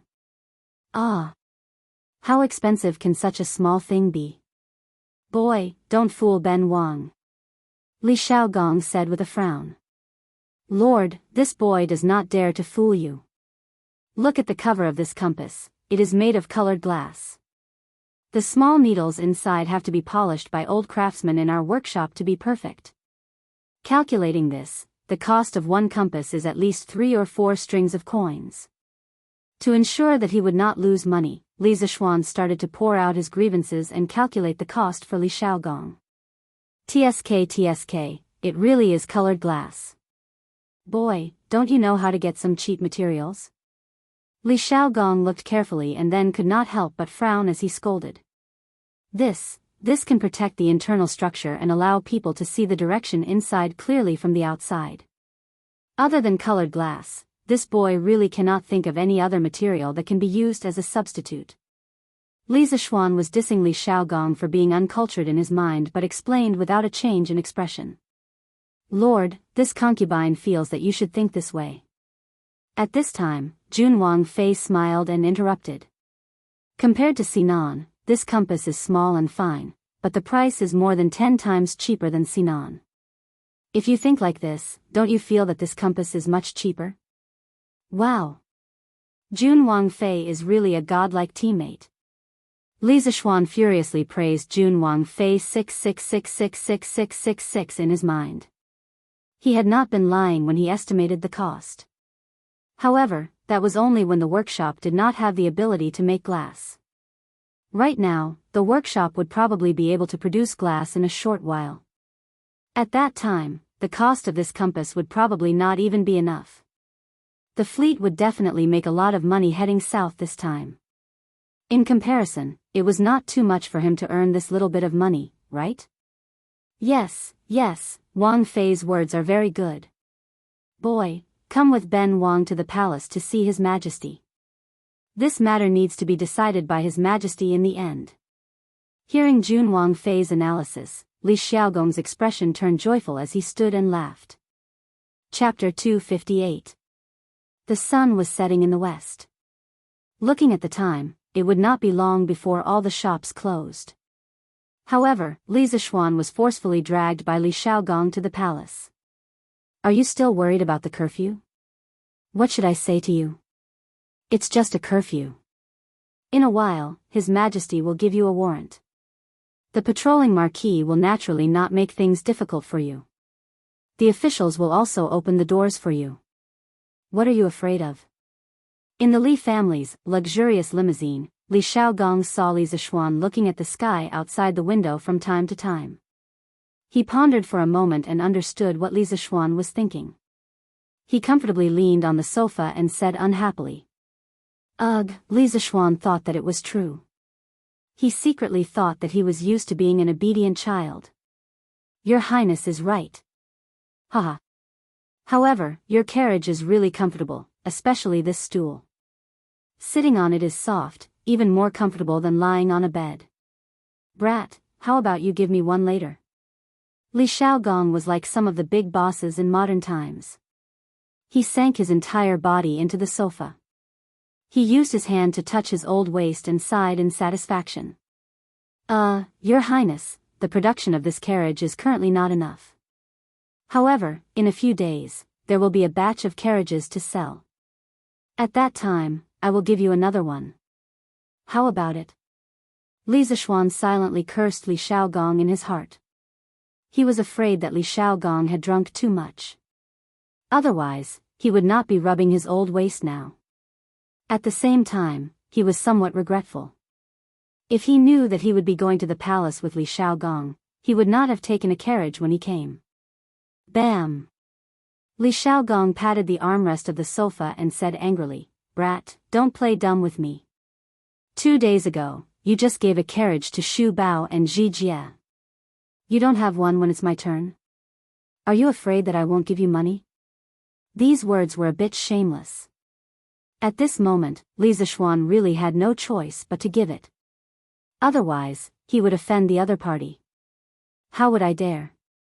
That brat will have someone send a carriage to your Highness tomorrow. Li Zishuan said with a pained expression. He swore to himself that he would never take a carriage to visit someone's house again before the caravan was mass-produced and sold. Every time he took a carriage, there would be one less caravan. As a person, one shouldn't act tough. Tisk, look at your stingy appearance. Although this carriage is a little luxurious, this prince can still afford it. Later, this prince will have someone send the money for the carriage to your house. Li Xiaogong curled his lips and mocked. Your Highness, this really isn't a matter of money. It's just that this kind of carriage is really too rare. This little one originally built this carriage to prepare for next month's wedding. My original intention was not to make money. Hearing Li Zishuan's words, Li Xiaogong's face turned red. As an elder, it was really shameful to steal someone's wedding car. Cough, cough, oh, this king just remembered that Xiao Xian will be getting married soon. At that time, this king is afraid that this king won't be able to make it back in time. However, Princess Consort will definitely personally go to congratulate on behalf of this king and present a large gift. In other words, this king would still want this carriage, but when you get married, this king will compensate you with a large gift. Li Zishuan rolled his eyes in his heart. He pretended to cup his hands and said, "Thank you, Your Highness." Haha. You're welcome, you're welcome. Li Zishuan, This is the tool you made to distinguish directions?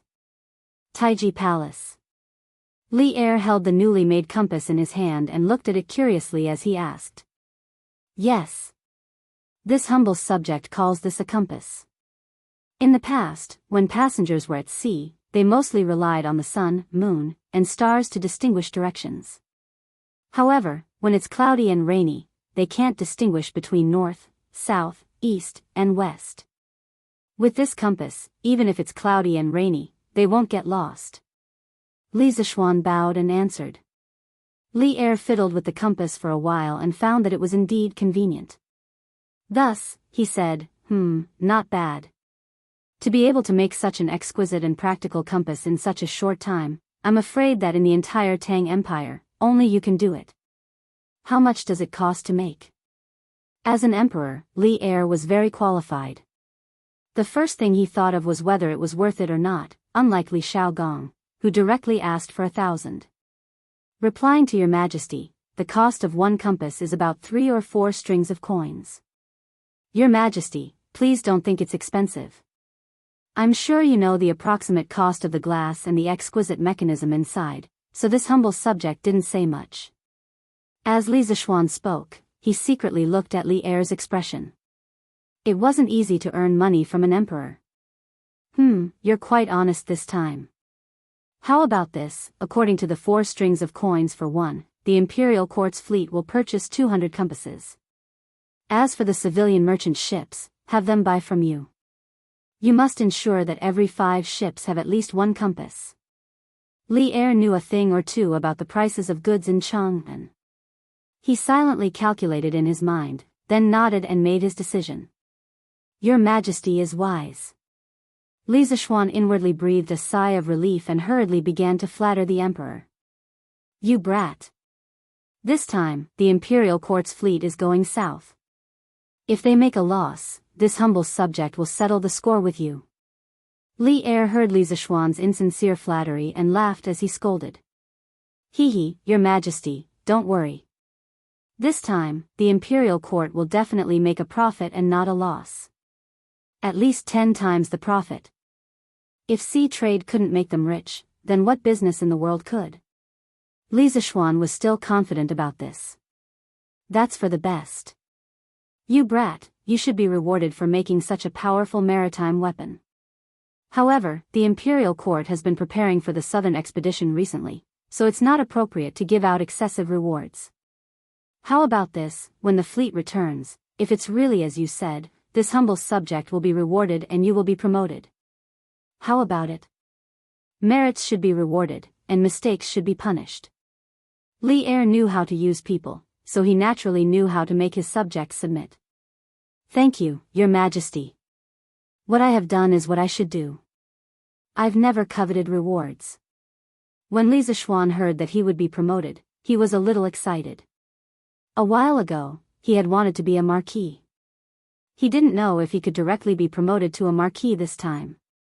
In a moment of pride, he couldn't help but say a few more words to show his loyalty. However, Li Er didn't fall for it. Oh. Is that so? Then pretend that this humble subject didn't say anything. Li Zishuan was speechless. Li Er's last sentence was, of course, a joke.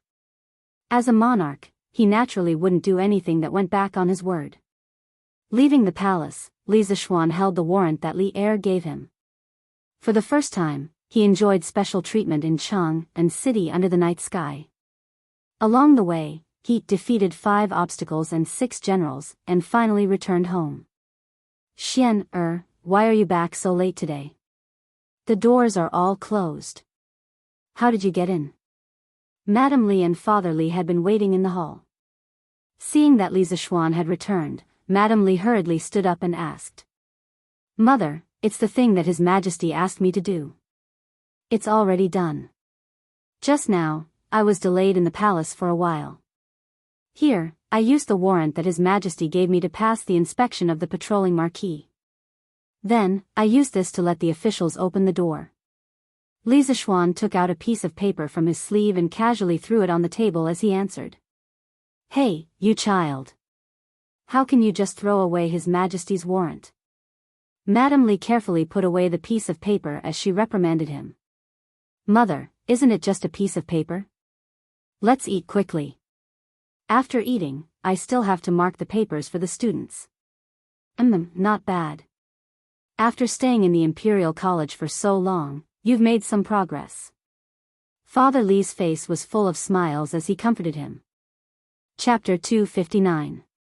Gently in the night, the stars are shining. Teacher's room is bright all night. Every time I walk past your window the bright light shines on my heart. Every time I think of you my beloved good teacher a burst of warmth surges in my heart nurturing a new generation of hard-working gardeners tonight. The light is still bright painstakingly writing your teaching materials. My tall figure is reflected in your window. It was already late into the night, but Li Zixuan's room was still brightly lit. His figure bent over a few tables as he graded papers was reflected on the oil paper on the wall, making people involuntarily think of the nursery rhymes sung by the people's teachers. Who said that he was always slacking off and not doing his job? Li Zixuan felt that he was very dedicated to his job right now. He had no choice but to be dedicated to his job. The weekend break was almost over, and Su Hongji was still urging him to get more papers. In the room, Xiaoxi finished grinding the ink and leaned over a small table at the side. She supported her chin and looked at her young master working there. Li Zixuan was handsome to begin with, and it was said that a man was even more handsome when he was serious. Now that he was marking papers and frowning from time to time, he looked even more charming under the soft candlelight. Young master looks really good when he is serious. Xiaoxi supported her chin and couldn't help but think. When she reacted, her cheeks quickly turned red. Amazing. TSK, I didn't expect this. Meng Wenhao is really going to explode this time. Li Zixuan didn't feel the flirtatious atmosphere at all. He also didn't notice that his servant girl had fallen in love with him. This fellow was still looking at Meng Wenhao's test paper and was still sighing. The questions he had set for the weekly exam were quite difficult for the students from the School of Mathematics. He had thought that they would be lucky if they could pass. If they could get 80 points, they would be considered excellent. He had never expected Meng Wenhao to make such a big news this time. Including the additional questions, Meng Wenhao had scored a total of 101 points, which was 10 points more than the second place, bruiser. This was unbelievable. Young master, it's almost midnight. You should go to bed early. When Xiaoxi heard Li Zixuan mumbling to himself, she instantly woke up from her fantasy. She hurriedly got up and cut the wick of the candles on the table as she asked with concern. The Li family was rich, so naturally, they used high-quality white wax candles, unlike the poor families who still used oil seals. Not only were the candles dim, but they were also smelly. So fast. But we haven't even started to draw the map of the fleet heading south. Li Zixuan patted his head. When a person was working seriously, time passed too quickly. Forget it, I'll do it tomorrow. Staying up late will affect my work efficiency. There was no room for carelessness in the drawing of a sea map. He had to be extremely careful. With his current mental state, he was afraid that he wouldn't be able to draw a perfect sea map. Xiaoxi will go and make the bed for young master now. Xiaoxi, why is your face so red? No, young master, you're talking nonsense again. It seemed that her little maidservant's thoughts were somewhat unhealthy. Then should he go with the flow and do something shameful? Li Zixuan expressed that he was very conflicted in his heart. Newspaper for sale, newspaper for sale. The freshly baked Datang Daily. Today's headline, Interesting Pavilion Workshop creates magical nautical artifact. no longer afraid of getting lost in stormy weather at sea. Only 10 copper coins for a copy. It was difficult for the citizens of Cheng and city to sleep in under normal circumstances. The sound of the morning drum in the morning was the first wave of alarm clock. Not long after, the sound of the newspaper boys selling newspapers in the streets and alleys became the second wave of alarm clock. Fortunately, there was a curfew in Cheng and city. The people basically didn't have a nightlife and generally didn't stay up late. They woke up early and gradually got used to the noise in the morning. Didn't it sell for 5 copper coins in the past? Why is it selling for 10 copper coins today? Are you trying to raise the price on purpose? Yes, yes. Why did it suddenly become 10 copper coins? Isn't this cheating people? After the citizens finished their breakfast, they went to buy a copy of the newspaper as usual. In the end, they found out that the newspaper was selling for 10 copper coins. Instantly, many people couldn't bear it and shouted one after another. Uncles, aunts, brothers, and sisters, it's not what you think. The reason why the price of today's newspaper is increased is because there is a last-minute edition.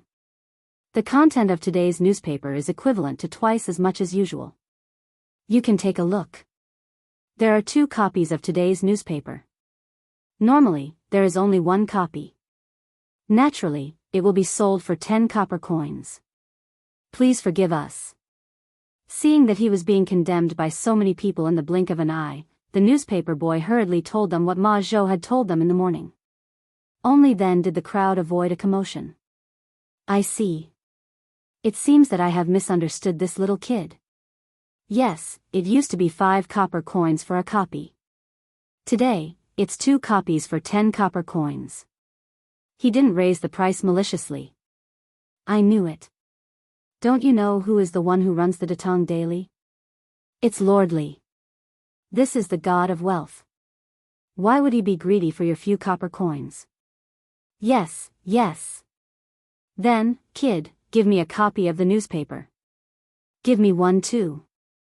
Give me 2 copies. Reasonable people were still in the majority. After they recovered from their shock, they began to consciously line up to buy the newspaper. 2 masters, this is the newspaper you wanted. But today's newspaper is 10 copper coins for a copy. It's said that the content is more than before. In a breakfast restaurant not far away, Feng Zhihua and Liao Shifan were drinking porridge. At this time, a waiter ran over and handed them a newspaper. Oh. Not bad, not bad. The newspaper used to be good, but the content was too little. Now, there is finally more content. Feng Zhihua's expression revealed a trace of joy. With their status, they would definitely not line up like others to buy the newspaper. Naturally, there would be a waiter willing to serve them. This was the charm of money. Feng Zhihua took the newspaper, then took out a string of money and threw it to the waiter. Here, it's your reward. Thank you, master. Thank you, master. The waiter quickly bowed and thanked him. Then, he very consciously left quietly. Oh, I just finished eating. Let's see what's added to today's newspaper. Feng Zhihua said with a smile as he handed a copy of the newspaper to Liao Shifan. Yes, I heard from the newspaper boy that the Strange Interest Pavilion has made another nautical artifact. I don't know what it is, but I have to take a good look. Our fleet will be going to sea soon. Although Liao Shifan had not finished eating, he also put down his chopsticks at this moment, took the newspaper, and began to read it. After reading it, the 2 of them both felt that buying the newspaper today was really worth it. Because half of today's news section was introducing nautical precautions, essential nautical tools, and the local customs of the small countries in the South China Sea. This was simply a travel guide specially prepared for the 2 of them. Chapter 260. TSK, isn't the title a little shameless? Brother Feng, what do you think of this compass? Liao Shifan couldn't help but ask after reading the news in his hand. Feng Zhihua read it in detail, but he hadn't finished reading it. He didn't even raise his head when he heard Liao Shifan's question. I think this compass is very good. Shifan, you haven't been to the sea before, so you don't know the dangers. I've heard a few sailors describe their experiences at sea. The vast sea was boundless. If it was a sunny day, it would be fine, as one could determine the direction according to the sun, moon, and stars. However, if it was a rainy day, the scenery in all directions would be the same, and one would not know which direction to sail in. If you accidentally enter deeper waters, you won't have the chance to go ashore anymore. But with this compass, it's different.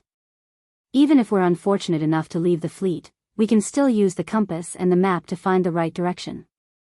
Do you think this compass is useful?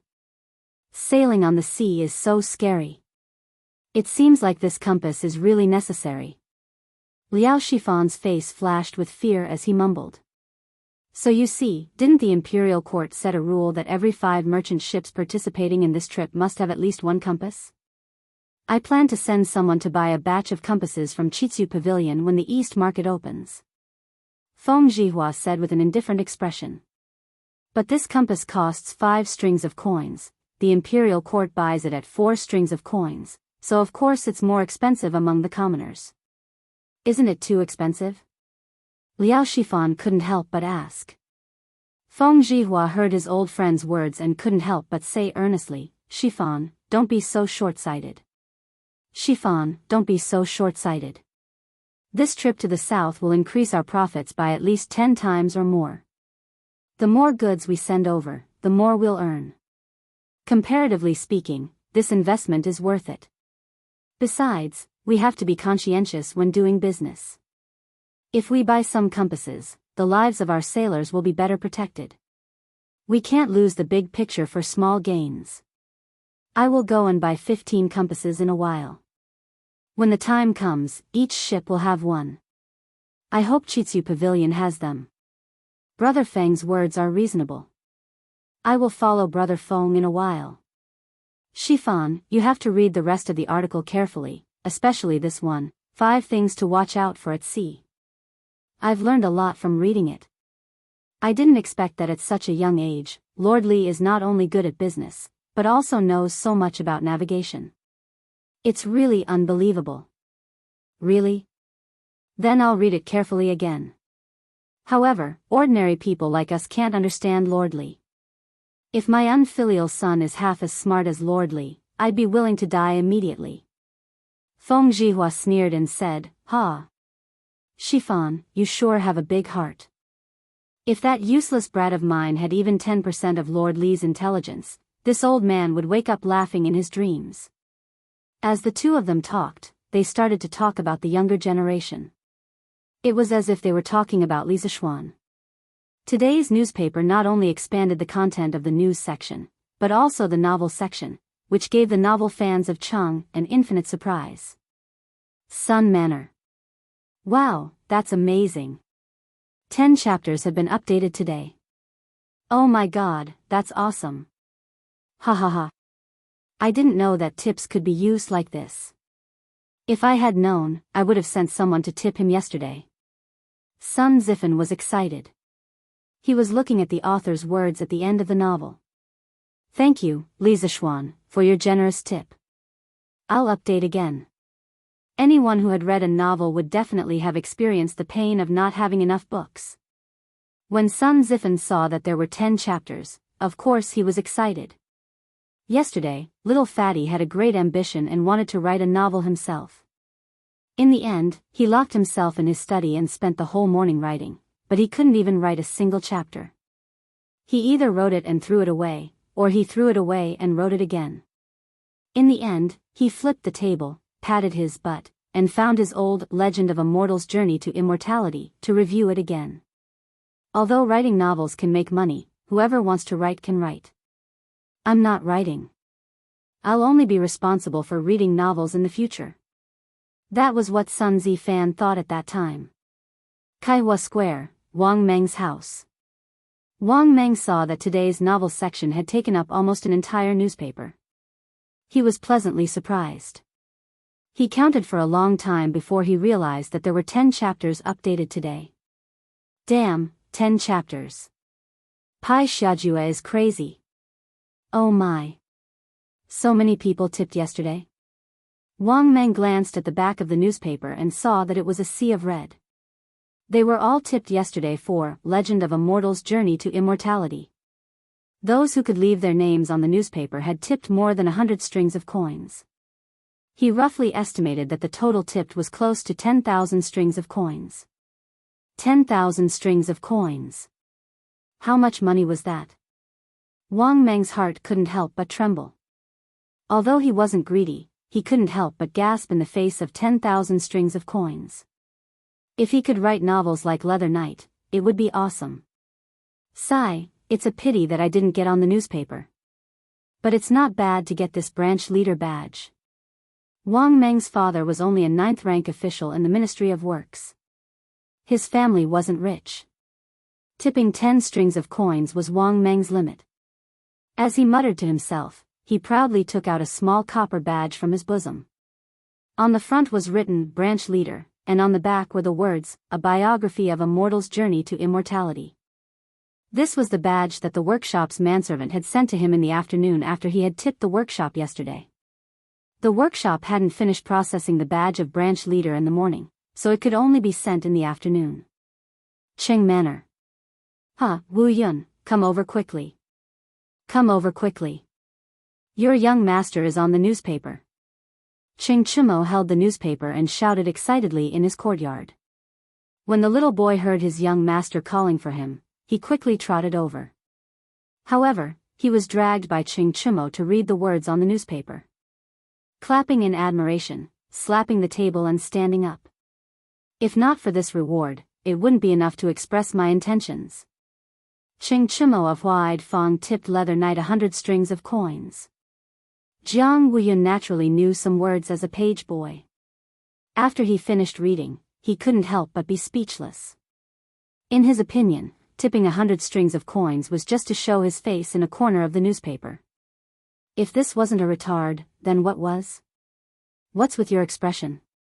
Your young master is on the newspaper. Aren't you happy? Oh, and I even got a Silver Alliance Leader badge. TSK, how beautiful.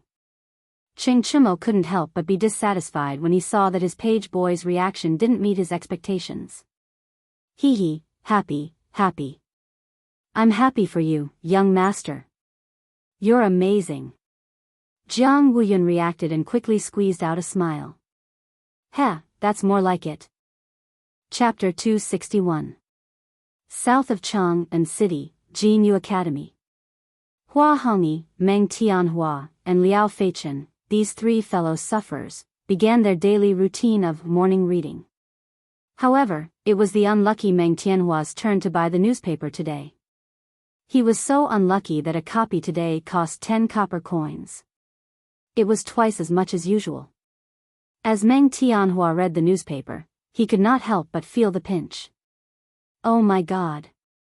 So many people tipped The Legend of a Mortal's Journey to Immortality yesterday? All of them were tipped. Hiss.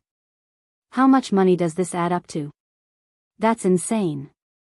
Liao Feichen exclaimed as he looked at the red tipping notices behind him. His legs trembled and he almost fell to his knees. When Hua Hongyi heard this, he looked at it and said, it adds up to about 10,000 strings of cash. Meng Tianhua had already turned his attention over. After he heard Hua Hongyi's words, his eyes widened and his breathing quickened. Then doesn't that mean that Leather Knight received close to 5,000 strings of coins from the tipping yesterday? Hua Hongyi nodded and said calmly, that's true. However, this is probably just a random outburst. There won't be so many tipping every day in the future. That's still incredible. I'm willing to write even 50 strings of coins, let alone 5,000 strings of coins. Meng Tianhua was in a daze. After a while, he stood up abruptly and said, no, you guys read it first. I'm going to write a novel. I plan to send it to Datong Daily's editorial department after I've written 30,000 words to try my luck. Yes, I'm going to write a novel too. Brother Hongyi, I'll take my leave first. After Liao Feichen finished speaking, he hurriedly followed Meng Tianhua and walked away. Sigh. These two, seriously, do they have to be in such a hurry? Hua Hongyi sat on the stone bench and shook his head speechlessly. Azure Dragon Lane, Wang family residence. After Wang Renbiao finished his breakfast, he sat under the pavilion with a satisfied look on his face. He sipped his tea and read the newspaper. Beside him sat a little girl in a pink dress. The little girl was playing with a small golden badge in her hand. It was the Golden Alliance Leader badge given by the editorial department of Tang Daily. "Big brother, this badge is really beautiful," the little girl said with a grin. Although Wang Renbiao was interrupted, he didn't show any displeasure on his face. He rubbed the little girl's head and smiled. "Is that so? If Fei likes it, then Big Brother will give it to you." It was rare to be able to give away a badge that was exchanged for 1,000 strings of cash. "Really? Thank you, brother." The little girl cheered and ran away. "Young master, Yu Yao doesn't understand why you would give 1,000 strings of coins as a reward to a complete stranger. Moreover, you don't seem to care about the Alliance Leader badge." Leng Yuyao asked doubtfully when she saw Wang Renbiao's indifferent expression. "Hee, Yao, don't tell me you don't think this a record of a mortal's journey to immortality is very interesting?" Wang Renbiao casually said. Leng Yuyao frowned and said with disdain, "Yuyao doesn't find it interesting at all. From the level of martial arts, this novel is simply nonsense. It doesn't conform to common sense at all. In this world, there can't be any everlasting spring technique, blink sword technique, and there can't be any immortal cultivation sect." Ahem. Wang Renbiao was just casually talking nonsense. He didn't expect to hear such an answer. He quickly coughed and said, "It's just a novel." "Why are you so serious about it, Yao?" Actually, there was one thing that Wang Renbiao didn't say. The reason why he gave the reward was mainly because he guessed that the real identity of the author of A Record of a Mortal's Journey to Immortality was Li Zishuan. Moreover, whether it was Li Zishuan or not, this reward would more or less repair the relationship between the two families. Li residence. When Li Zishuan was eating breakfast, he looked at the newspaper and was shocked by the huge amount of rewards. This was already beyond his expectations. F***ck, this group of scammers. They gave so many rewards. Are they trying to cause trouble? How many chapters will there be in tomorrow's newspaper? Li Zishuan felt a little bitter in his heart. Since ancient times, there had been no one who could complain about the number of people who gave out rewards. Sigh, forget it. I'll just draw the map first. The draft at the workshop should be enough to last for another day. After breakfast, Li Zishuan went straight to the study and began to draw the map wholeheartedly. This map was related to the lives of tens of thousands of people. He couldn't help but be cautious.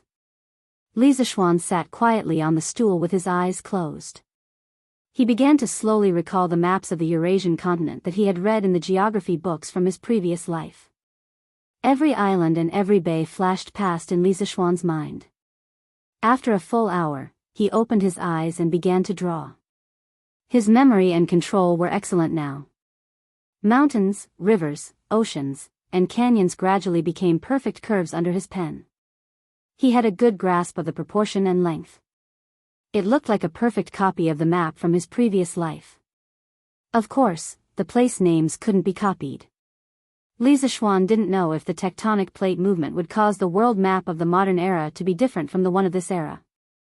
He was just trying his best to imitate the map in his memory.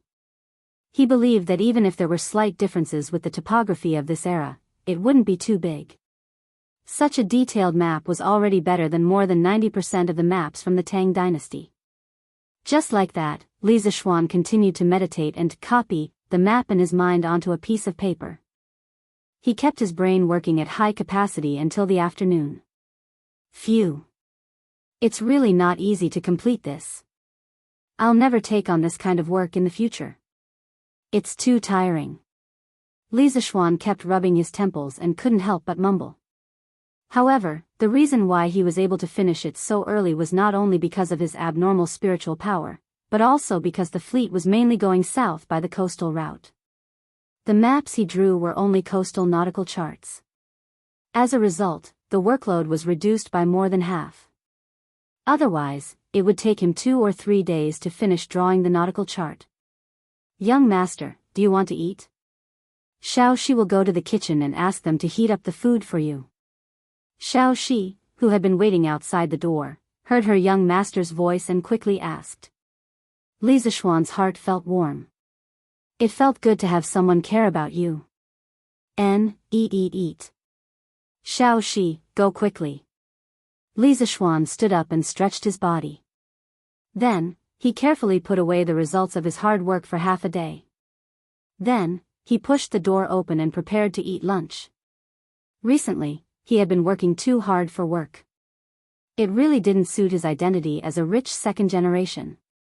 But if there were fewer people dying in the fleet going south, it would be the best reward for his hard work these days. Chapter 262. It's out. It's out. Manager Fu, we've made colored glass.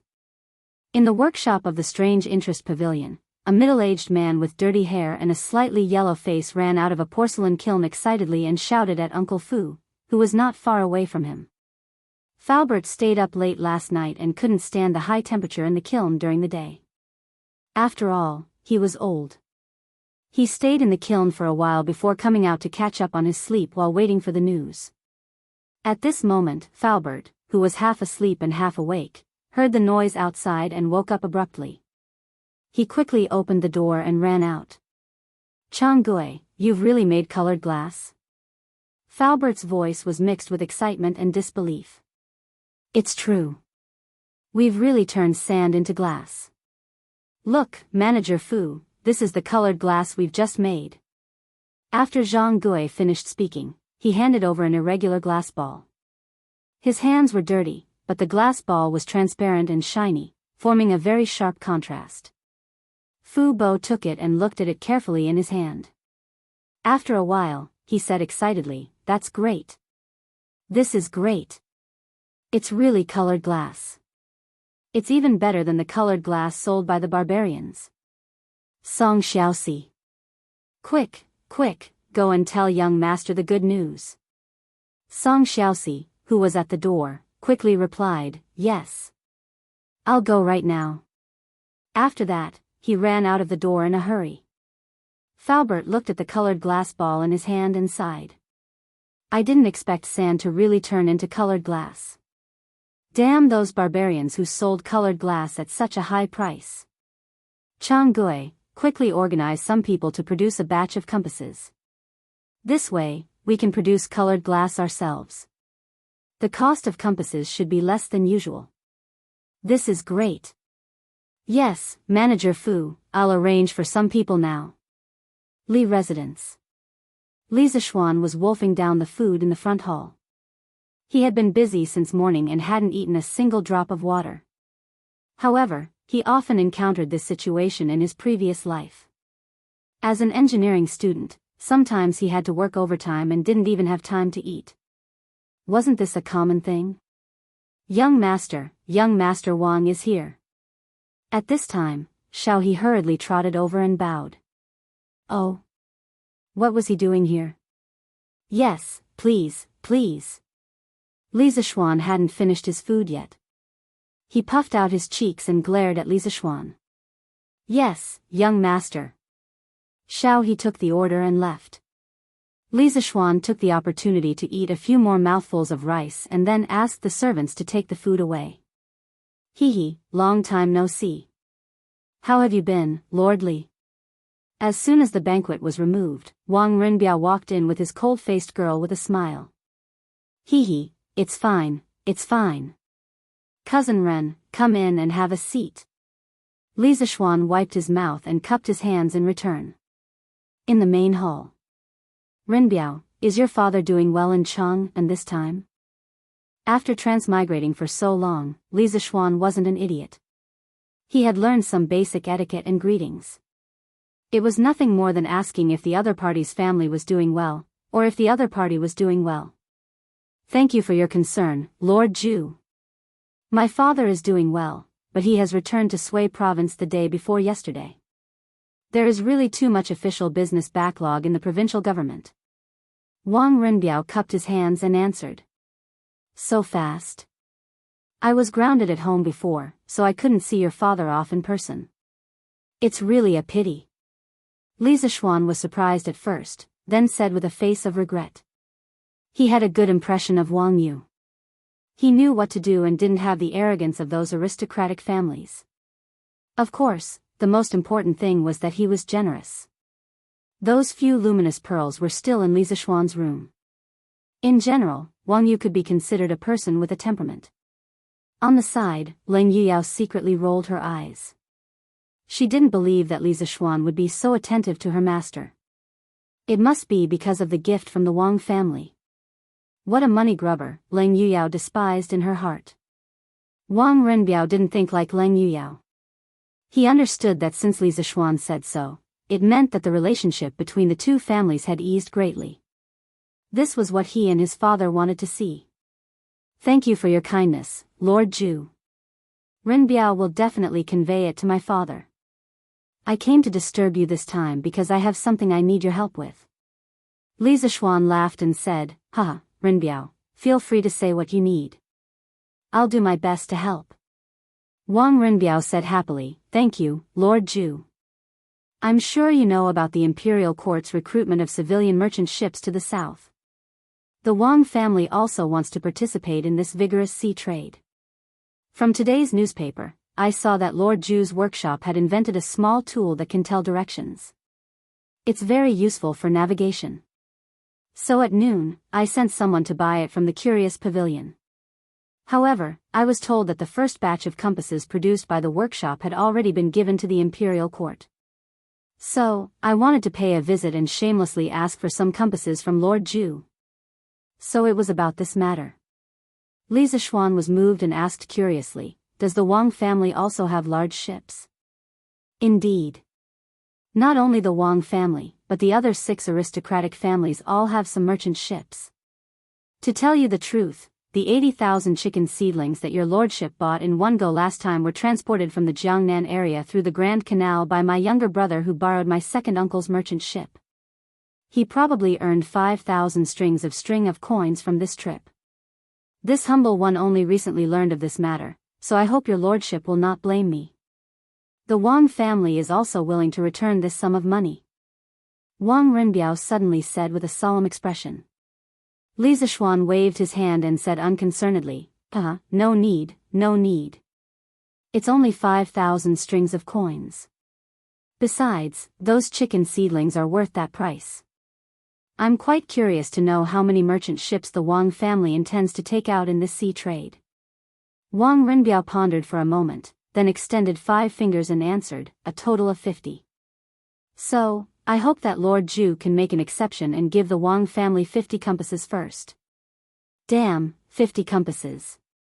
That was equivalent to 1/10 of the imperial court's fleet. And from Wang Renbiao's relaxed expression, it was obvious that 50 compasses were not all of the Wang family's merchant ships. Were these great families so rich? Li Zishuan was greatly shocked. First, he was shocked by the number of merchant ships. Second, he was shocked that Wang Renbiao wanted to give every merchant ship a compass. Even Li Er was not so generous. The Wang family has so many merchant ships. However, was Renbiao planning to equip every merchant ship with a compass? There's no need, right? Wang Renbiao shook his head and said, This is not considered a lot. Lord Zhu, you may not know, but the great families have more or less been engaged in sea trade or river transportation. Especially the Chui family of Bowling. As far as I know, they have at least 200 merchant ships. The scale is much larger than our Wang families. Chapter 263. As for Lord Zhu's question about whether it's worth it to equip every merchant ship with a compass, this one thinks that it's very worth it. In the main hall of the Li residence, Wang Renbiao picked up his teacup and took 2 sips before continuing. A conservative estimate of the number of ships heading south this time is at least 1,000. Once there's a big storm at sea, many ships will definitely be separated from the main fleet. At this time, a compass can increase the chances of survival of a lost merchant ship by 20 to 30%. If this probability can be stacked, this one is very willing to equip every ship with a few more compasses. Because a compass is only 5 strings of money, and the value of a merchant ship and its crew is far more than that. Li Zishuan smiled and said, hee hee, not bad, not bad. I didn't expect Rinbiao to see the problem so clearly.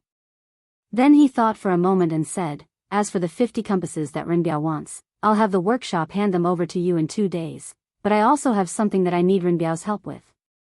Please speak, Lord Zhu. Wang Rinbiao hurriedly said. The Wang family's fleet is heading south this time. I want to ask you to help me bring something.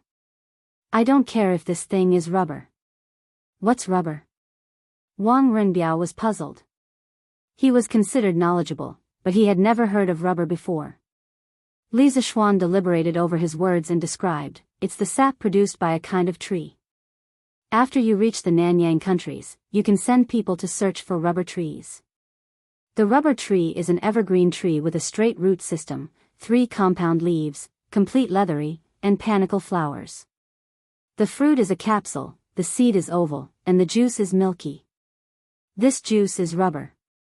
Usually, all you need to do is cut a hole in the bark and put a jar under the hole. Then, you can collect a lot of rubber. Wang Rinbiao and Leng Yuyao's eyes widened. This was the first time they heard of such a magical tree. Why did it sound like a fantasy story? There's actually such a tree in the world? It's amazing. Wang Rinbiao was stunned for a while before he finally sighed.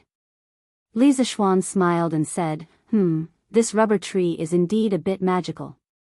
It has another name, the weeping tree. When you cut its bark with a knife, a lot of white juice will flow out. It looks like it's crying because of pain.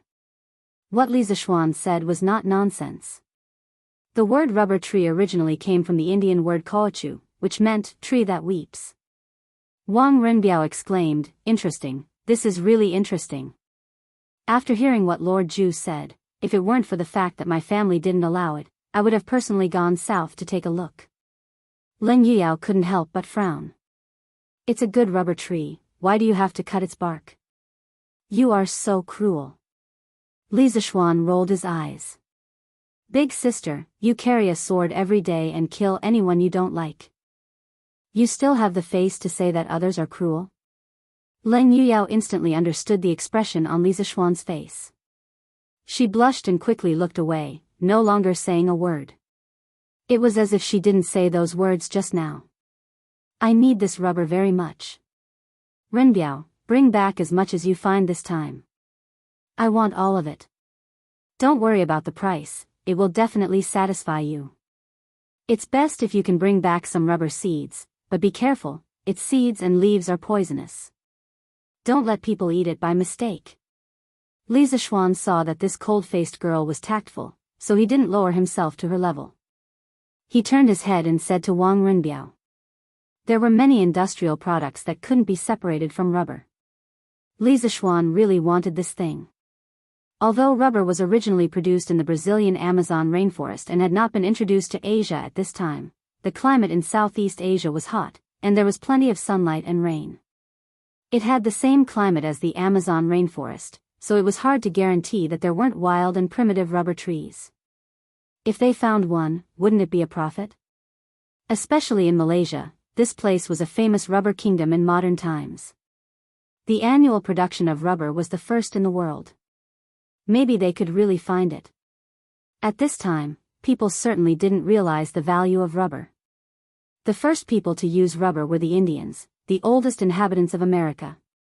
In 1493, Columbus sailed to Haitian Island in America for the second time.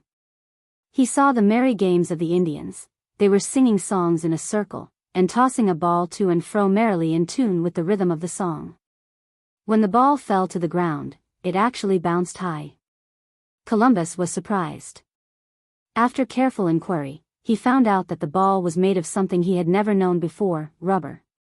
Later, when Columbus returned from America, he brought rubber back to Europe. However, at that time, no one in Europe knew what this wonderful thing could be used for besides making games. So, it was sent to the museum and displayed in the exhibition cabinet for people to see as a novelty brought back by Columbus. It wasn't until 1770, when the British chemist and discoverer of oxygen, Priestley, discovered that rubber could erase pencil writing, that rubber officially came into use. About eraser, there's actually another joke. Nowadays, rubber is also used to describe erasers in English. But interestingly, Americans are used to calling erasers erasers, while rubber is used to describe condoms, inside the room. Wang Rinbiao thought seriously for a while, then said, "Since Lord Zhu needs it, then I will definitely order my subordinates to do their best to find this so-called rubber tree. In addition, I will also apply to the family to send an additional 20 merchant ships to specially load rubber for Lord Zhu.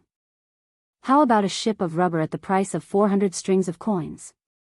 Of course, if it's not enough, we will also bring some goods back from there. But in this way, Lord Zhu will have to sell us 20 more compasses." Li Zishuan was happy in his heart. Wang Rinbiao was opening a back door for him. Because if he transported a ship of silk and porcelain to Nanyang in exchange for some spices and food, the profit would definitely be more than 400 strings of coins. A conservative estimate would be at least 2,000 to 3,000 strings of coins. This was not an exaggeration at all. That was how profitable ocean trading was. Compasses are not a problem. This time, the compasses that the Wang family needs, our workshop will give priority and provide them for free. Don't worry, Rinbiao. If your family's fleet can really find rubber trees in Nanyang, then this time, Li Zishuan will owe your Wang family a favor. Li Zishuan returned the favor. He was the kind of person who would return the favor 10 times over if someone gave him a foot of respect. Wang Rinbiao was shocked, and the importance of this matter instantly increased. He quickly cupped his hands and said, "Don't worry, Lord Zhu. As long as there are rubber trees in Nanyang, our Wang family's fleet will definitely find them this time." Chapter 264. Since Lord Zhu is so kind and willing to give priority to the Wang family to allocate so many compasses, then I have achieved my goal. I won't disturb you any longer. Since he had achieved his goal, and there was an unexpected gain, Wang Rinbiao stood up and said his goodbyes with satisfaction. "Okay, Rinbiao, take care." Li Zishuan put down his cup and prepared to personally send the guest off. He was also very satisfied with the outcome of today's negotiation. Lord Zhu, what is that white thing on the table? Is it paper? Wang Rinbiao turned around and suddenly saw a roll of white thing on the table. He seemed to have never seen it before, so he couldn't help but ask curiously. After these few interactions and cooperation, the relationship between the Wang family and the Li family was already quite good. It wouldn't be rude to ask such a question, so Wang Rinbiao directly asked the question in his heart. This is called toilet paper." Li Zishuan followed Wang Rinbiao's gaze and saw that it was a roll of toilet paper. He had just finished eating, so he took some from it to wipe his mouth. He explained. "What is toilet paper? Is it called toilet paper because it is very hygienic?" Wang Rinbiao felt that after coming here today, his IQ had been hit a little. First it was the rubber tree, and now it was toilet paper. He had never heard of these things before. You can't say that. The main characteristic of toilet paper is its softness. Here, Rinbiao, you can take a look for yourself. Li Zishuan took the toilet paper and handed it to Wang Rinbiao. Yan Xiaoning followed Li Zishuan's suggestion a while ago. He added a scraper and a larger drying tank to the original paper machine. Compared to the first paper machine, the workload was much smaller. The mass production of toilet paper had only started a few days ago. Previously, the entire workshop had been busy producing newspapers. No one had the time to make toilet paper. In their opinion, only a prodigal son like Li Zishuan would use it. Therefore, although the toilet paper machine had been made long ago, it had only been a few days since the toilet paper was produced. Of course, the first batch of toilet paper produced by the workshop was all sent to the Li residence. Benefits should not flow into the fields of others. This kind of good thing should be enjoyed by himself first. As for whether he would sell it or not, it would depend on how much could be produced in the future. After all, the raw materials at the workshop were prioritized to supply the new type of paper. Faubert was certainly not willing to waste resources on this meaningless toilet paper. Oh, it is indeed very soft.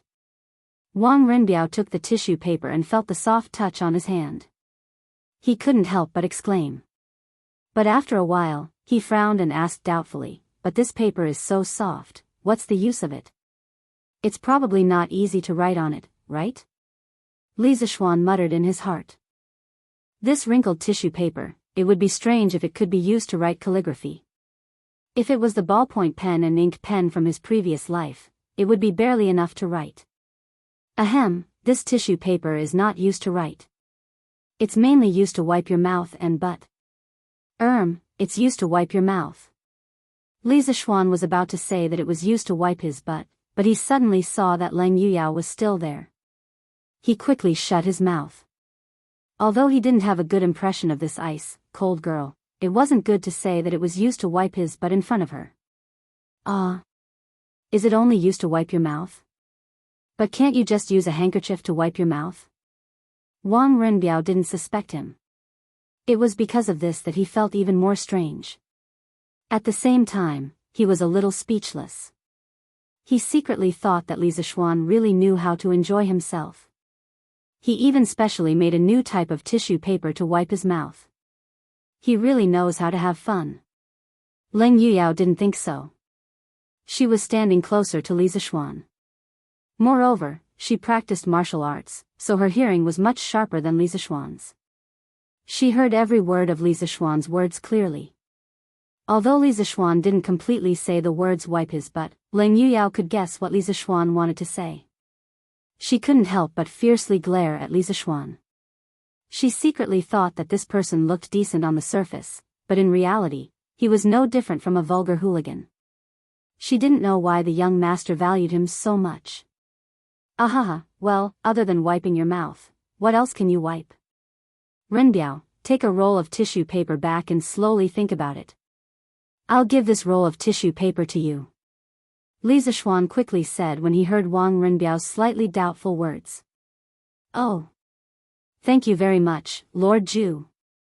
Wang Renbiao couldn't understand the meaning behind Li Zishuan's words. He could only take the tissue paper in surprise. Then, just as he was about to leave, he heard a shout from outside the door. Young master! Young master! The workshop has produced glass. Shouting and wrangling, what a scandal. Can't you see that this young master has a guest here? When Li Zishuan heard Song Xiaoxi's voice, his heart faintly moved. He guessed that the workshop must have made new progress in the glass research. But he didn't expect Song Xiaoxi to be so rash and directly blurt out the workshop secrets. How could this be? He was still hoping to make a fortune without anyone knowing that he could produce glass. He couldn't let Song Xiaoxi mess up his plan. So, Li Zishuan interrupted Song Xiaoxi before he could finish. Song Xiaoxi wasn't stupid. In fact, he was usually very smart. Today, he was just anxious and forgot how to behave.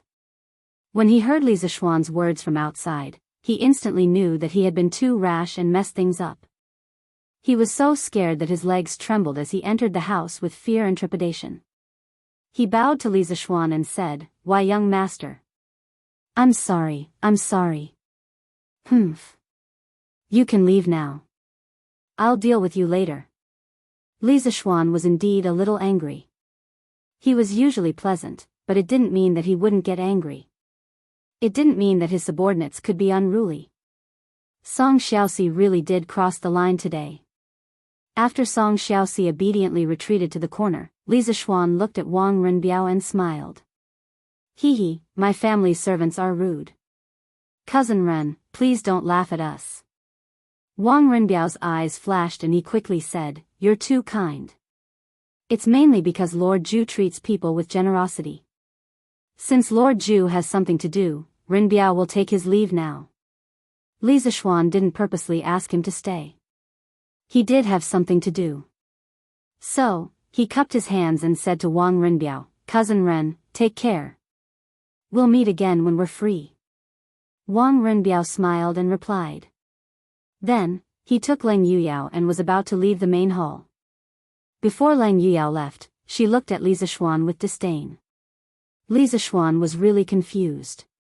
He didn't do anything wrong today and didn't harm the little girl. Humph. You used this toilet paper to wipe your mouth.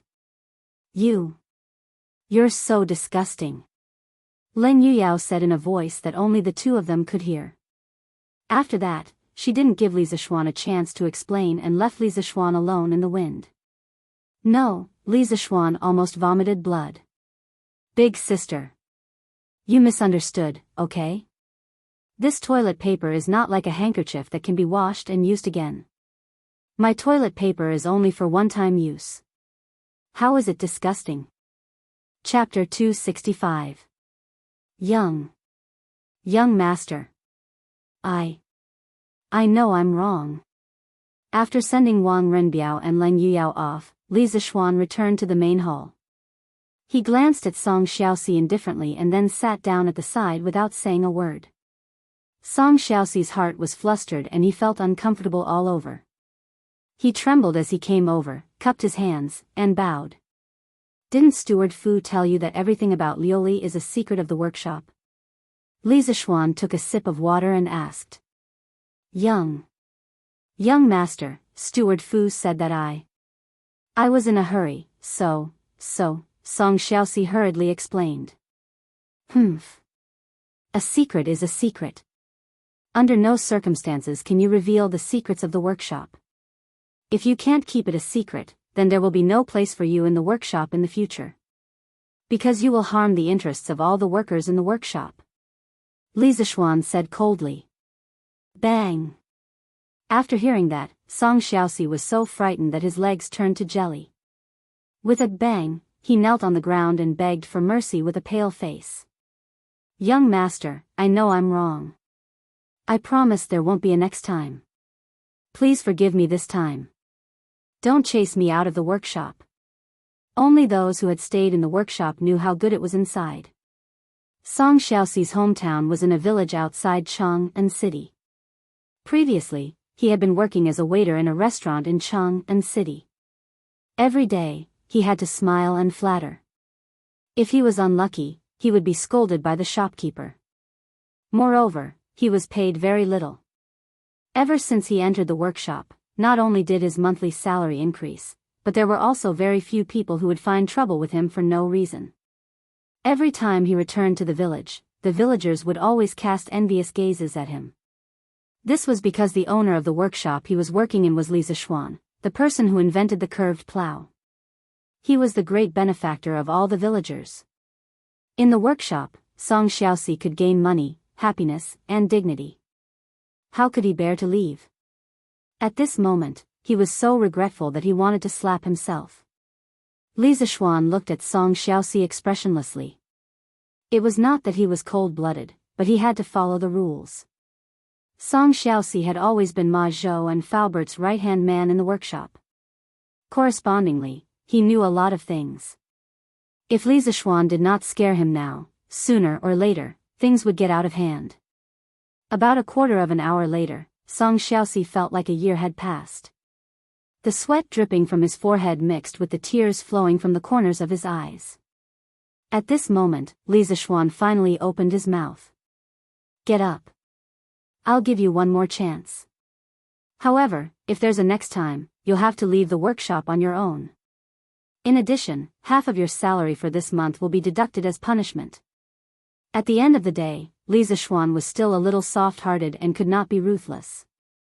Thank you, young master, thank you, young master. I'll definitely remember this lesson and never do it again. Song Xiaoxi heard this and let out a long sigh of relief. Then, he was ecstatic and grateful. As long as he could continue to work in the workshop, he was willing to have his salary deducted for 2 months, let alone half a month. He believed that anyone would be able to make up for it. Well, now let's talk about what Faubert asked you to do. Could it be that the workshop has produced colored glaze? Li Zixuan nodded and asked. Yes, young master. Master Chang Gui and the others produced glass in the afternoon. Manager Fu asked me to invite you to the workshop to have a look. Song Xiaoxi stood up, wiped away his sweat and tears, and quickly answered. Well, very good. Then come with me to have a look. Young master, you're here?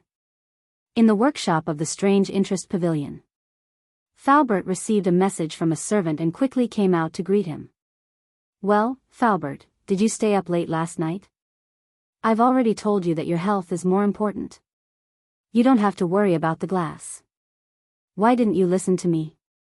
Lisa Schwan looked at Falbert's complexion and knew that he must have stayed up late last night, so he tried to persuade him. Hee, thank you for your concern, young master. Actually, I didn't stay up late last night. Even if you asked me to stay up late, I couldn't stand it. I'm old. Chang Gui and the others didn't sleep at all last night to produce the glass. Fortunately, God rewards those who work hard. This afternoon, they produced the glass. Young master, do you want to go and have a look? Although Uncle Fu had 2 dark circles under his eyes, his expression was slightly excited. Clearly, he knew very well how much wealth it would bring him if he could produce colored glass. Well, of course, I'll go and have a look. Lisa Schwan had always attached great importance to these skilled old craftsmen.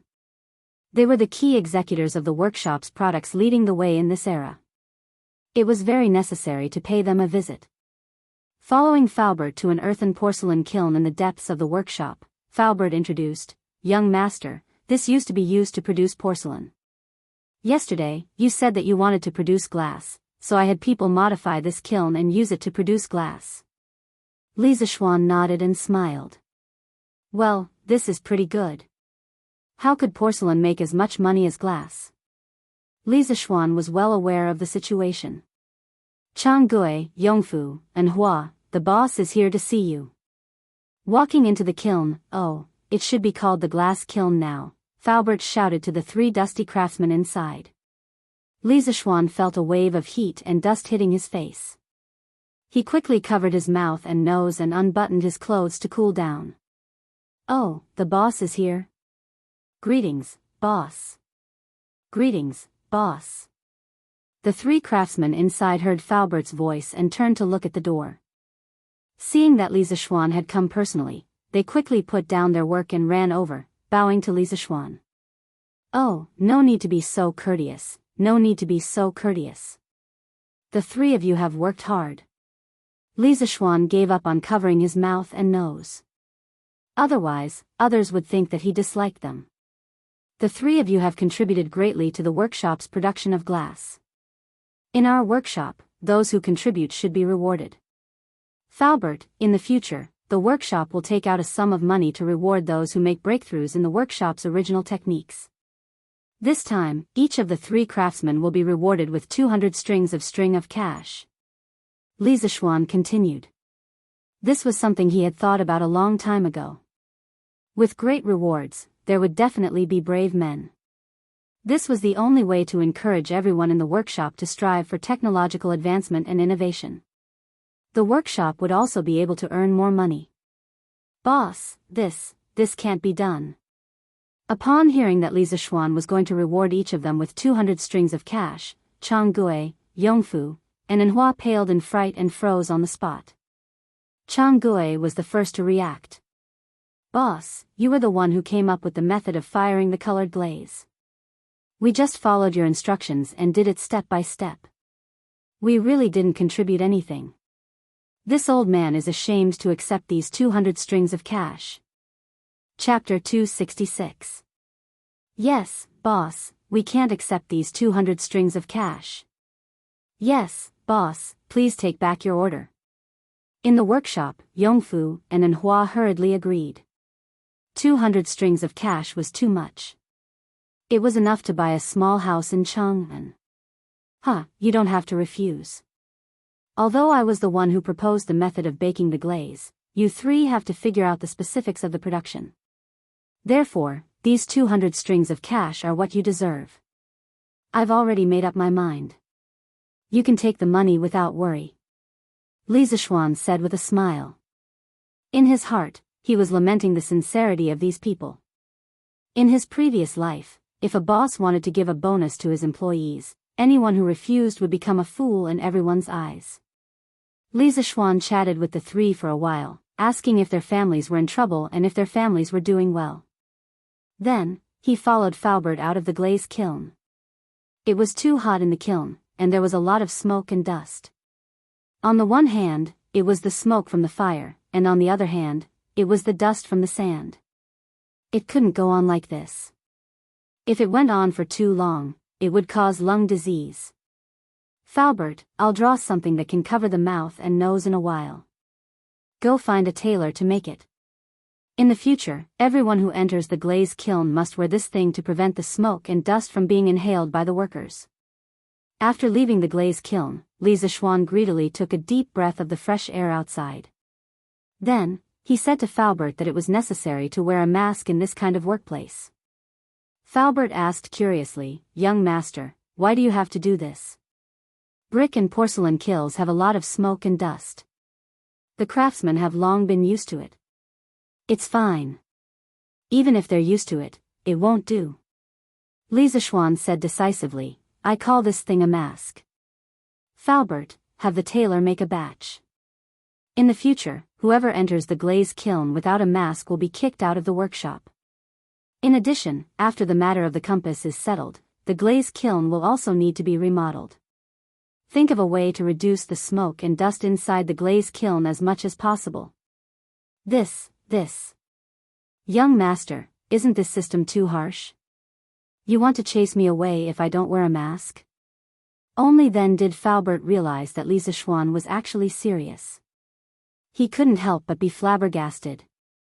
"Just let them do as you say. If they don't agree, come and find me." Lisa Schwan was too lazy to explain to Faubert about tuberculosis. He simply said a few words and left with a flick of his sleeves. Faubert looked at his young master's back and was speechless. He wiped the sweat off his forehead and prepared to find a tailor. Sir. "Oh, no, it should be boss." "Boss, you're here?" Lisa Schwan walked out of the small courtyard where the glaze kiln was located and wandered to the back hall, the headquarters of strange culture. In front of a stone table under a pavilion in the courtyard, little Yu came to work today. She saw Lisa Schwan at first glance and hurriedly ran over to greet him excitedly. In this courtyard, except for Ma Zhou who took care of her because of Lisa Schwan, the rest of the people were quite cold to her. At this time, when she saw Lisa Schwan coming over, she couldn't help but feel happy. It was like suddenly seeing an acquaintance after being abandoned in a strange place. "Ah. Little Yu, how is it? Have you found a place to live? Are you afraid of living alone? Are you used to it?" Lisa Schwan was thinking about the renovation of the glaze kiln along the way. Unfortunately, he had never been to a kiln in his previous life and didn't know how to reduce the smoke and dust in the room. Suddenly, his thoughts were interrupted by the crisp voice of a girl. He looked up and saw that it was Li Yu, so he smiled and said with concern. Speaking of this, he couldn't help but admire the independence of the ancient people. Children in this era generally had the ability and courage to leave their parents and live alone at the age of 14 or 15. It was not like the modern era, where people in their 20s were still asking for money from their families. Of course, he was also in this category in the past. "Thank you for your concern, boss. Steward Fu helped me find a place yesterday afternoon. It's in this square, not far from the workshop. Steward Ma is also my neighbor." Li Yu heard Lisa Schwan's concern and felt warm in her heart. She then replied with a smile. That's not bad. If you have any problems, your Uncle Ma can take care of you." Lisa Schwan nodded and smiled. The tragic Ma Zhou directly became an uncle-level character. Li Yu smiled and nodded happily. Then she tilted her head and thought for a while and said, Yesterday was the first time I lived in such a big house alone. I was indeed a little scared at night. But I plan to wait until I earn enough money, then I will go to the broker house and buy a maid to serve me. This way, I won't have to do laundry and cook, and I won't be scared at night." Lisa Schwan was speechless. This little girl really thought of everything. She just found a place to stay yesterday, and today she wants to be a rich family's young lady and find someone to serve her. Her imagination, her mentality, her ambition, he couldn't help but admire her. Hee, it's up to you. But you have to earn money first. Li Zishuan mercilessly added another stab.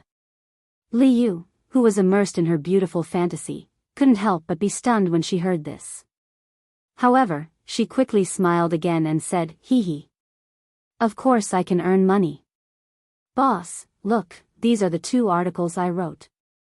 Do you think they are good enough? I imitated the style of the news on Datong Daily. I also collected the information myself.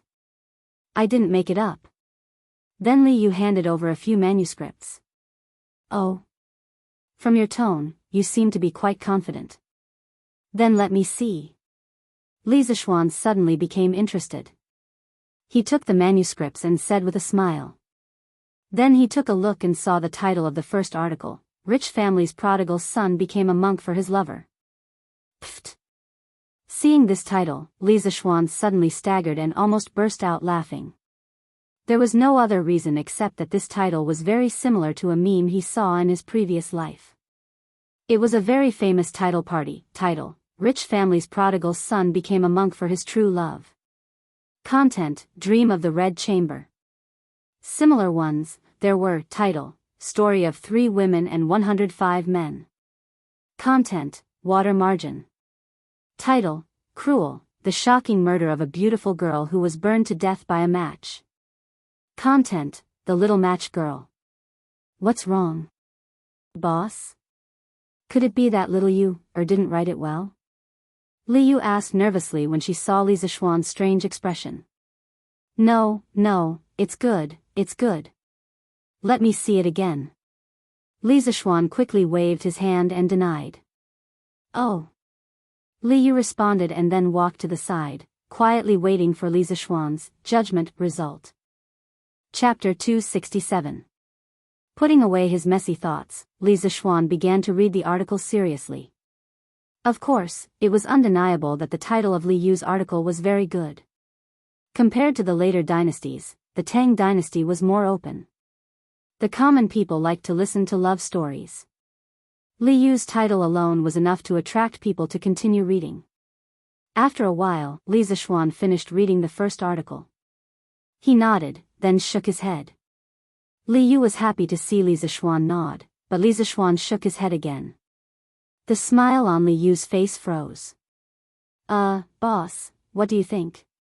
Why are you nodding and shaking your head? Li Yu asked. Li Zishuan glanced at Li Yu and said, I nodded because I think your article title is very good. As for the content, it's not bad. Not bad? Then does boss think that my content can be written even better? Li Yu immediately found the key to the problem from the 2 adjectives Li Zishuan used. Hey, smart. Li Zishuan praised, then explained, I can't deny that the story you chose is very attractive. It's clear from the beginning to the end, but in my opinion, it's not enough. Li Yu looked at Li Zishuan curiously.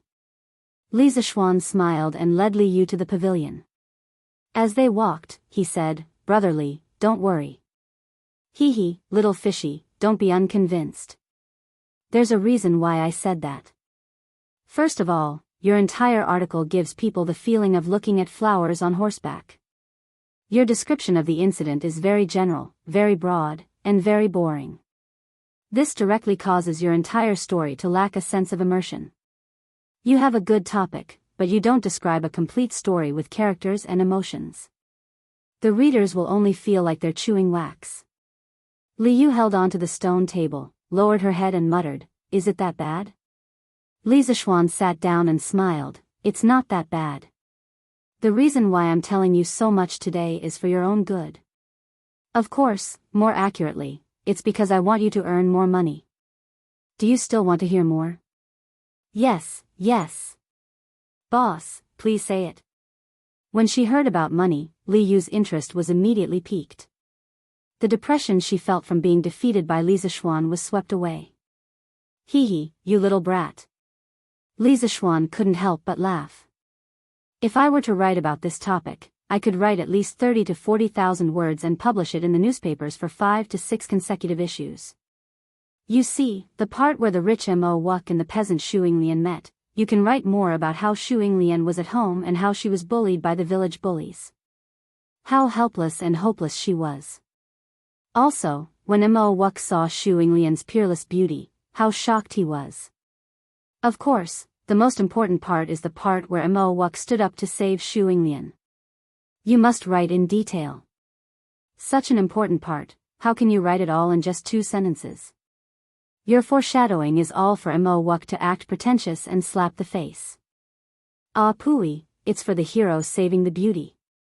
Also, when Mo Wuk's father, Mo Yunshan, opposed his son's relationship with Shuing Lian, why didn't you write about Mo Wuk's conflict, self-blame and helplessness? Shuing Lian couldn't be with the person she loved and jumped into the river in anger. Why don't you put yourself in Shuing Lian's shoes and think about her despair, reluctance and tragedy? This is the best place to poke at the reader's tears. You have to write about it properly. Also, after Mo Wuk found out that the woman he loved had jumped into the river, the loneliness, sadness, anger, and finally grief. His heart was like dead ashes, and he went to the temple, shaved his head, and became a monk. You have to embellish this place. These are all words, they are all money. As a reporter, if you don't know how to embellish the word count, pooey, if you don't know how to write about a matter, then you won't be able to earn much money.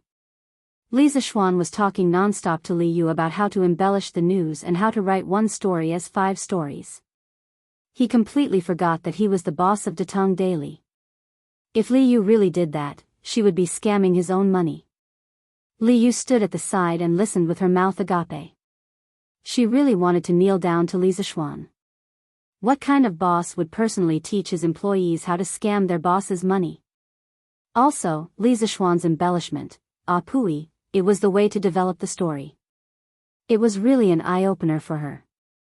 It was as if the door to a new world, the path of the water god, was slowly opening for her. Cough cough. At this moment, a light cough came from the side. It turned out to be Ma Zhou. He just came out to take a breather and didn't expect to see Li Zishuan giving a lecture to Li Yu. The more he listened, the more he felt that something was wrong. Wasn't this misleading the students? Hence, he quickly interrupted. Brother Ma, you're here? Li Zishuan looked at Ma Zhou's expression and knew that he had heard everything he said. He looked a little awkward. Hello, Uncle Ma. Li Yu remembered what Li Zishuan said to her before. If you have any problems, your Uncle Ma can take care of you. She went up and said sweetly. F***ck. Since when did I become an uncle? You were still calling me Steward Ma yesterday. Ma Zhou had just taken 2 steps when he heard Li Yu's words. He instantly staggered and cursed in his heart. If it wasn't for Li Zishuan's quick reaction and raised his hand, he would have fallen flat on his face. What's wrong? Is it wrong for the little girl to call you that? Brother Ma, why do you have such a big reaction? Li Zishuan teased with a mischievous smile. Ma Zhou was speechless. What else could he say? He could only curse Li Zishuan in his heart. He was sure that Li Zishuan was the one who taught Li Yu this. Is there anything important that Lord Zhu came here today? Ma Zhou calmed himself down and asked. There's no hurry. Let me finish reading little Yu's news first. There's still one more. Oh, Brother Ma, you came at the right time. Come and see what little Yu's news is like. Li Zishuan passed the news article that he had just finished reading, Rich Man Turns to Buddhism for Lover, to Ma Zhou. He then picked up the other news article and started reading. Ma Zhou was helpless and could only be patient. He sat down and began to watch the news. F***ck. This little girl is stirring up trouble. Li Zishuan almost screamed when he saw the second news article's title. It was because the title was too shocking. It said, "A woman in the wild, after her clothes were stolen by a man." Li Zishuan rubbed his nose. It seemed like Li Yu was going to go all out with this title. Sigh, I don't know if it's a blessing or a curse. Chapter 268. A woman went into the city to sell a donkey and a goat. There was a small bell tied around the goat's neck. 3 thieves saw it. One of them said, "I'll steal the goat. The woman won't find out." Another thief said, "I'll steal the donkey from the woman." The third thief said, "That's not difficult. I can steal all the woman's clothes." The first thief quietly approached the goat at a bend in the road. He untied the bell and tied it to the donkey's tail. Then, he led the goat away. The woman looked around and found that the goat was gone. She began to look for it. At this time, the second thief came to the woman and asked her what she was looking for. The woman said that she had lost a goat. "I saw your goat," said the thief. "Just now a man was leading a goat into this wood. We can still catch him." The woman begged the thief to help her lead the donkey while she chased after the goat. The second thief took the opportunity to lead the donkey away. When the woman came back from the forest, she found that the donkey was gone. She walked on the road and cried. As she walked, she saw a man sitting by the pond. He was also crying. The woman asked him what happened. The man said, "They asked me to take a bag of gold to the city. I was too tired. I sat by the pond to rest and fell asleep. In my sleep, I pushed the bag into the water." The woman asked him why he didn't go down and fish up the bag. The man said, "I'm afraid of water because I can't swim. If anyone wants to fish up this bag of gold, I'll give him 20 gold ingots." The woman was overjoyed. She thought, "It's because someone else stole my goat and donkey that God gave me happiness."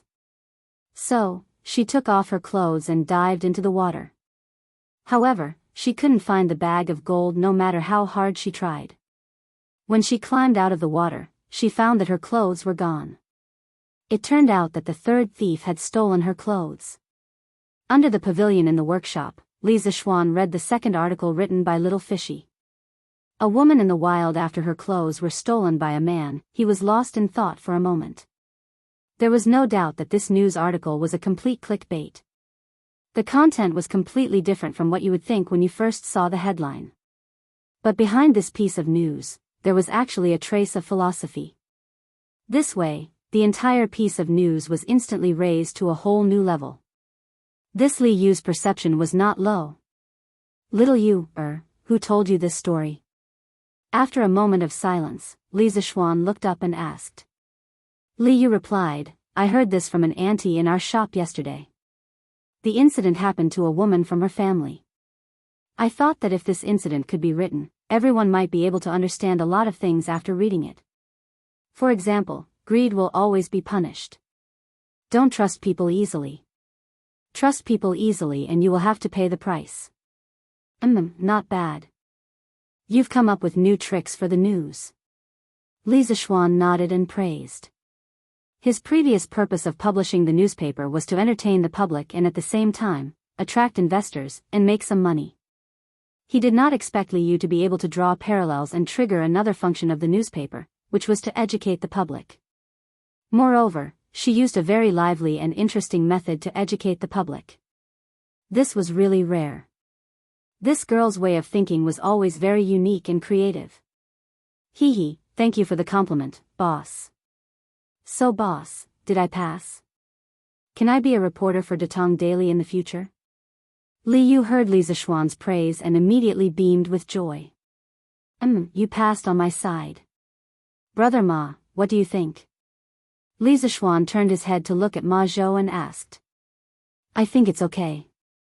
These 2 articles have already captured some of Lord Ju's essence. Little Yu is indeed qualified to enter the editorial department of Datong Daily. Ma Zhou nodded and smiled. That's good. Little Yu, you'll work under Steward Ma from now on. Your salary will be based on what I've told you before. The more you work, the more you get. Lisa Schwan heard Ma Zhou's agreement and said to Li Yu. Oh. Thank you, sir. Thank you, Uncle Ma. Li Yu heaved a sigh of relief and cheered. Ma Zhou could not help but feel that he had aged a few decades in an instant. Little Yu, you still owe me 5 strings of money before. You have to work hard to repay your debt. Li Zishuan deliberately teased. He did not care about that little bit of money. He said that purely to tease this little girl. Humph, I know. Li Yu pouted and said with dissatisfaction. Ha ha ha. Brother Ma, how's the compilation of the dictionary going recently? After teasing Li Yu for a while, Li Zishuan left the pavilion and followed Ma Zhou into the house and asked. Lord Zhu, the compilation of the dictionary is almost half done. It is estimated that it will be completed in half a month. Ma Zhou replied confidently. That's fast. Li Zishuan was surprised. He thought that the amount of work required to compile a dictionary was so huge that it would take at least 1 or 2 years to complete it. He did not expect it to be so fast. That's true. Crown Prince and King Wei have given us a lot of manpower and resources to compile the dictionary. Moreover, the dictionary that we are compiling this time is mainly based on the foundation of Shuo Wen Jiezi. We have also introduced pinyin and perfected the definitions of some words. In fact, the workload itself is not huge. That's why the progress is so fast. Ma Zhou explained with a smile. Oh, I see. Li Zishuan nodded thoughtfully. After a while, he asked, Brother Ma, how are things at Chitsu Culture recently? How many books can we supply to them every day? Ma Zhou was now one of the higher-ups of Chitsu Culture, so he was very clear about these things. He answered without thinking. Without hesitation, he replied, recently, the printing department has hired a lot of new people. The scale has expanded a lot. Now, we can supply about 2,000 books to Chitsu Culture every day. The variety and quantity of books will continue to expand. Now, in front of Strange Culture, there will no longer be thousands of people crazily snatching books like when it first opened. Moreover, there are more and more people who believe in Lord Zhu's prophecy that books are as expensive as scallions. Li Zishuan nodded happily and said, that's good. But the scale of Chitsu Culture is getting bigger and bigger. How are the other bookstores in Chang and City reacting? Did they do anything out of the ordinary? This Ma Zhou heard and frowned slightly. His face darkened and he said, in recent days, with the increase in the number and variety of Chitsu Culture books, the other bookstores' business has become more and more difficult. Some bookstores will send people to the workshop to talk to me. They also want to buy a batch of cheap books from the workshop and sell them. I did not dare to agree to this privately. I was planning to wait for you to come and make a decision personally. Of course, there are a lot of bookstores that chose to fight to the death. However, they always have many tricks up their sleeves. Pang Sigi recently caught a lot of people with unknown intentions around Chitsu Culture. Chapter 269. In the room, Li Zishuan listened to Ma Zhou's words and couldn't help but frown. He had expected that the promotion of cheap books from the Strange Culture would encounter many obstacles because he had touched too many people's cake. The reason why those people didn't do anything in the first few days was probably because they thought that the cheap books from the Strange Culture were only selling at a loss and wouldn't last long. But after so many days, the supply of books from the Strange Culture had increased instead of decreased. Those people naturally couldn't sit still when they saw this. Brother Ma, for those booksellers who want to buy from the workshop, when our production capacity is increased, we can give them a batch of goods. After all, our energy is limited. We can't sell cheap books to all parts of the Tang Empire by ourselves. We can give them a portion of the profits. In this era, apart from the emperor, no one else would have a good ending if they tried to monopolize everything. Of course, even Li Er himself couldn't just do whatever he wanted. He had to consider the opposition of the other aristocratic families. Li Zishuan definitely didn't want to make the whole world his enemy. Earning too much money was also hot. Leaving a mouthful of soup for others was also leaving a way out for himself. Of course, if there were people who didn't want to drink soup and wanted to eat meat, then Li Zishuan would definitely not retreat and wait for death. Yes, Lord Zhu's words are reasonable. This Ma also thinks so. Ma Zhou nodded and said with relief. He was older than Li Zishuan and naturally knew more about the ways of the world. He was relieved that Li Zishuan could make this choice. This was because he was worried that Li Zishuan would make some unwise decisions because of his youth. Then Brother Ma, do you have any good ideas for those people who have bad intentions? To be honest, other than strengthening the patrols around the strange culture, I don't have any good ideas for the time being. Li Zishuan sighed deeply in his heart. He didn't like this kind of scheming. His original intention of establishing the strange culture was to let the poor people afford to buy books. From the beginning to the end, he didn't want to fight with anyone. If he accidentally hurt someone in the process, then he could only say sorry. Lord Ju, the people that Pang Sigi arrested previously have been transferred to the Supreme Court. However, we didn't get any results from the interrogation. We also didn't find any evidence of their bad intentions. The current situation is that they are in the dark while we are in the light. We don't know their intentions and plans. We can only block soldiers with arms and water with an earth weir. Ma Zhou pondered for a while but couldn't think of a good idea. He shook his head and said with a frown. Then Brother Ma, please keep an eye on the strange culture. If there's anything, feel free to find me. Li Zishuan patted his butt in annoyance and prepared to leave. No problem. Chongren Lane, Zhangsun Wuji's house. Old Master, there are more and more types of books in the strange culture now. The quantity is also increasing. Moreover, they don't show any signs of losing money. The supply of books is also endless. I estimate that the cost of their books is probably very low. Otherwise, they wouldn't be able to continue selling at such a low price for so long. Now, there are already many bookstore owners who have gone to look for the manager of their workshop. They want to purchase a batch of cheap books from them and bring them back to sell. They want to make a profit from the difference. Wu Mengyang, the shopkeeper of Mingde Bookstore, was reporting to Zhangsun Wuji respectfully. Yes. You are right. I have received news that Li Zishuan's workshop has made a paper machine. The paper production speed is very fast, and the cost of their paper is very low. Moreover, they have also mastered a set of cheap and efficient book printing methods. All in all, the price of their books is naturally low. Zhangsun Wuji's expression was indifferent, and one couldn't tell if he was happy or angry. He clasped his hands behind his back and took 2 steps forward before saying, "Go and contact Li Zishuan. Ask his workshop to supply us with a batch of books. Li Zishuan should give this old man some face. In the future, our bookstore will also sell books at this low price." Old Master, are you just going to let it go like this? Wu Mengyang was in disbelief. In his opinion, Zhangsun Wuji was the brother-in-law of the current emperor. Why would he be afraid of Li Zishuan, a mere county boy? Huh? Zhangsun Wuji's voice gradually turned cold.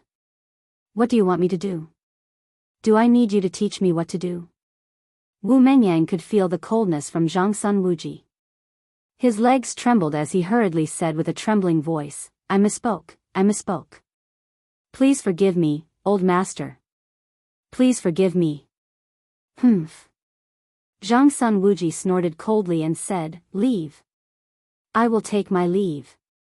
When Wu Mengyang heard Zhangsun Wuji's words, he felt as though he was pardoned. He didn't even bother to wipe off the cold sweat on his forehead as he hurriedly left. In the house. Come in. How improper of you to lie outside and eavesdrop.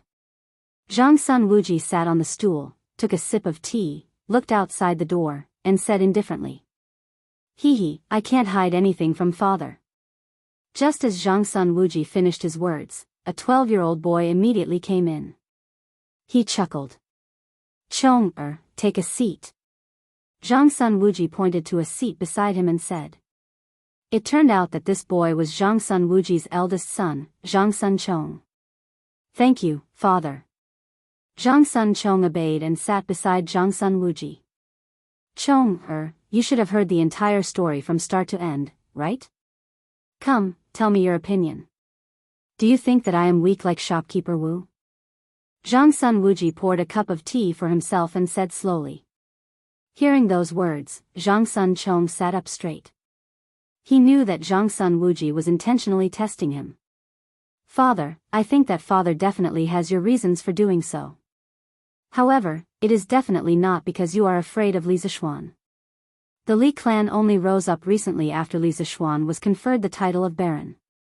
In terms of foundation and strength, the Zhangsun clan has no reason to be afraid of the Li clan. As for why father chose to avoid them and chose to cooperate with them, I think that father must have other considerations. Zhang Sun Chong replied cautiously. Hee, you brat. Zhang Sun Wuji chuckled. Then, he shook his head and said, Chong, the matters in this world aren't as simple as what you see. It might seem calm on the surface, but it might be turbulent in the dark. If you want to be invincible, you have to know your enemy as well as yourself. You have to understand as much information about the other party as possible. Then, based on this information, you have to constantly weigh and analyze the situation before you can make the correct judgment. Do you understand? Father is right. I have learned my lesson. Even though Zhang Sun Chong didn't really understand the meaning behind his father's words, he still nodded. Chapter 270. You really don't mean what you say. Since there's nothing else, I will tell you in detail today. Zhang Sun Wuji knew his son well. He could tell that his son only heard half of it. Zhang Sun Chong scratched his head awkwardly. You were right about one thing. Our Zhang Sun family is indeed not afraid of Li Zishuan's family. However, Chong, you probably don't know that 3 days before Chitsu Culture released cheap books, His Majesty had left the palace and personally went to Chitsu Pavilion's workshop. Chong, do you still think that things are that simple? Zhang Sun Wuji looked at his son and said. Could it be? Could it be that His Majesty has some shares in Chitsu Culture? Zhang Sun Chong opened his eyes wide and said in disbelief. Zhang Sun Wuji shook his head and said, that shouldn't be the case. His Majesty has a lot of things to attend to every day. What he has in his heart is Tang Dynasty's vast rivers and mountains. Why would he care about a mere Chitsu Culture? However, I have received news that the Crown Prince and King Wei are one of the owners of Chitsu Culture. Furthermore, there is one thing that cannot be denied. The expansion of Chitsu Culture is something that His Majesty is willing to see. Father, why do you think so? In today's world, aristocratic families have a huge influence on the commoners. There are countless scholars that rely on aristocratic families. In some places, the commoners only know about aristocratic families and not the imperial court. His Majesty is talented and strategic. How could he tolerate them? On the other hand, due to the expensive price of books, it is hard for the commoners to have a bright future. I think that His Majesty wants to borrow Li Zishuan's hand to break the current situation and allow more commoners to be able to afford to study. This point can be seen from the few batches of officials that His Majesty promoted this year. As the Minister of Personnel, Zhang Sun Wuji naturally knew more information than Zhang Sun Chong. Thus, his analysis was more comprehensive and thorough. So that's how it is. Father, you have great foresight and skills. Zhang Sun Chong was enlightened and praised from the bottom of his heart. Li Er's intention to weaken the aristocratic families was already clear. He had more or less heard about these things before, so he completely understood when Zhang Sun Wuji mentioned it. That's not all. Half a month ago, Li Zishuan invented pinyin, and it was piloted in the Imperial College. The results were very good. The officials in the court also praised pinyin greatly. Not long after, the Eastern Palace and Prince Wei's mansion sent a total of 16 scholars to stay in Li Zishuan's workshop. They had yet to come out. Thinking about the role of pinyin in teaching people how to read, and the establishment of Chitsu Culture and the secret support of His Majesty, I guess that Li Zishuan wants to gather the strength of these 16 scholars and use pinyin as the foundation to compile a book that teaches people how to read. If that's really the case, then Li Zishuan is really ambitious. Zhang Sun Wuji relied on the clues he had in his hands and deduced layer by layer, as if he was peeling silk from a cocoon. He actually managed to reconstruct the truth of the matter to a close degree. If Li Zishuan was here, he would definitely praise, "Brother, you're awesome." Tisk. Hearing father's words, I suddenly feel that this Li Zishuan is really amazing. After hearing his father's analysis, Zhang Sun Chong felt that Li Zishuan was rather fortunate. Of course he's amazing. Chong'er, you can interact more with Li Zixuan. Perhaps you can learn a lot from him. Yes, I will. Zhang Sun Chong hurriedly replied. Actually, the network that Li Zixuan has now can't be underestimated. First, it was the Qing clan, then the Qin clan, the Niu clan, the Yuqi clan, and recently, there's a Li Zixuan. It's said that these few clans have close ties with Li Zixuan. This is also one of the reasons why I'm unwilling to completely fall out with Li Zixuan over a small bookstore. That lad is no longer the same as before. Of course, the most important reason is that the Crown Prince and King Wei are on good terms with Li Zixuan. On the other hand, Li Zixuan can also provide the Crown Prince and King Wei with a lot of support. Chong'er, you must remember that only when the Crown Prince ascends to the throne will our Zhangsun clan be able to prosper. To our Zhangsun clan, this is the greatest and most important benefit. Zhangsun Wuji sighed. At this moment, Zhangsun Wuji wasn't as powerful and influential as Zhenguan in his later years. Those officials and generals that followed Li Er to conquer the world were mostly still in their prime, and Zhangsun Wuji wasn't willing to offend them easily. Although the illustrious bookstore had contributed quite a bit to the Zhangsun clan's monthly income, in Zhangsun Wuji's eyes, it wasn't worth offending so many factions for this bit of money. Of course, the most important thing was that Li Zixuan's actions were mostly in line with Zhangsun Wuji's intention of helping Li Qingqian secure his position as the empire's heir. This was the most important thing. This child will remember father's teachings. Zhangsun Chong nodded seriously. It's good that you remember. Actually, even if we don't find trouble with Li Zixuan, there will be people who will take the initiative to find trouble with him. The strange culture will hurt the foundation of the aristocratic families. Currently, other than the royal family, only Wang Yu's Wang clan is on the same side as His Majesty because of Princess Tong'an. However, the remaining 5 aristocratic families aren't easy to deal with. The scale of the strange culture is still small, and they might not have noticed it yet. If I'm not wrong, when the Pinyin literacy book is released, there will definitely be people in the aristocratic families who will realize the threat. At this time, the position of the strange culture in the hearts of the commoners will also increase. When the strange culture becomes a huge monster, the aristocratic families will be completely awakened and start a full-scale counterattack. Zhangsun Wuji nodded and continued his analysis. Zhangsun Chong had a more direct understanding of his father's foresight and judgment today. He was full of admiration. He thought for a while and asked, "Then father, when the time comes, if the aristocratic families really join forces to deal with Li Zixuan, what should we do? Do we need to help him?" Chong'er, you don't know the background of the aristocratic families. If they really join forces, even His Majesty will have a headache. Our Zhangsun clan isn't a match for these 1,000-year-old aristocratic families. Zhangsun Wuji shook his head and continued, "In such a situation, don't be the first to rush up to help. Although you might gain the goodwill of others, the risk involved will be greater. Currently, the Zhangsun clan has both glory and wealth. We don't need to take risks and only need to develop steadily. Chong'er, you have to remember that we have to consider carefully before doing things like sending charcoal in snowy weather. Of course, it's best if we don't do it because we might get burned. You can always do things like adding flowers to a brocade. This child will remember." Chapter 271. Da. Big White's hooves were nailed with horseshoes, so when it walked on the road, the sound it made was particularly loud, even covering the sound of the carriage's 4 wheels rolling. Inside the carriage, Li Zixuan rubbed his temples in annoyance.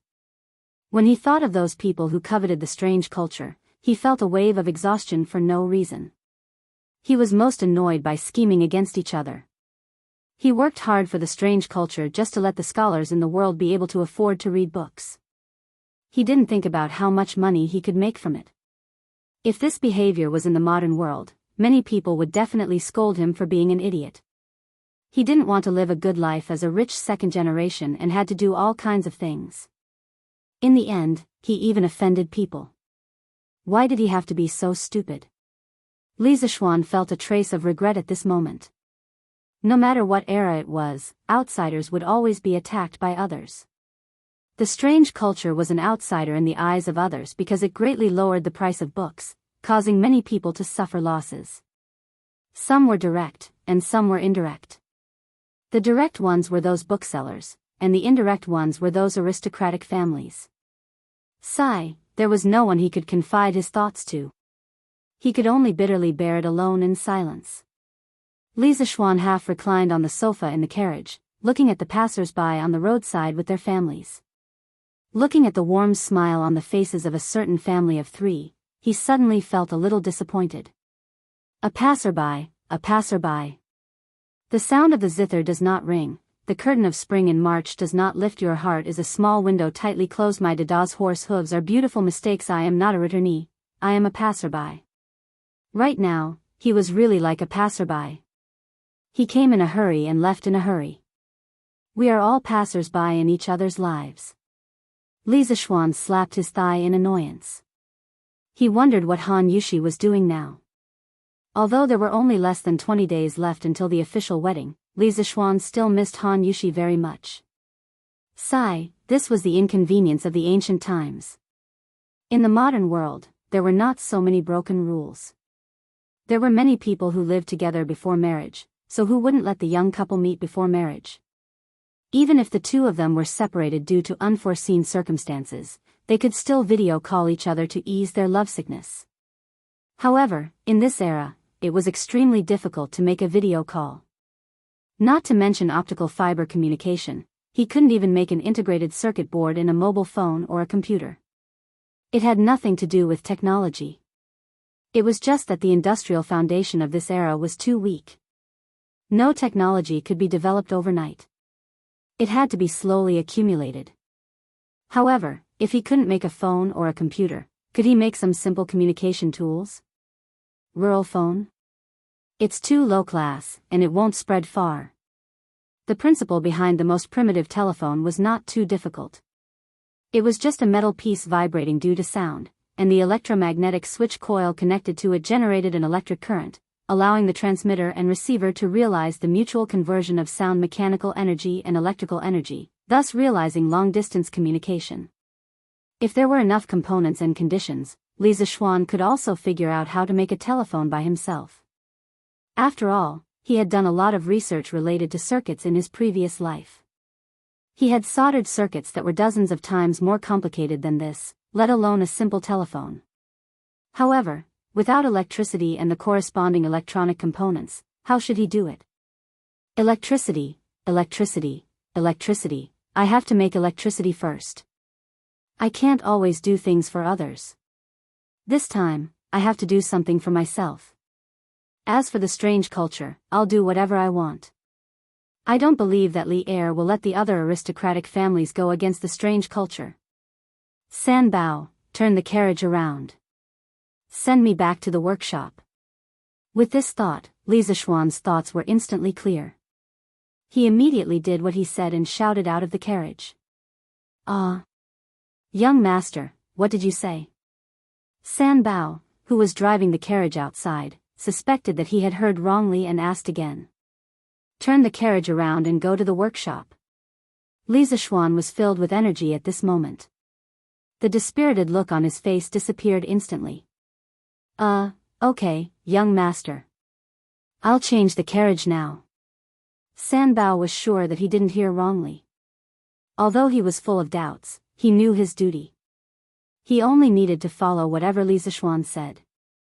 Whoosh! San Bao controlled Big White and slowly turned the carriage around in the narrow road and rushed back to the workshop. Zhao Song, I heard from Qin Ke that the compilation of the Tang Dynasty Dictionary will be completed soon. What have the other aristocratic families done recently? Do they know about the Tang Dynasty Dictionary? Taiji Palace, Sweet Du Hall. Li Er finished reading the last memorial and stretched his arms and waist without caring about his image. Then, he looked at Zhao Song beside him and said, Your Majesty, this old servant didn't hear any relevant news. However, a few days ago, one of the officers of the Right Marquis Guard caught many sneaky people near the strange culture. After these people were sent to the Supreme Court, they didn't get anything out of the interrogation. There was no evidence to prove that they were sent by the aristocratic families. Zhao Song smiled bitterly. He was only a eunuch with slightly more authority. How could he find out about the internal affairs of the aristocratic families? Oh, it seems like there are still people who can't sit still. Whether or not these people are from the aristocratic families, have the people of the Supreme Court pay attention. It would be best if they could find out their background.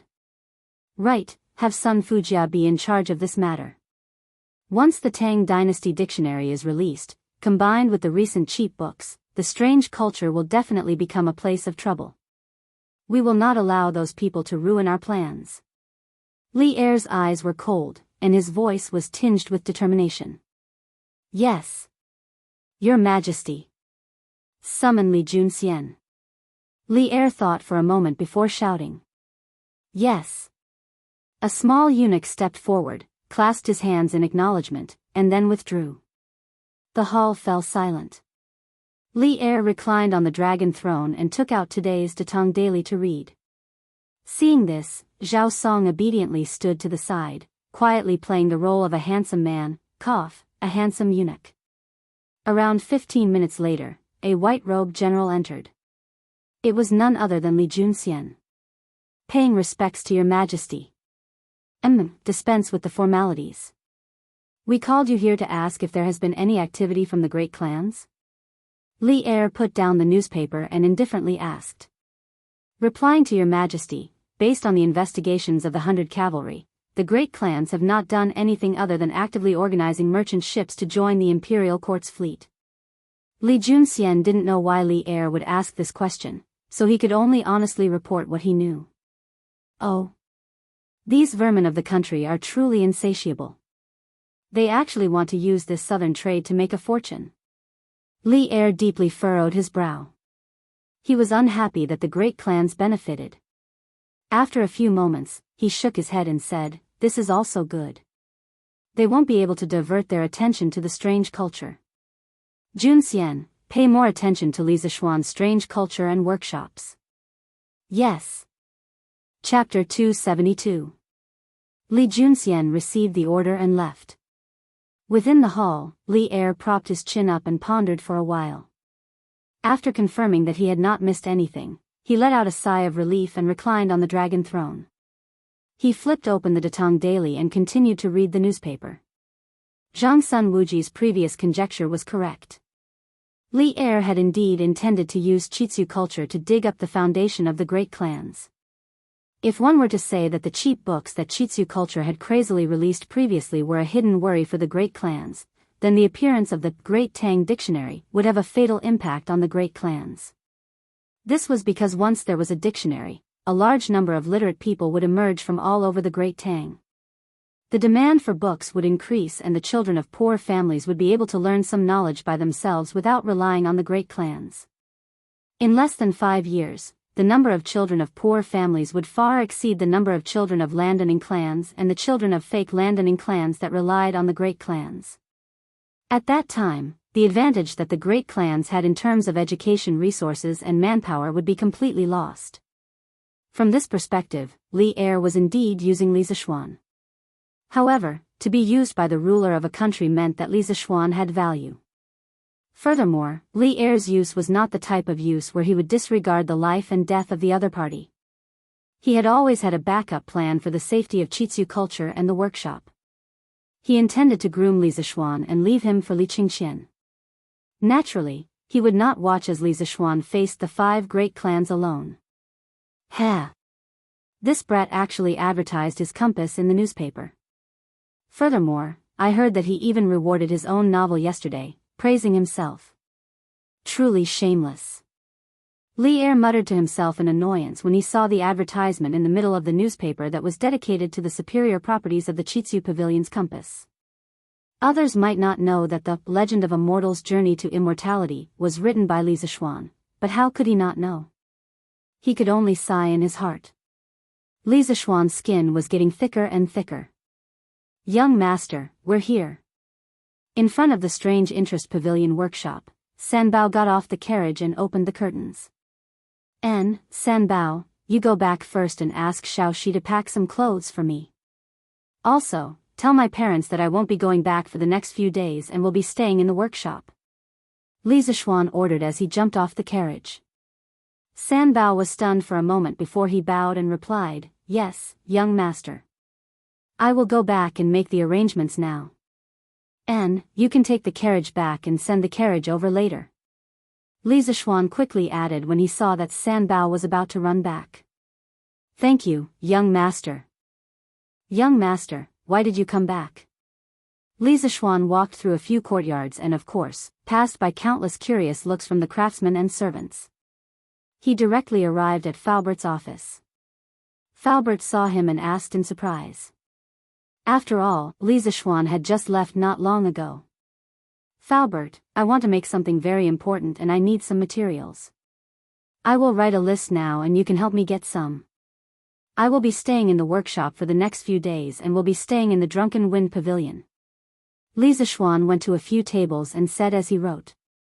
On the way back to the workshop, he had already thought of the materials that he needed. Overall, they were all common materials and should be easy to get. "Young master, what are you planning to do this time?" Fu Bo was taken aback when he heard this. Then, his interest was immediately piqued. He walked over curiously and asked. After working together for so long, Li Zishuan's products were each more practical and unexpected than the last. He was now completely convinced of Li Zishuan's ability to invent.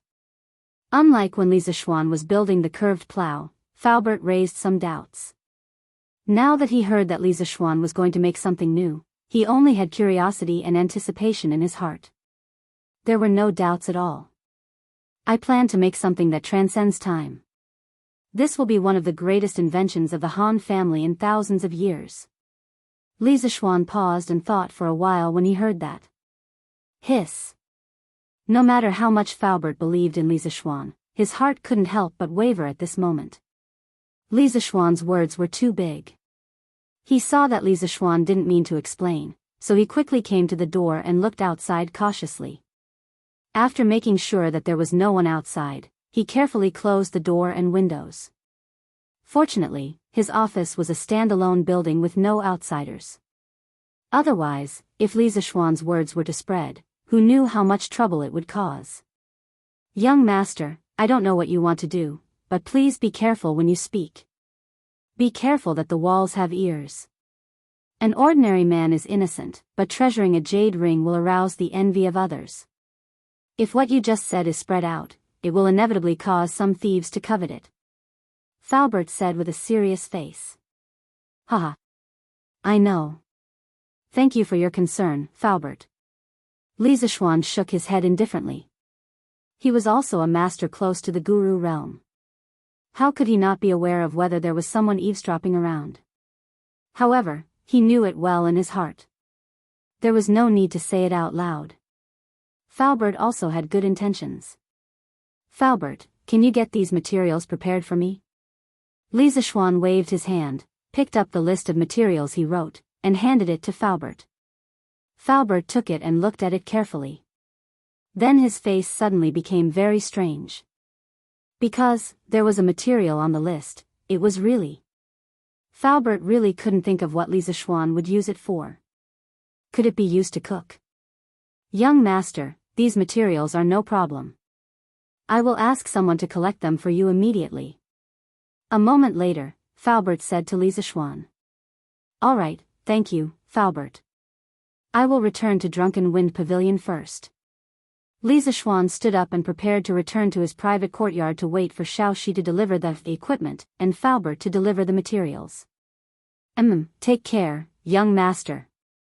So young master has been busy making a compass for the fleet going south recently. Young master is really kind. Han Family Village, Han Family Courtyard. Han Yushi held her chin with her left hand and muttered to herself in the room as she read the latest issue of Tang Dynasty Daily. Han Yushi's wedding date was approaching. Han Lijing had been so busy recently that he couldn't keep up with the Li family's strong request. Li Zishuan's wedding this time had to be held on a grand scale. Han Lijing had been busy sending out invitations everywhere recently. Han Yushi was alone at home. Normally, She would ask the villagers who were going to the city to bring back a copy of the newspaper to read every day. She was not interested in the ancient literature at the front and the novels at the back. She only looked at the news in the middle. This was because she, who was ill-informed, could more or less find some news about